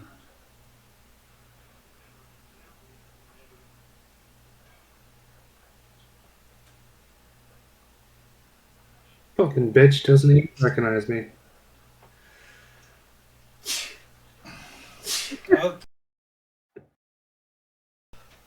Okay, so as you guys kind of this is the new battlefield. On her first turn at the head of the order, she mutters a few arcane words and sputters and snaps her fingers.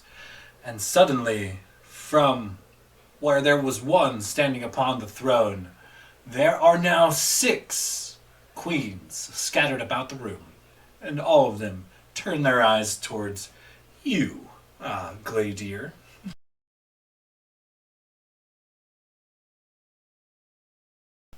That being said, she too removes a potion from her robe, drinks it down greedily. You notice she's wearing a purple robe, a robe of her colors, trimmed in silver. The silver colors kind of match her embroideries and things, her seals that you guys have seen. And she chugs the potion. All 6 of them actually make the same exact movements. So, that being said, moving on down. Renwick, you're up. Renwick is going to load one of the golden eye bolts into his crossbow, and man, let's see here. So we didn't. It's just her in that room, correct? We didn't. As far as you know, leave. yes.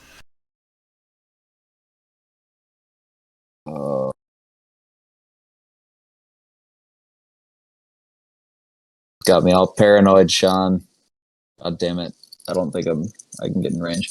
Yeah, he's gonna load a golden eye bolt, and he's just gonna step up. I'll say.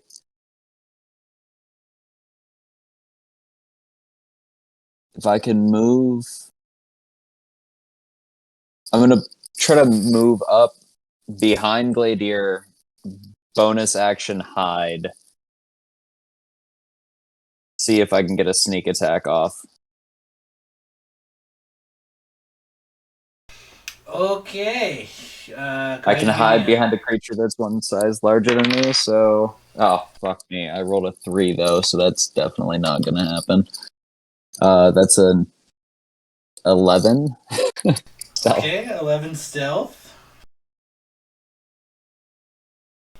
And you want to make an attack roll? Yep. So I will launch a golden eye bolt, and that's +2 to hit, I believe. Correct. Alright. Fuck me. I rolled a 3, so 13. Unfortunately, it comes close, but as it flies through the air, it erupts with a golden light and buries itself deep into the concrete behind one of these queens' heads. And if I have any remaining movement, I'll... Oh, shit. You got about 15 feet of movement left after you move to Gladier, so. I'm gonna, I guess, try to enter the room and get close to the pew on the right side. As close to that as I can get. That first pew.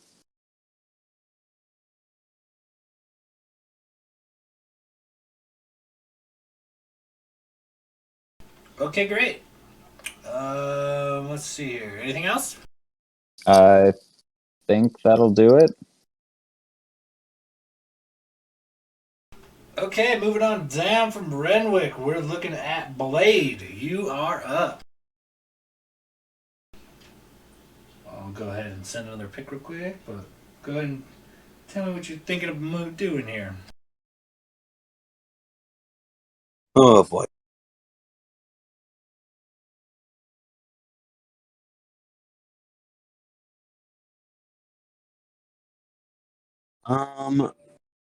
So let's see.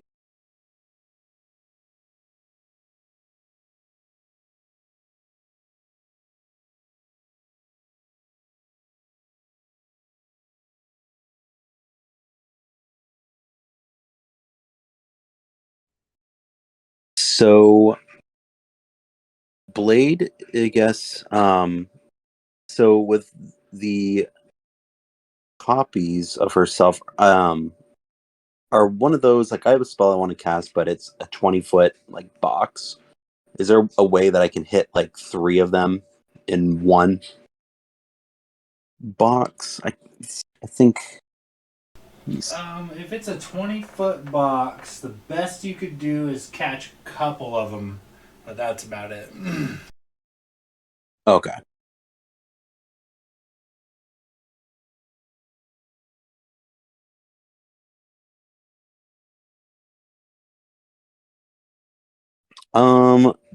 Blade is going to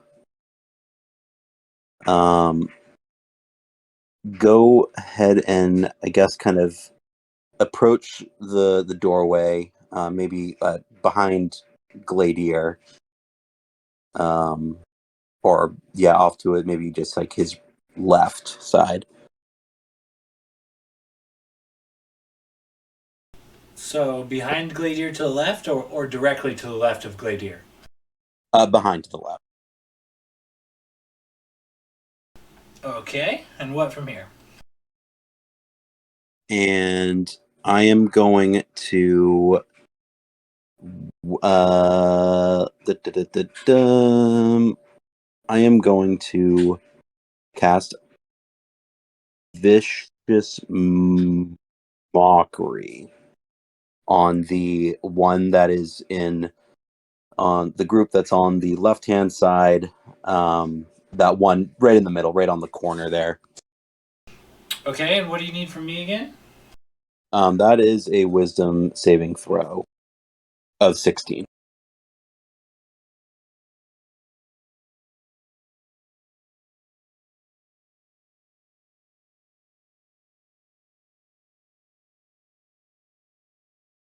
And he's going to yell out something like, well, you don't have any friends, so you got to make your own?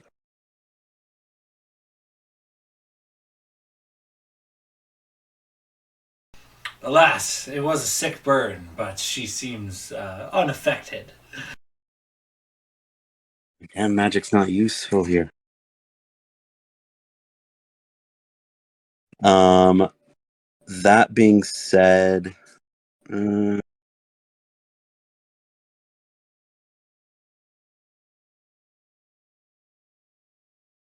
I am going to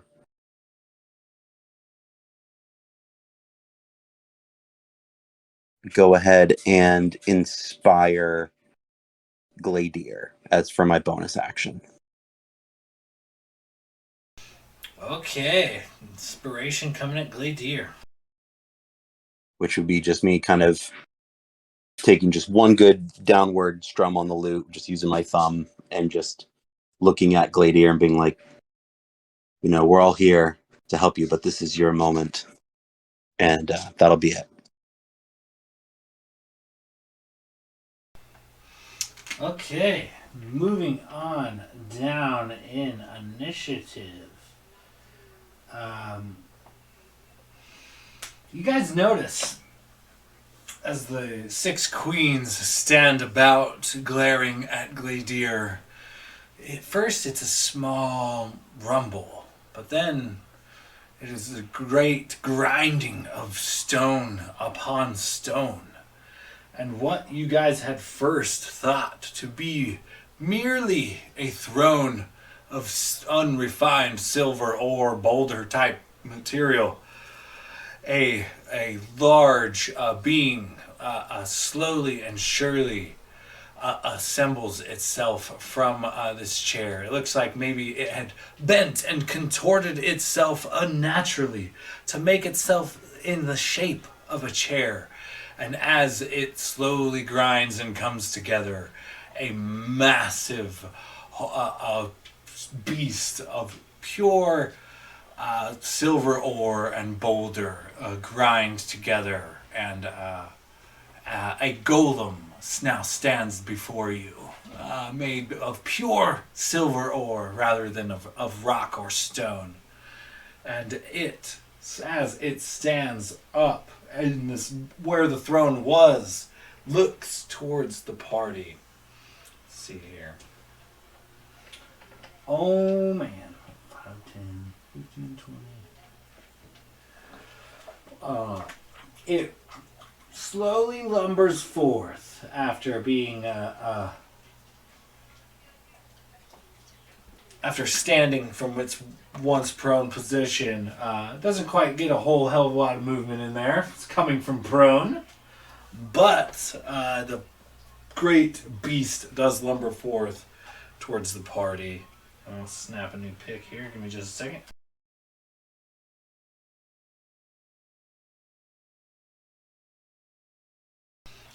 Meanwhile, as this creature is kind of getting up and moving forward, it looks directly into your eyes, Gladier.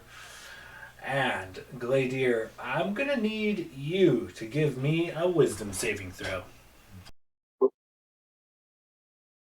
Fuck yeah.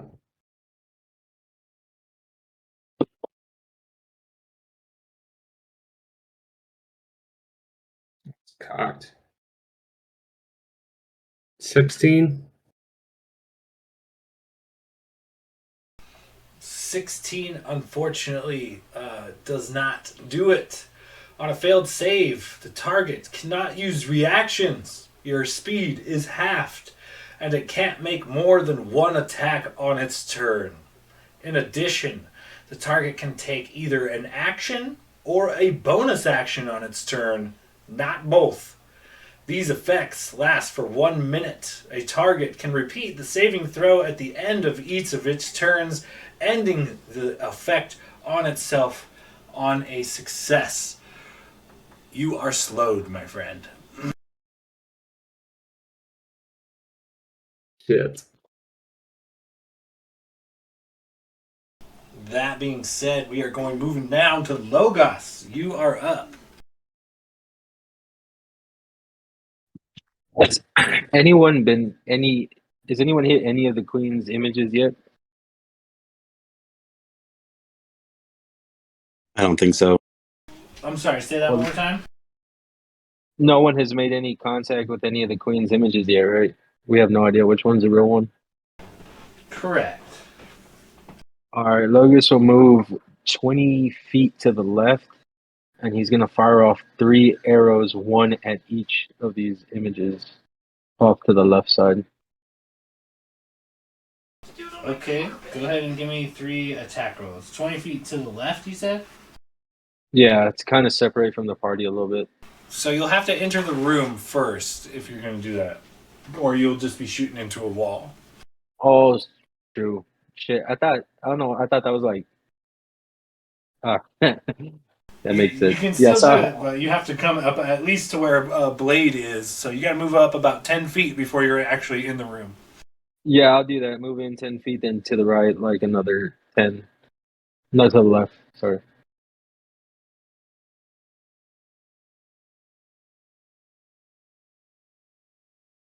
Okay, go ahead and give me some attack rolls as you fire off on the 3 different ones. Okay, so this is just gonna be regular, so it's plus 11, so that's a 9. Yeah, it's a 9 for 20, 30, 20. In the first one. That hits. Give me a second. Let me roll this out. As the arrow hits, the image dissipates into nothing. Okay, Logos is gonna be like, all right, we're one down. Gotta find this real fucker. Second attack. That's a 16 on the die for 27 total. And that'll hit. Let me roll this one.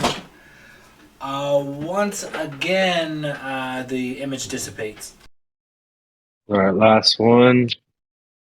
That's a 18 to hit. And that'll do it. Go ahead and let me see here.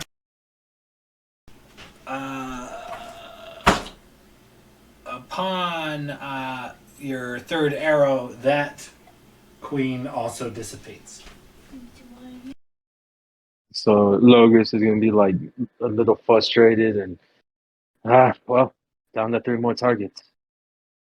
And that'll be his turn for now. Well, since those images are gone on that side, he'll probably move in a little more and get like on the other side of the pews, facing the other three images of the queen.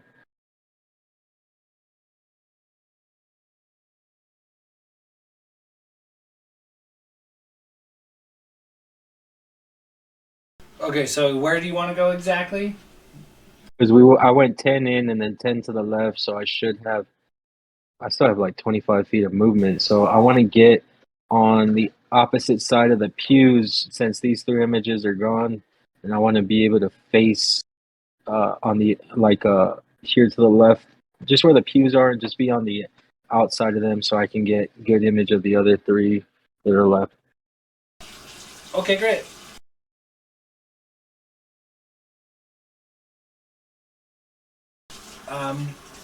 Anything else? Is that it?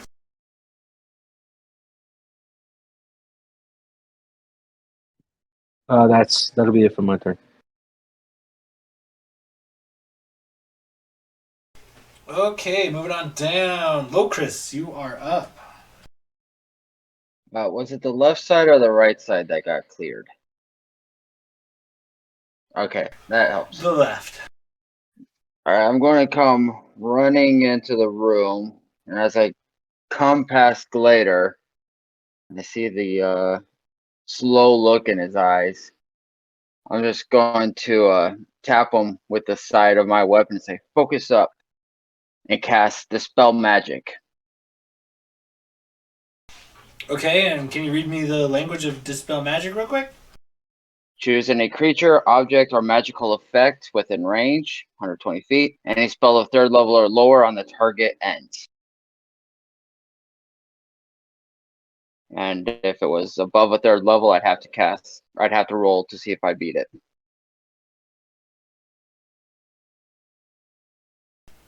No, you dispel it. And then I'll keep moving in on the right side by the wall.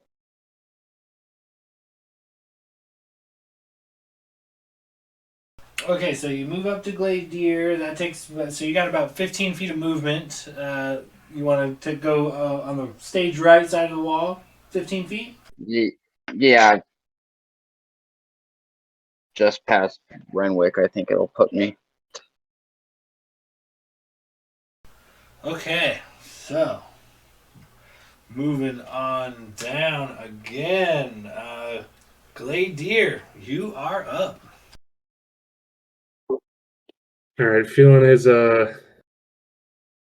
like the slow spells start to take form in me, and then Locust runs by and just taps me and dispels it. I just like let out a little guttural growl and thanks, buddy. Why don't you take this in turn? And then I'm going to use a bonus action to cast Shield of Faith, 1st level at Locris, so you have a +2 to AC. And then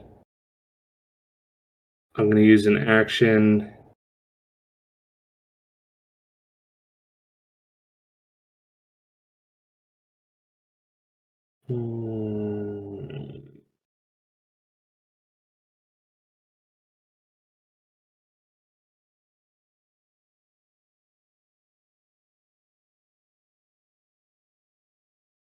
I got two choices in my head that I'm trying to decide between.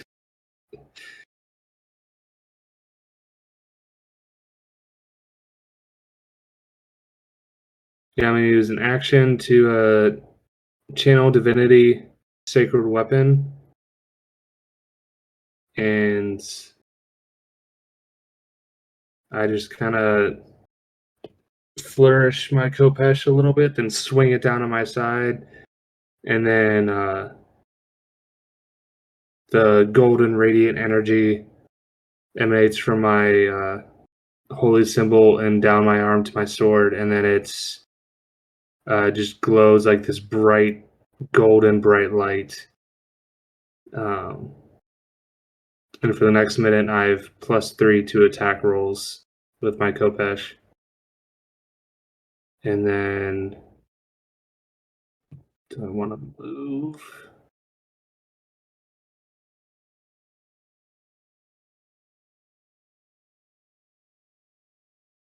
I'm going to move 10 feet up and 10 feet to the right. And hold my spot there. Okay, 10 feet up and 10 feet to the right. All right. Anything, and that's it? Yeah, that's my action, bonus action, and all I want to move. So that's where I'm at now. Okay, and at the bottom of the round.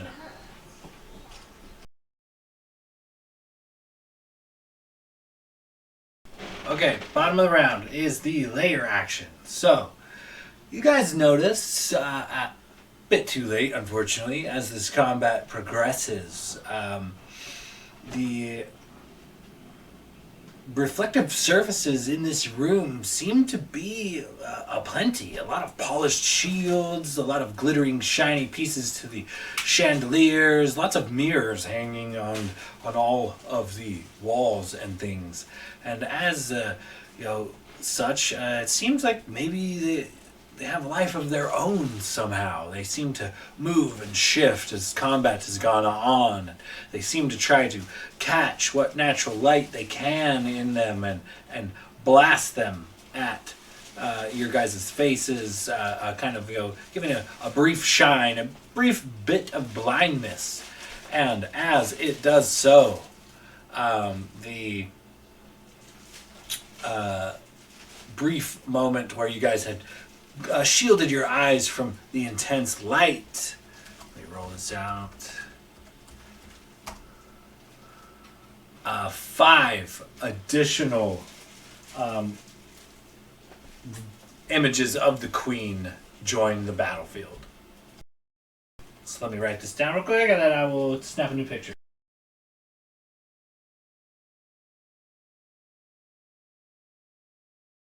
Now, are these mirrors all across, or are they congregated to one general area?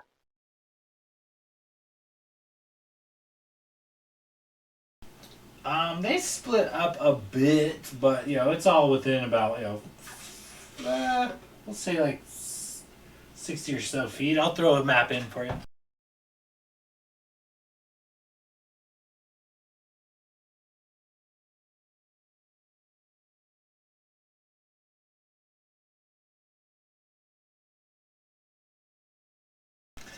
Okay, so what's down over down? One more time.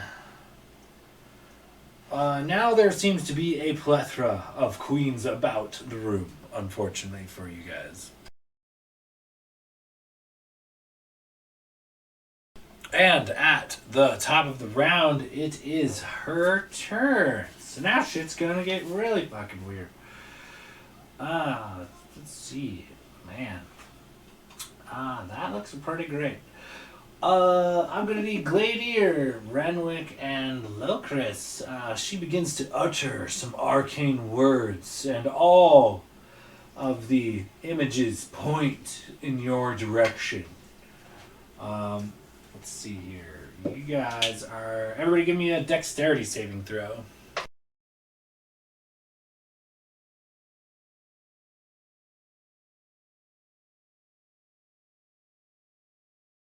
$18.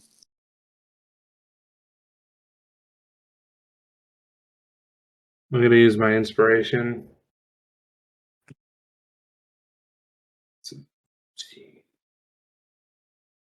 15.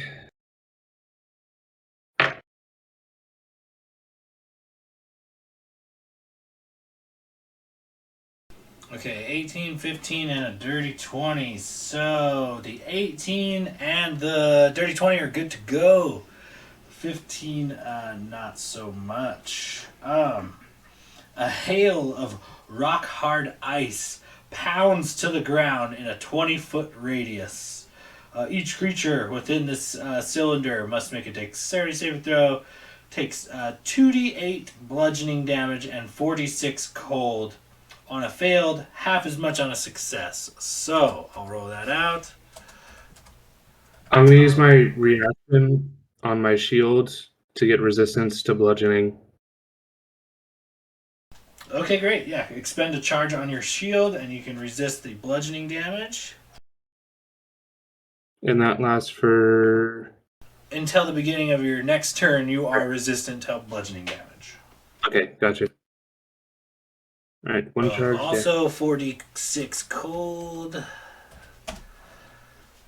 So, in total, you guys take 19 total damage, 4 bludgeoning, 15 cold. Gladiator, you can reduce the bludgeoning. I take 17 total. Also, the area in question now has kind of become difficult terrain, as there is lots of slippery boulders of ice all about. So I'll put that down on the map real quick.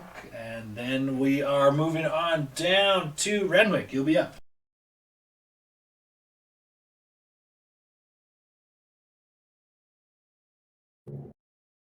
All right. I guess I just need to wait and see how much difficult terrain I'm dealing with here. Not a lot. The boulders kind of fall around you, but you're looking at about 5 feet in any direction that you would like to travel is roughly. So here I'll send the map there. The area affected will be in the light blue circle, so anywhere in that neck of the woods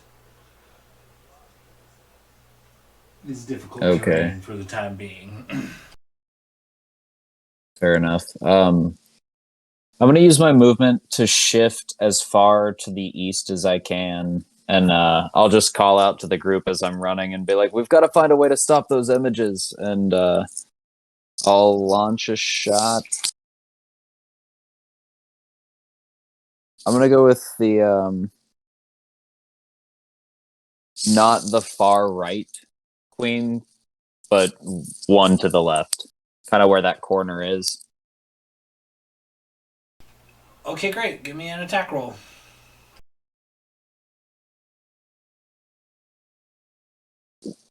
Shit, drop my die. That is a 17 plus 8, 25, 29 with bless. And that is another image dissipates. All right. And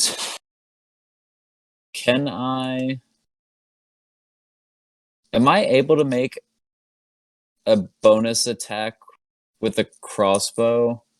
I have crossbow master, so it says I ignore the loading trait of any crossbows I'm proficient with, but I don't know if that translates to being able to take 2 shots in one turn with a light crossbow. Maybe if it was a hand crossbow, I'd go for it, but I don't think you could pull it off with a light crossbow. Fair enough.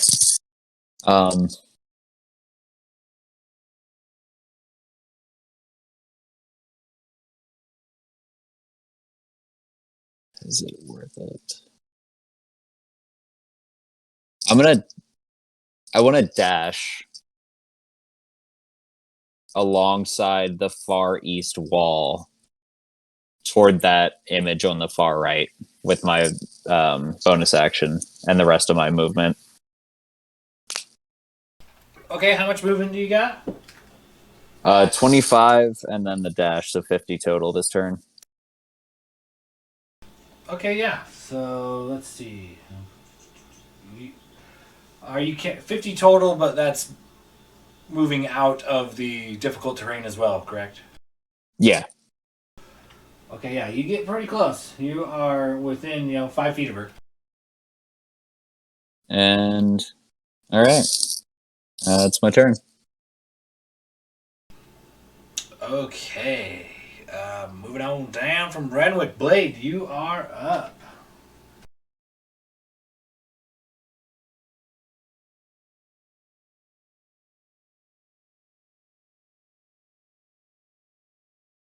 Hmm.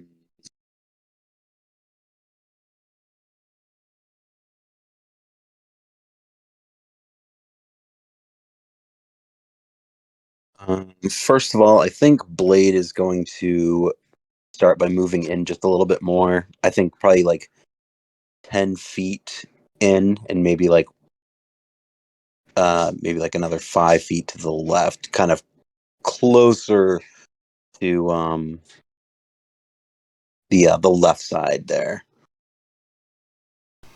Okay. What do you do from there?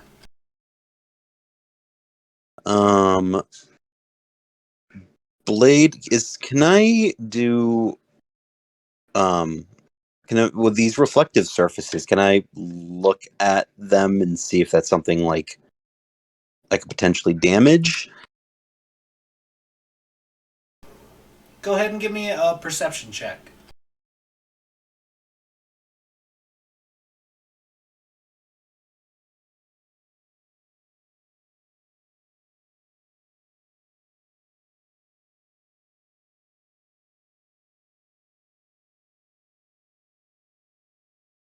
Oop.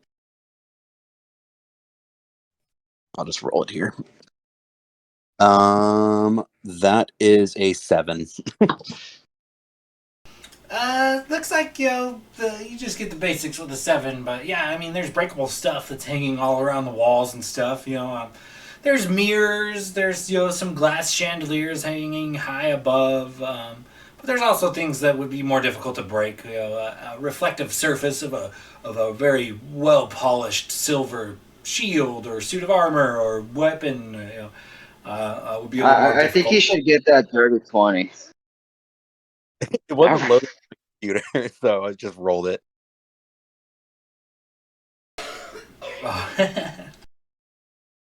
What a yeah, bitch so bot. Okay. I whatever. I think I'm just gonna try to go for it. Am I within range of some of those? I'm guessing they're probably all over the place. It's not just one spot, but is there a place that I could potentially? Well, I guess whatever. I'm going to I guess get as or within reason. What's the distance of that spell? I think I'm probably within 60 feet from where I am. I'm going to cast Shatter on the wall where this stuff is hanging, just to see.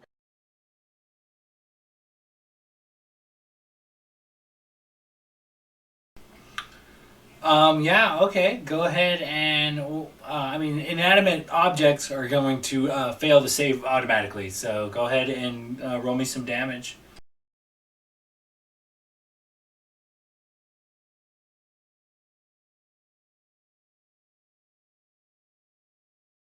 Okay, I'm just casting it at second level. I'll just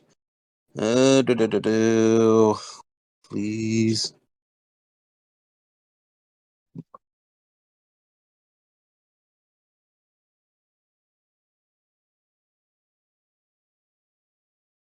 So 16 damage. So is there And anything specific you're aiming for? anything shiny on the wall that could potentially I don't know. I've got a bad feeling about this. You're Okay, trying to like so disrupt the reflections, right? Yeah, exactly. as you do a total of 16 damage, your sound wave bursts forth from you, and it seems to just rattle some of the more hardier reflective surfaces on the wall. The shields and swords and things, but as far as some of the more fragile things, several mirrors do just burst into like hundreds of pieces, and you do notice that after doing a bit of damage, one of the images does fade. The lefternmost image nearest to Logos disappears. Oh, that's awesome. Um, and for my bonus action, I am going to once again, go ahead and inspire Gladier with another just good strum of the lute with the thumb, and just say, "Press on." Okay, so with your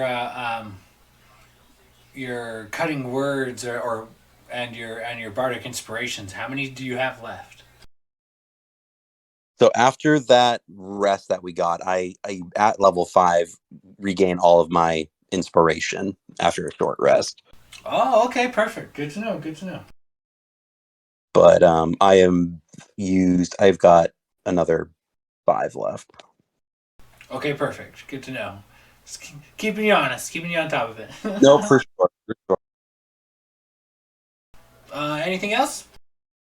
Nope, that'll be it for me.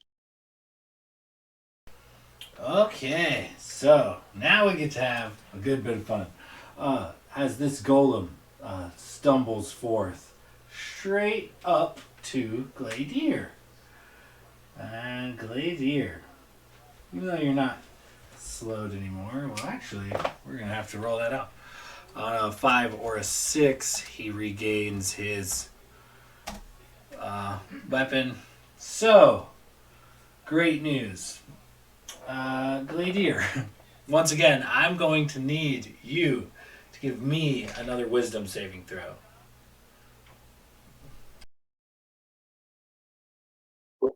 Wonderful.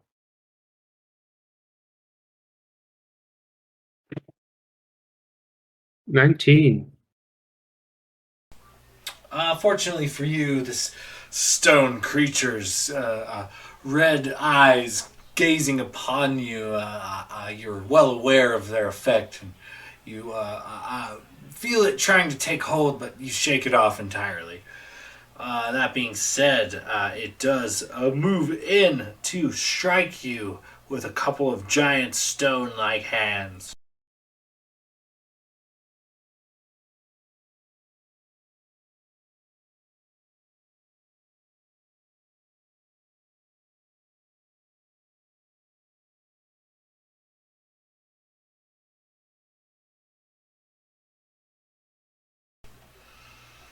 So they both come pummeling down upon you, and it looks like one misses, but as you sidestep it to get out of the way, another lands true and lands a crushing blow upon you.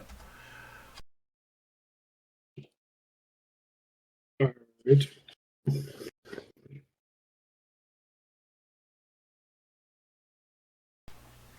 You take a total of 15 bludgeoning damage, but I believe you has not been your turn since you last used your reaction, so you can actually half that. 15 becomes, we'll call it 7 bludgeoning damage. Alrighty.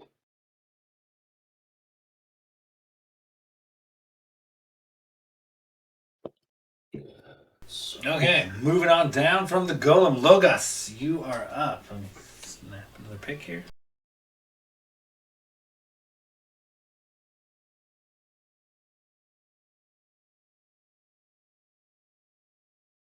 So did I hear that correctly? That when Blade broke a mirror, one of the images disappeared? Yeah, Blade did more than break a mirror. He broke several things on the wall. But yes, by attacking some of the shiny objects, it did make one of the illusions fade. Hmm. Did I get this? Did I get the sense that that's how she is able to keep doing it, or does that just take away one? Go ahead and give me, we'll call it an Arcana check, because you're kind of thinking about this. Oh, that's gonna be shit.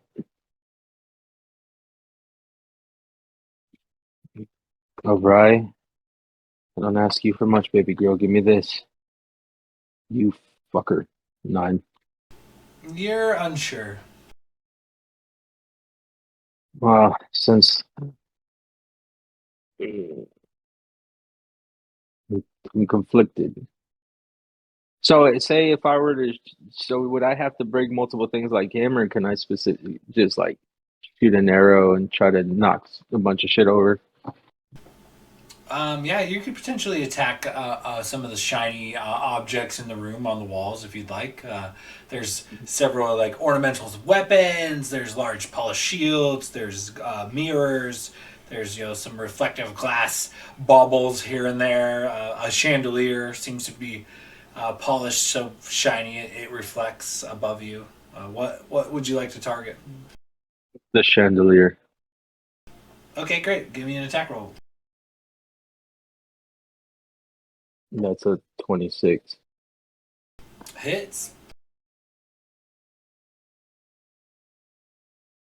That's a 4 plus 6, 10. No, I don't get. I didn't hunter's mark the fucking chandelier. So it's just 10 points to the chandelier. You fire up into it, and you take out a decent portion of glass, kind of scatters up from above and falls to the ground and shatters. But it doesn't have any direct effect that you notice. So does it look like that if I drop it, something might happen, or I hit it and it doesn't seem like anything will happen? With your former Arcana check, you're unsure as how the magic really works. Oh, fuck it. I'll take that second attack and try to knock down that chandelier. Okay, great. Give me an attack roll. Yeah, it's a 15 on the die for 26. Oh, that'll hit. Roll out some damage. That's another 4 for 10. Another 10 points. With that, you've cleaved with a couple of arrows. You cleave about half of this chandelier completely off, and it falls and crashes to the ground. And as it does so, another image disappears.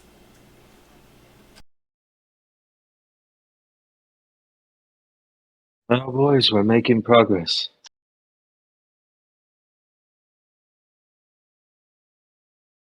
Anything else?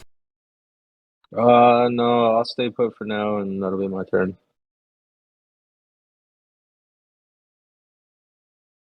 Moving on down from Logos. Locris, you are up. There you go. New map in the feed there. What are you doing?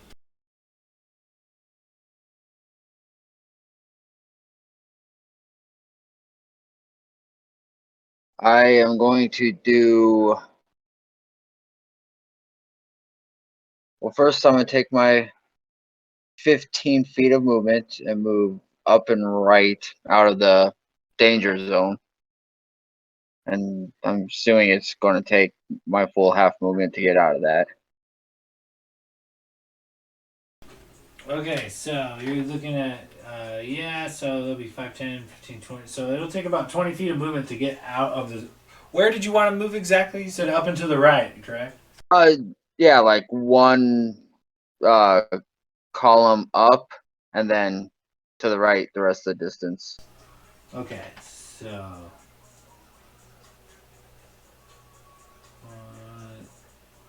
And you get 30 feet of movement, correct? Yes.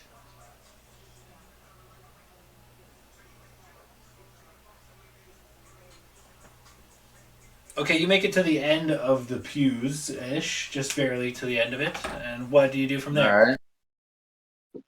I'm going to send an Eldritch Blast at the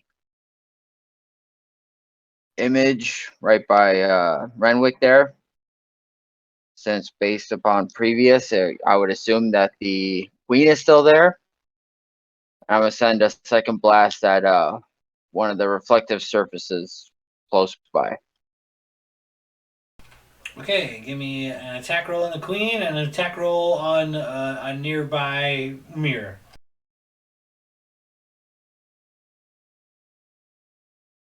Okay, 21 on the queen and 14 on the mirror.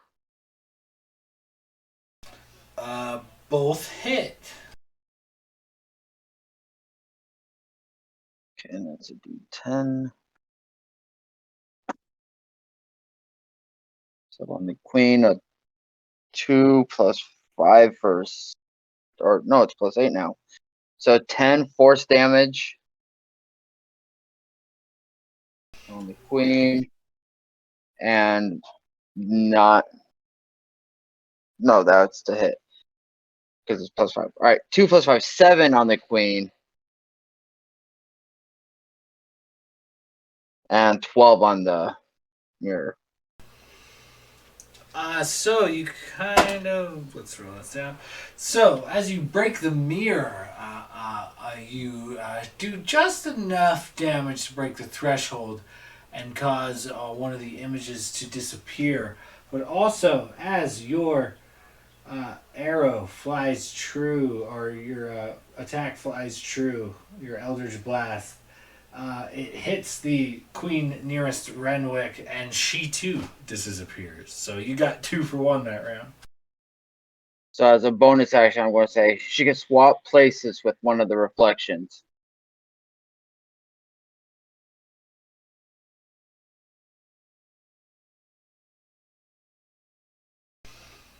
Okay. So anything else? That's all I have. All right. Moving on down from Locris. Gladiator, you are up. Here's the newest map here. What do? You are currently going toe to toe with a giant rock monster. All right. I'm about to just. Clear's just gonna see this golem as an obstacle to his goal and just lay into it. So, I'm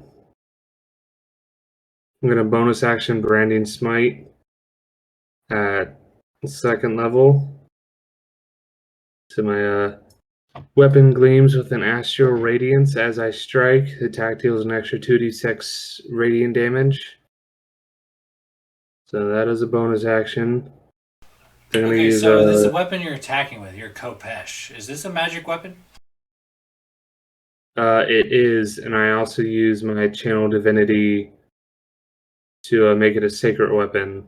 So it's a +3 on attack rolls as well. Okay, great. Just double checking. Yeah. All right. So first strike, +3. That is a 24 to hit. That will hit. All right. So I get a 1d8 +6 for the Kopesh. So that's 9 damage plus Branding Smite, which is 2d6 radiant. So that's 9 plus 5 for 14. Plus, I'm going to pump a Divine Smite using a 1st level spell slot for an additional, I think it's 2d8. Divine Smite. Yeah, an additional 2d8. So that is 14 plus 2d8. That's 24 damage on the first strike. Nice. And take my second attack on the golem. That is a 19 to hit. That'll hit. And that is just regular damage on that one. For 1d6. Another 14 damage. All right, yeah. As you step forward and go toe to toe with this thing, you grind into it with your Kopesh as you strike it, and blast radiant energy comes forth from you, and you chisel a few good chunks of it right off of the breast, but it doesn't seem to slow or hinder it at all. Yeah, I thought as much. Slashing probably does not do great. All right. And then I'm going to.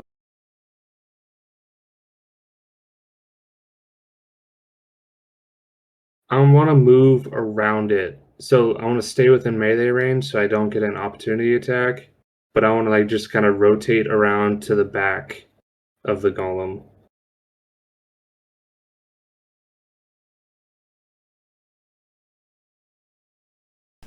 Okay, yeah, not a problem. You it takes about 20 feet of movement, but you get there for sure.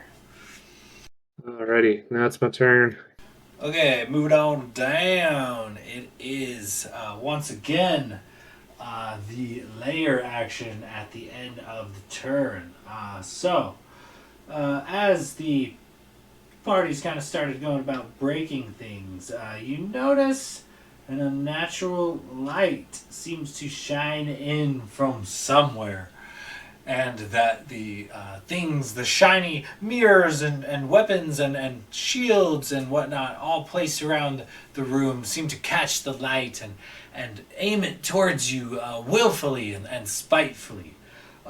Slowly but surely, the surroundings of everywhere in the entire room become unbearably bright, and you have no choice but to look away or shield your eyes. Everyone give me Constitution saving throws.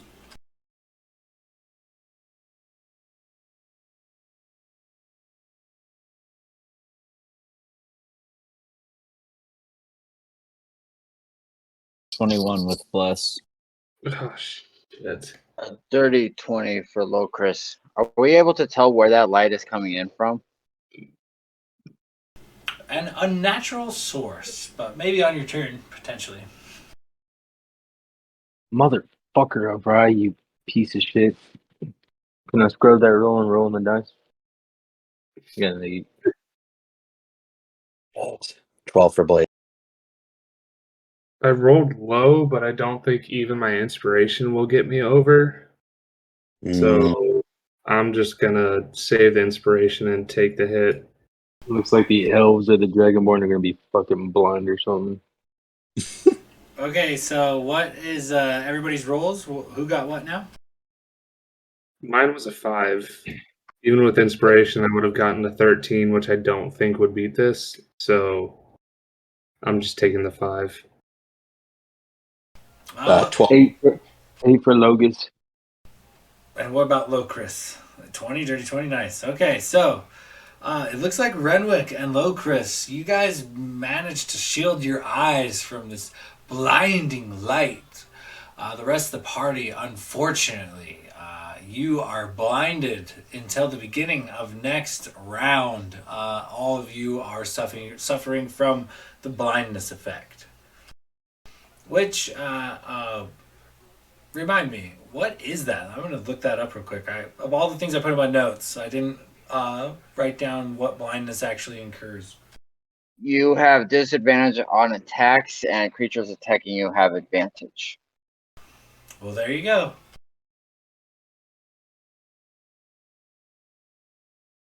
Oh, DM. I took What's up? damage from the golem. Correct. You did. You'll have to give me a concentration check.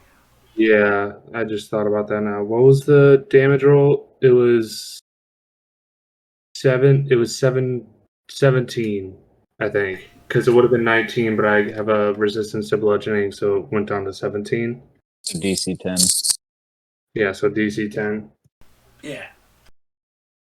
Okay. So +2. Oh yeah, I rolled a 10 and I have a +2 to Constitution, so 12. Perfect. It holds. The shield Okay, yeah. is still going. You still have a +2 to AC, Lokers. All right. So, let's see here. That being the bottom of the action, so you guys have been blinded. We're going back to the top.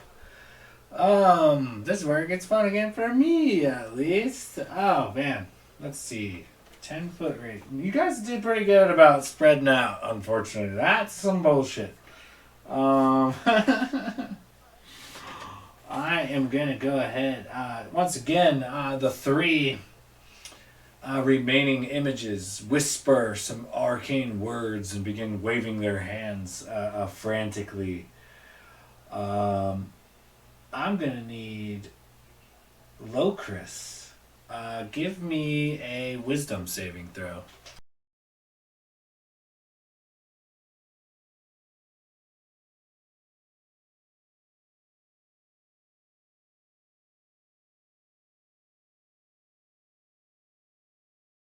No, you said wisdom.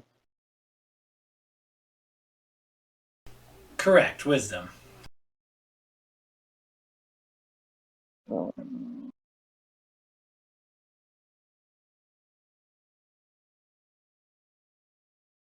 From the images, about how far away am I?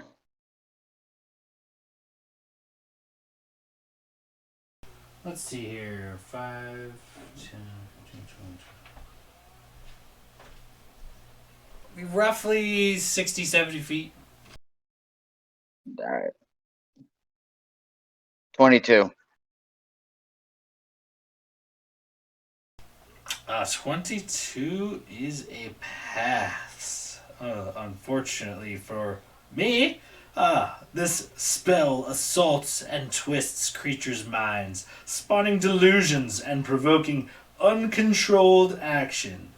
Each creature, yada yada yada, wisdom saving throw. Yeah. Unfortunately for me, you managed to shake whatever arcane words she's managed to throw in your direction, and it does not take effect.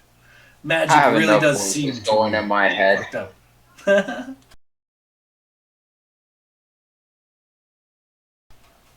Okay, moving on down. Let's see here. Yeah, so, Renwick, you're up.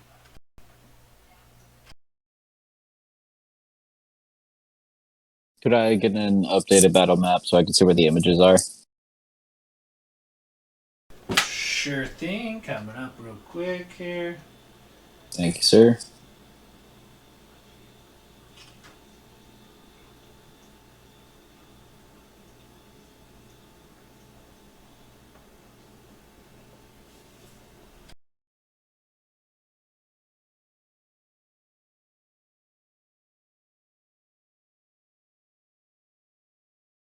All right. I would like to use my. If I use my movement, my dash action, can I get within melee of, I guess, the version of the queen that's directly behind the throne area? It'd be 50 feet total. You can, actually. All right. Yeah, he is gonna basically just start sprinting over.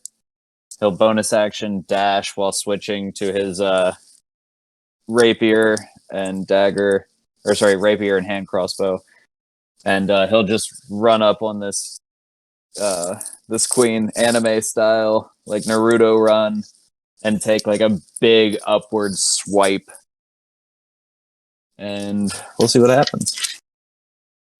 All right, give me an attack roll. That is a with plus 16 plus 925. All right, as you go to, as you run up towards this image, Renwick, you cock back and swing the rapier, coming cleaving down on this what could potentially be an image, but at the last second, a blue ethereal shield erupts from the target, blocking your blow. It seems that maybe you have found her finally. And he'll, God damn it. So she was able to block that at a 25? Oof. With the shield spell, it puts it up to a 25, correct? God damn. Well, yeah, he'll when he feels him, like I guess Polaris make connection with that shield, and it grinds up against it. I feel like he just locks eyes with her, and he calls out like, "There you are, you frigid bitch," and just readies for his next move, I guess. All right, moving on down. Blade, you're up. Shit. So I am blind. Correct. Oh man, that really doesn't give me many options.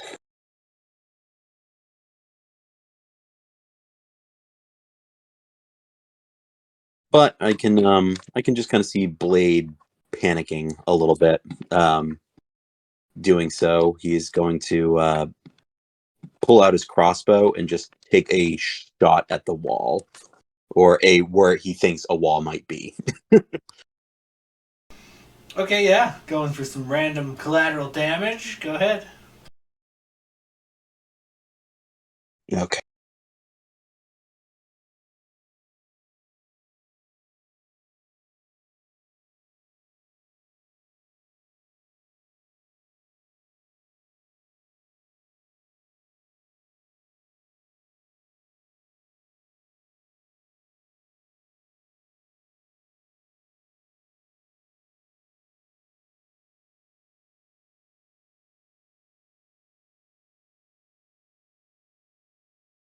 Wow. Okay.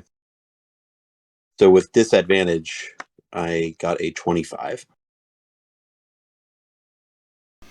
Well, damn. God damn, I should just That'll hit. perfect. And as far as damage goes, that is going to be lowest amount of damage. Great. 5 piercing damage.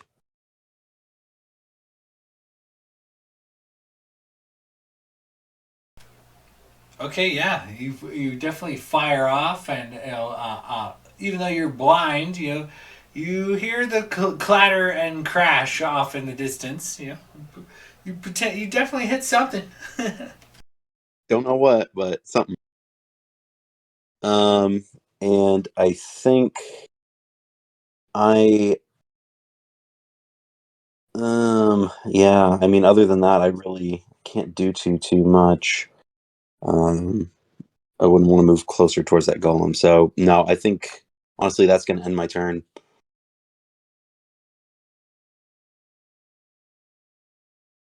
Okay, moving on down from Blade. That is the Golem. Smashy time for old Gladier over here. A couple of attacks coming at you, Gladier. Gladier, remind me, did you pass your blinding save or not? I sure did not. I didn't think so, but before I rolled advantage on you, I wanted to make sure. Because I already get a pretty good plus here, so. So that'll be 1 hit.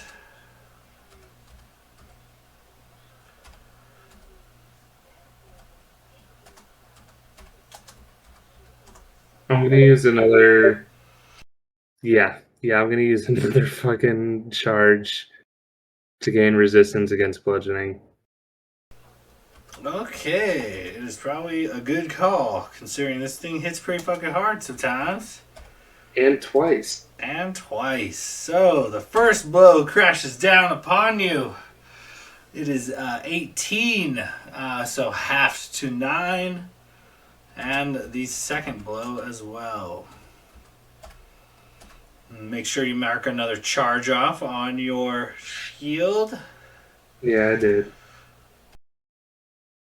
27? Jesus fucking Christ. So halved to, we'll say 13? 13 bludgeoning damage crashes down upon you. 9 for 22 total damage. Holy shit balls.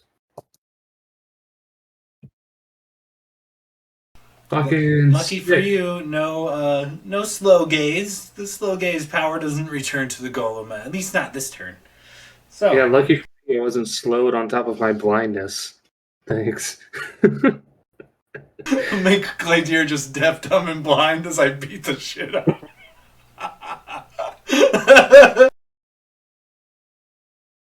Okay, so that is Logos. You are up next.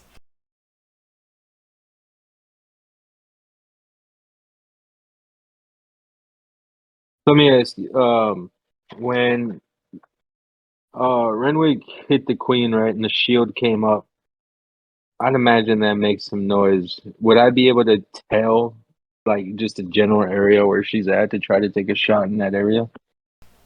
Give me a perception check with disadvantage. Because he did also say, "I found you, you frigid bitch."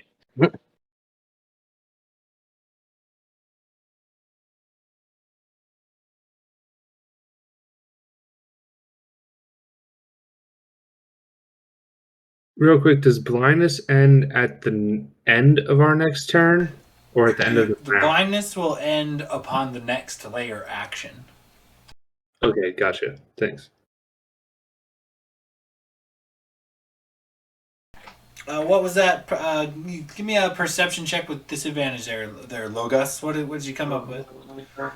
Yeah, she'll cry. I'm done with her. 12. Oh, 12. Whoa. Okay. I mean, you get the general direction, but as far as like pinpointing anything specific, it's still pretty difficult. All right. Well, since I'm blind, I ain't got shit else to do. I'll just take my two shots in the area where I thought I heard something, where I heard the sound of the arrow hitting off her shield. Okay, great. Go ahead and give me a couple of attack rolls with disadvantage. All right, 2d20 rolling. All right. Wow, they're both shit. That's a fucking 7 and a 5, so 16 to hit. Unfortunately, her shield is still up, and that is going to be a miss. Okay, then second attack.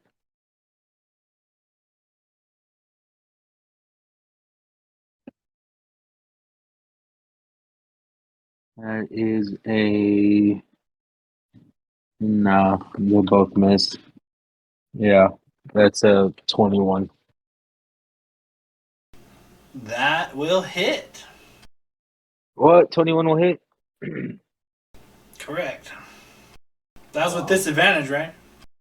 Yeah, I rolled a 10. And, I rolled an 11 and a 10. All right, perfect. Go ahead and roll some damage. You managed to find your target. So I wouldn't be able to hunter's marker, right? Because I'm blind. I do believe part of the language is line of sight for Hunter's Mark. Let me double check real quick. Hunter's mark. You choose you choose a creature that you can see. Okay. So that's 7 plus 6 for 13 points of damage. All right, very nice. Okay. So Logos will just kind of be like, just off of instinct shooting where he thinks he heard something happen and then just by luck get the first hit. The first arrow, though you couldn't see it, landed surprisingly close to Renwick's face in the wall, but you managed to land one in the queen also, so 10 points, I guess. And I'll stay put and that'll be my turn. All right, moving on down. Lokris, you are up.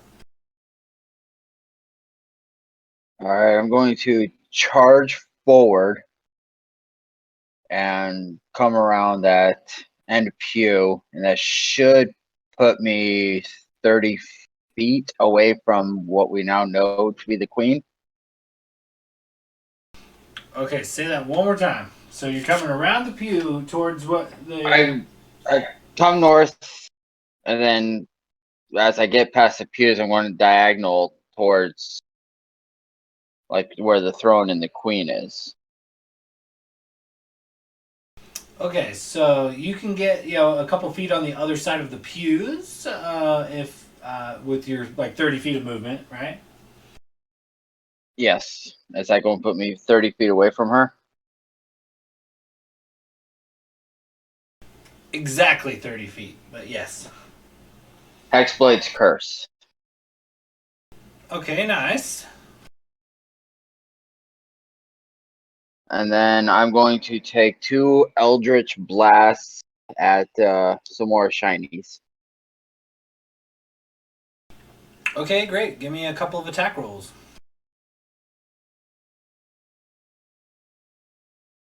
So 18 plus 8 for 22, and a 7 plus 8 for 15.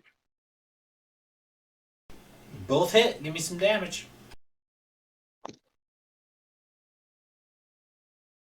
6 plus 5 for 11. And 4 plus 5 for 9. And that was to 2 separate targets. You send a few mirrors shatter and some shiny shields kind of clatter off the wall face down to where they're not shining so brightly anymore. And once again, another image fades. And that will end my turn. Okay, moving on down. Gladier, you're up.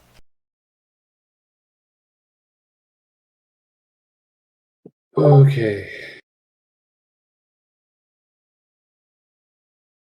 All right, so I'm going to bonus action my last healing word on myself. So that is a 1d4 minimal healing, 1d4 plus 1.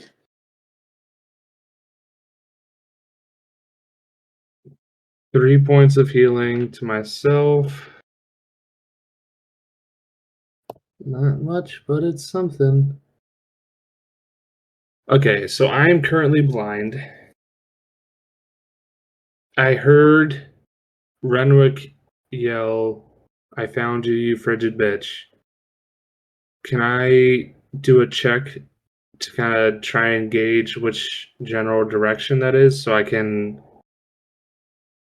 try and run in that, general direction? Yeah, go ahead and give me a perception check. 13. I'm going to give it to you. I want to move my full movement.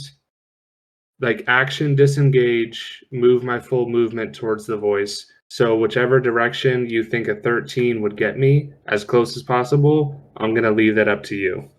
Because it was a 13 perception and I'm blind.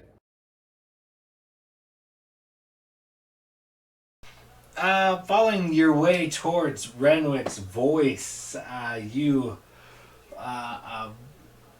full disengage with the critter, and you move forward, and you stumble a bit, and you catch yourself, but you've managed to make it to at least the throne. Okay, fair enough. Yeah, I'm gonna leave that as that's my turn. Action, bonus action, movement. And once again, as the layer action fades, your guys' vision returns just in time for the gleaming shine to return to some of the parts of the walls and things. And though not as bright as before, it seems a few mirrors on the wall shift and shine, and they focus on the queen and focus on distorting her image. Let me roll this one out. And 6 additional queens stepped forth onto the battlefield from random locations.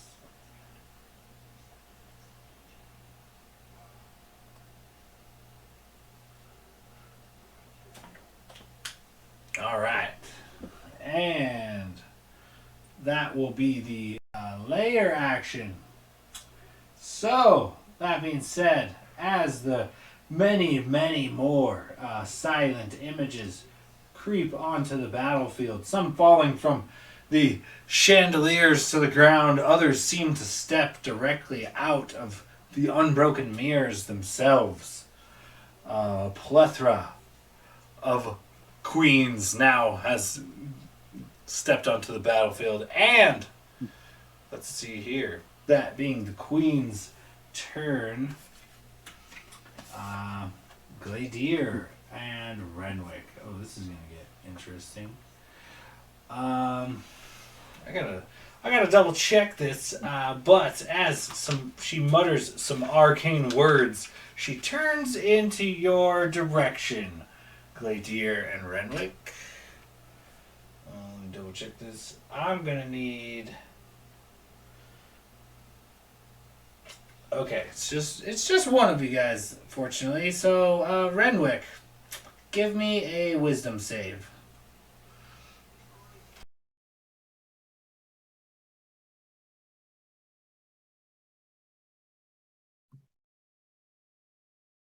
Is this by chance to be frightened? Because I have advantage on that? It is not, unfortunately. Yeah, it was worth a shot. Fair enough. Fuck me. I rolled a 2, and with Bless, I'm pretty sure that's like a 5. She kind of, as you call her a frigid bitch and grind your rapier against her arcane shield, the shield slowly fades, and she says, "Well, if you're going to act like an ass, you might as well look like one too." And with a arcane phrase and a muttering, she flicks you right on the end of your nose.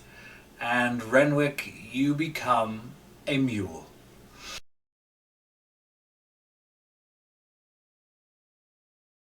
Renwick is now a miniature donkey.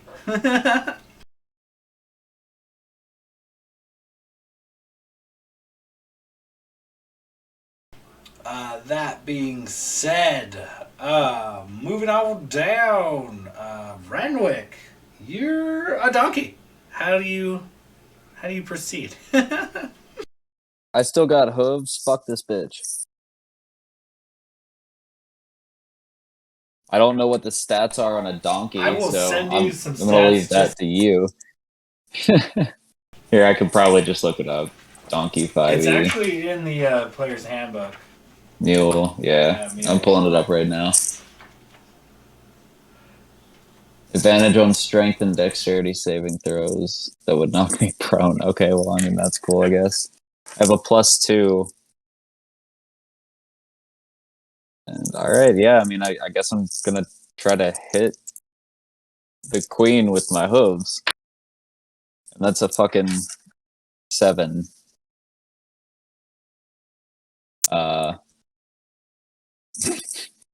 Can I bonus action hoof again? I don't. How does this? I've never been turned into an animal.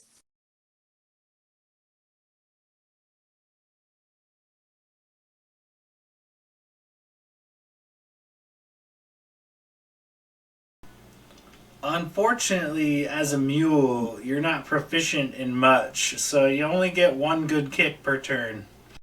Fair enough. And then he'll just let off a huge hee-haw and like rear up at the queen. He's not backing down, mule or not. In it to win it. Would I by chance like know if it was regular polymorph or true polymorph? Like, would I revert back upon taking damage, or am I just a fucking mule forever? Go ahead and give me an Arcana check. Using mule stats. So. No, I'm kidding. I'm kidding. You retained your intelligence, wisdom, and charisma score. It's the others you use. That's 17. As far as you know, you could feel the kind of pull towards this lady's magic. As far as you could tell, the effects are not permanent yet.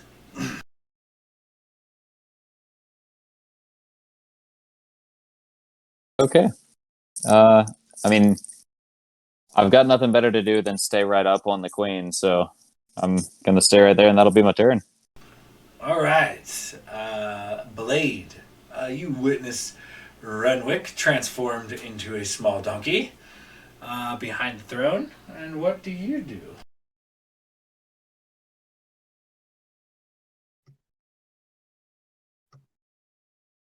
Hmm.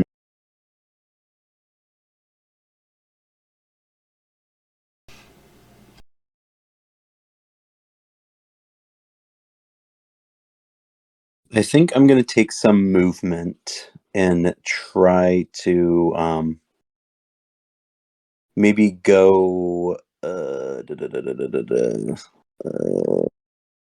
maybe towards the left hand side. I just want to get away from that goal because I have a feeling he's coming for me.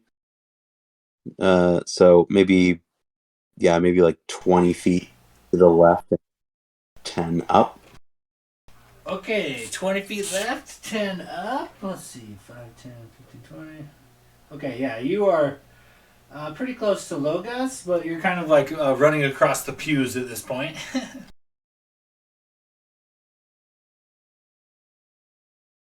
Okay. I am going to let's see what the range is on this shit.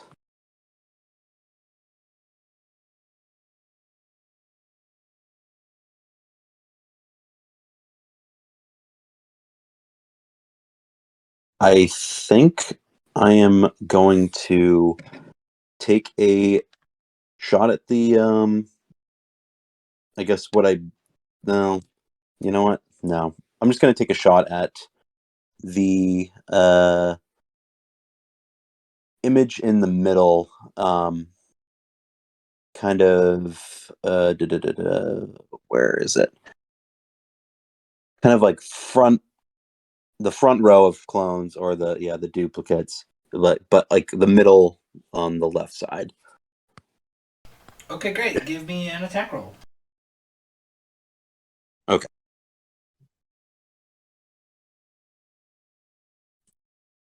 So that is going to be, oh nice. Okay, so that is a 23 to hit. Let me go ahead and.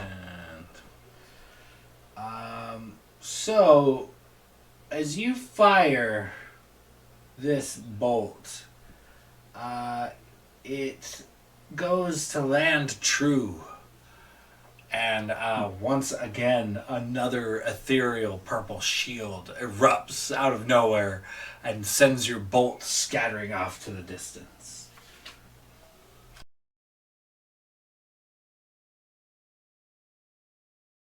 Oh boy. Which one did he shoot at? The one at the was closest to him, essentially. Yeah. So the in the front row, it is the middle left. Oh, fuck. Well, that changes things. I counterspell the shield. Ooh, that's a good call. Go ahead and roll damage on that attack roll, Blade. Oh shit. Okay. Let's see. 1d8 plus 4. We are looking at that's 5 plus 4, so 9 damage. All right. Piercing damage. And I guess after seeing that happen, just for the sake of it, Blade is going to announce, to say, like, I think I found her, and announce that to the group. And as a bonus action, I am going to cast Healing Word at the is Gladier. He's within 60 feet of me. Yeah. Yeah, he is. So I am going to cast Healing Word at the 2nd level on Gladier, giving him. I'm just going to roll it in D&D Beyond. So that's going to give him 11 hit points. Thank the Lord. Very nice. Lord Saint. And I think that's going to end my turn.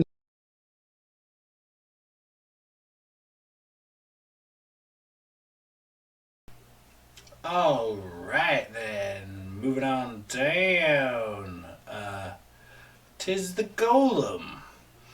Upon being counterspelled, all of the Queen's clones call out in unison as they all look to Locris and point to him. She proclaims, "Him. Kill him first and then finish the others as well." And the golem responds, immediately charging forth towards you, Locris. Let's see, let me make a little movement here. It crashes forth, splintering the pews in its path, seeing you and only you.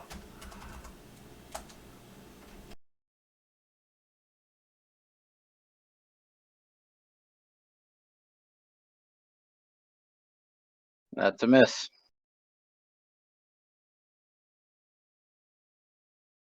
That one's not. Unless I have something to say, Blade is going to lash out with cutting words.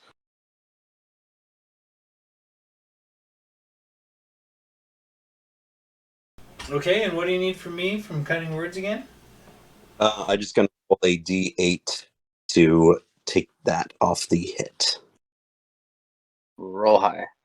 which that is a 6 off of that, so it'd be 18 to hit. Okay. Can you read me the language of cutting words real quick before Yeah. we roll that up? First,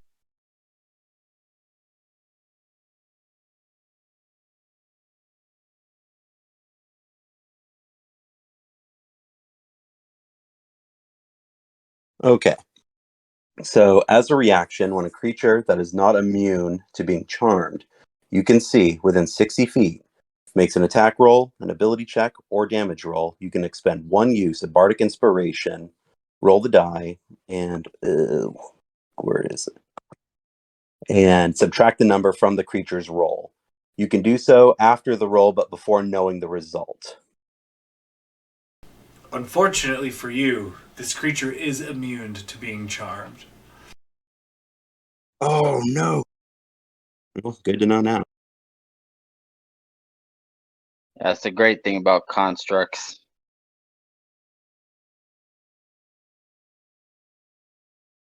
I'm just yelling at rocks.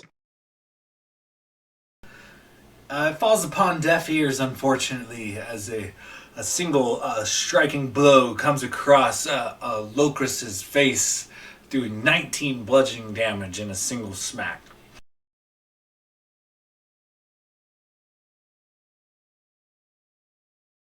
Got it. Locris, I am also going to need you to give me a wisdom saving throw as its eerie red gaze falls upon you. 15 plus 4 for 19. You shake off this weird spell effect, but it doesn't seem to affect you.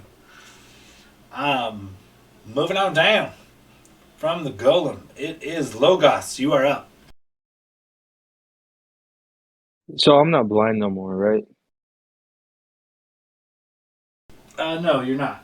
You're free from blindness. And I saw which one they attack. I know which one's the queen now, right?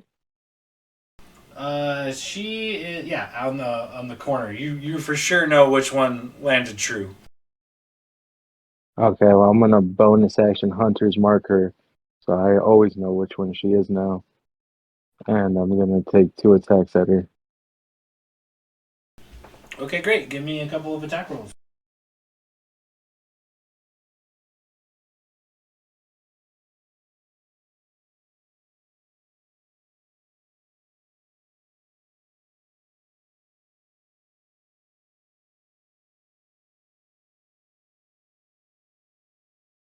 I assume a 14 misses. Definitely misses.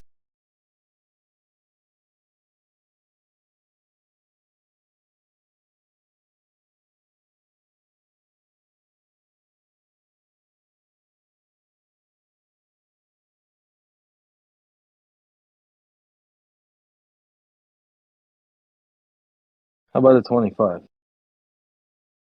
That'll hit.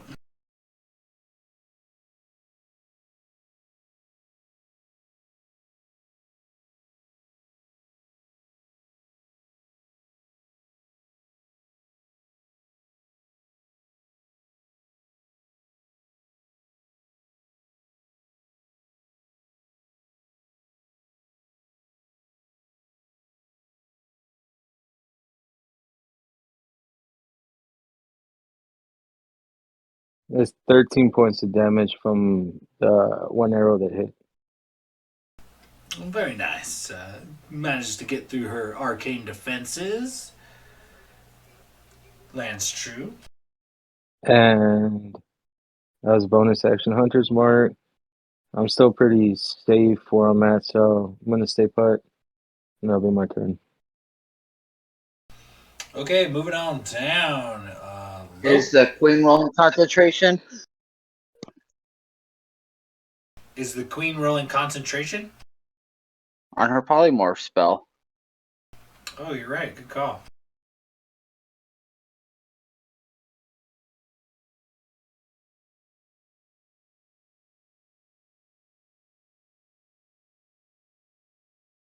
She pulled it off.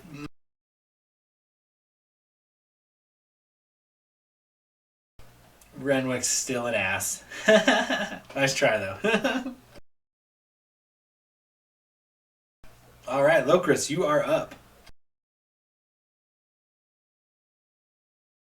Need to stop rolling so well, making the rest of us look foolish.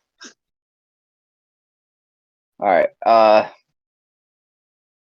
am going to lean around this golem. Make sure I don't leave melee range. I'm going to cast Hex on what I know to be the queen. Or no, I can't. I'm out of spell slots, so. Eldritch Blast! All right, give me an attack roll.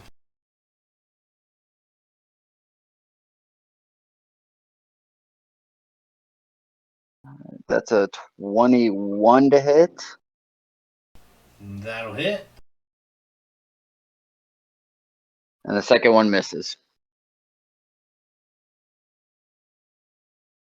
All right, go ahead and roll me up some damage. 11 points force damage.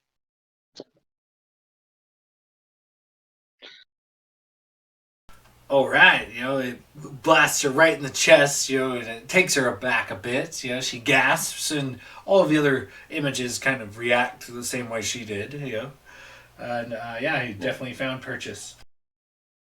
And then I slapped a golem with the back of my hand and be like, "Huh, did you see that?"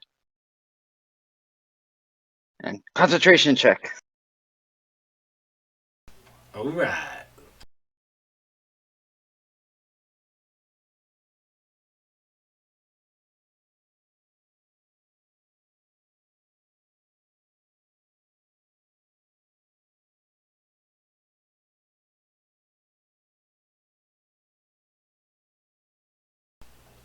Unfortunately, she still passes. Oh, you're just such an ass, Renwick. My turn's done. I ain't moving. Renwick remains an ass, and we move on down to Gladier.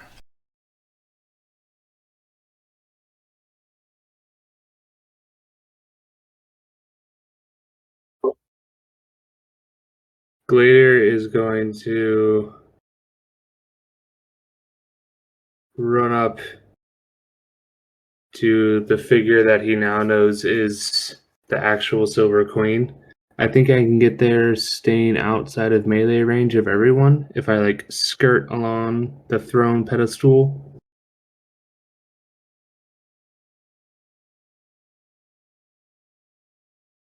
Oh yeah, you can get there pretty easily. Luckily for you, the images don't get opportunity attacks. So. And yeah, so I'm going to take 2 swipes at the frigid bitch.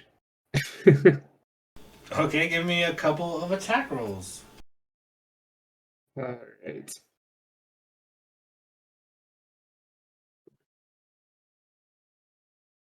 I'm gonna use my inspiration on the first roll. It's a 4 plus 9 for a 13. Using inspiration, that's a 16 to hit.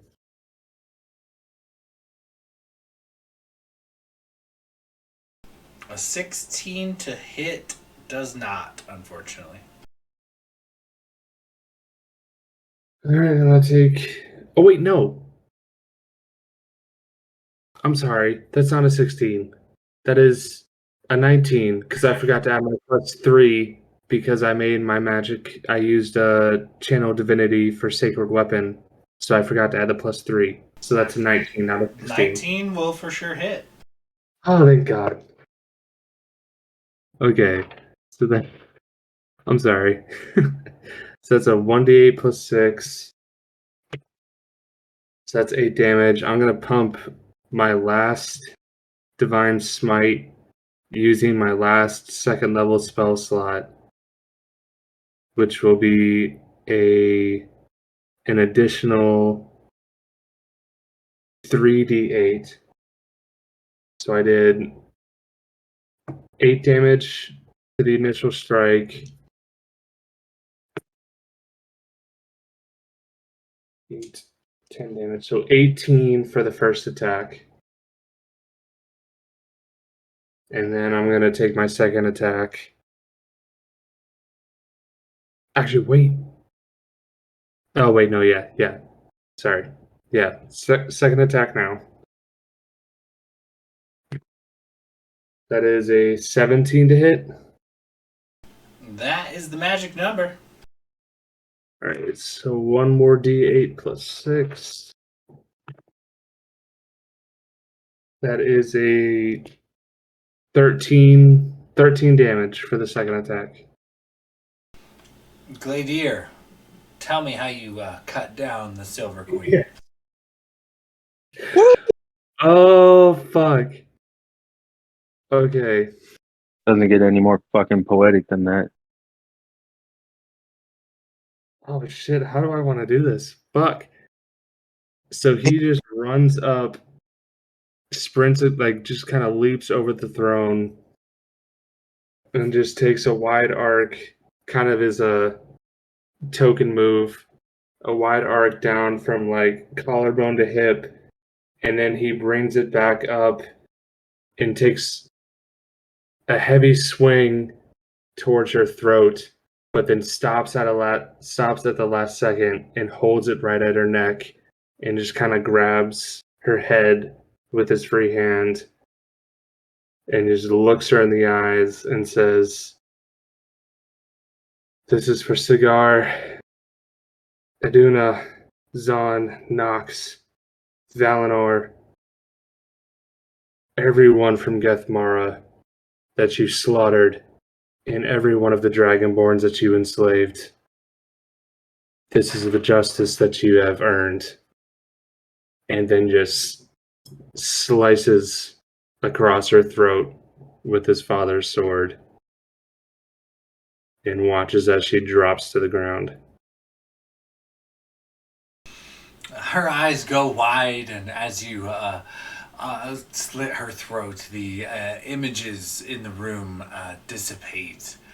And as she looks at you, fearful, gurgling and collapsing to the ground, the second her body hits the ground, a very strong, icy breeze seems to be erupting around the entire room, pushing benches aside, and suddenly standing before you, Gladier, is an icy image, an ethereal spirit of the Queen herself. And as she looks down on you in nothing but a scowl and a clear hatred, she reaches out towards you, grabbing you by the throat. And she, as the swirling mist-like form is very cold to the touch, she slowly lifts you off your feet. And she glares into your eyes and says, I will have my vengeance. Go ahead and give me a wisdom saving throw, Gladier. Shit, what the fuck? I was not expecting that. Wisdom saving throw? God damn it. It's a 5. As she grasps you around your neck, you could feel her unholy energy ebbing and flowing and growing in strength. And you push her back with your own holy aura and energy, and the powers somewhat clash. Almost like magnets that are the same. They just keep so difficult to get them to touch together, and then suddenly, in a flash, her spirit is gone. And that, gentlemen, is where we're going to have to end our session for the time being. Holy Well, shit.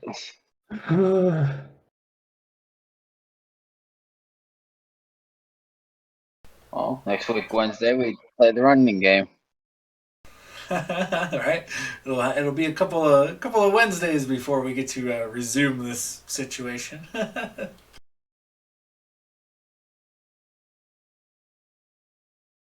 Well, goddamn, boys.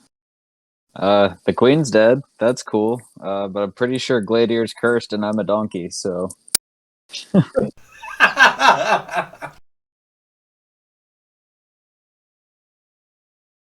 Well, at least your polymorph should break off. I mean, you guys literally just have to hit me once or twice and it's fine.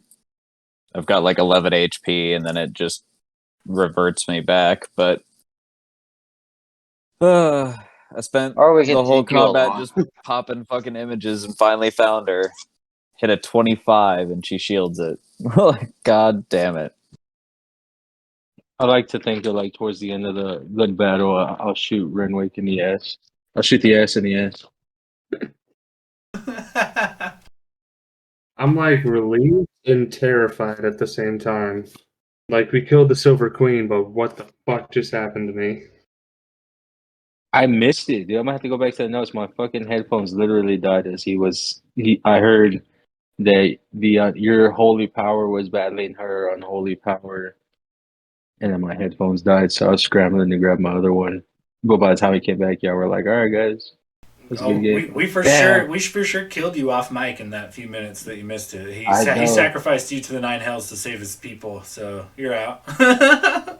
I have to take a level in Warlock for the Silver Queen. She's my new patron. You joke, but I'm pretty sure that's somehow the direction that Alex's character's heading in. That's a pretty rough save to fail. We're gonna have to be dealing with that in the future. Just know, when this causes problems later on, I gave you a chance. And my dice failed me. Yeah, you're gonna need some new dice before Dakota gets back from Ireland. You better go buy a new set. Fuck, dude, I need to buy a new set. My dice suck dick tonight. I can't tell you how many bad rolls that was. I think the only good rolls I really got was the one that you shielded, and then like my skill checks before we even got in the first combat. And ever since then, it was like it'd throw me a bone once in a while, and then I'd roll like back-to-back 3s and a 5. Well, I think all of us, minus Sean, we're having a pretty rough dice night. Yeah. Avery loves me, man. She just likes to hurt you guys, I think. I don't know if she likes me or hates you, but it's one of those. Yeah, the guys were real hit and miss. We rolled like fucking 30s for the stealth check to get in there, and then just rolled fucking duds the rest of the night. Logos doesn't miss very often, and he sent a few arrows astray, for sure. That last one, when I was trying to roll in a variety, it was my turn, but I was in the restroom, so I was trying to roll on a Rye. She was taking so long from my phone.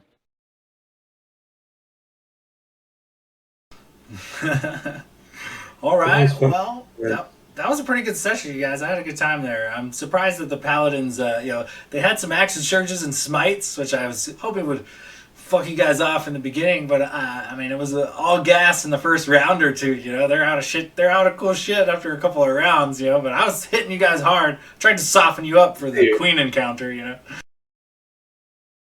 You did drop Locris, to be fair, so. Yeah, that's my first knockout. Yeah, the first one down for the first time.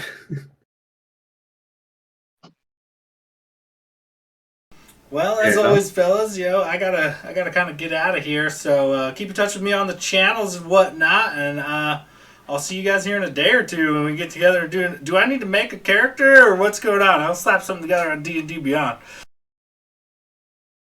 Oh yeah, are we doing something this? I actually can't do this Wednesday. Like it kind of worked out well with my schedule that went Monday instead of Wednesday. So, but I think shit. Well, it was just because I didn't know if anybody wanted to wait 10 days, but I mean, it's up to Will, Sean, and Anthony if they want. Because I have one already done. That's a real easy, very heavy role play, very little combat story that I ran for Monica, Katrina, and Dakota the one night. Yeah, that one was pretty fun. So Yeah, a lot of puzzles and problem solving.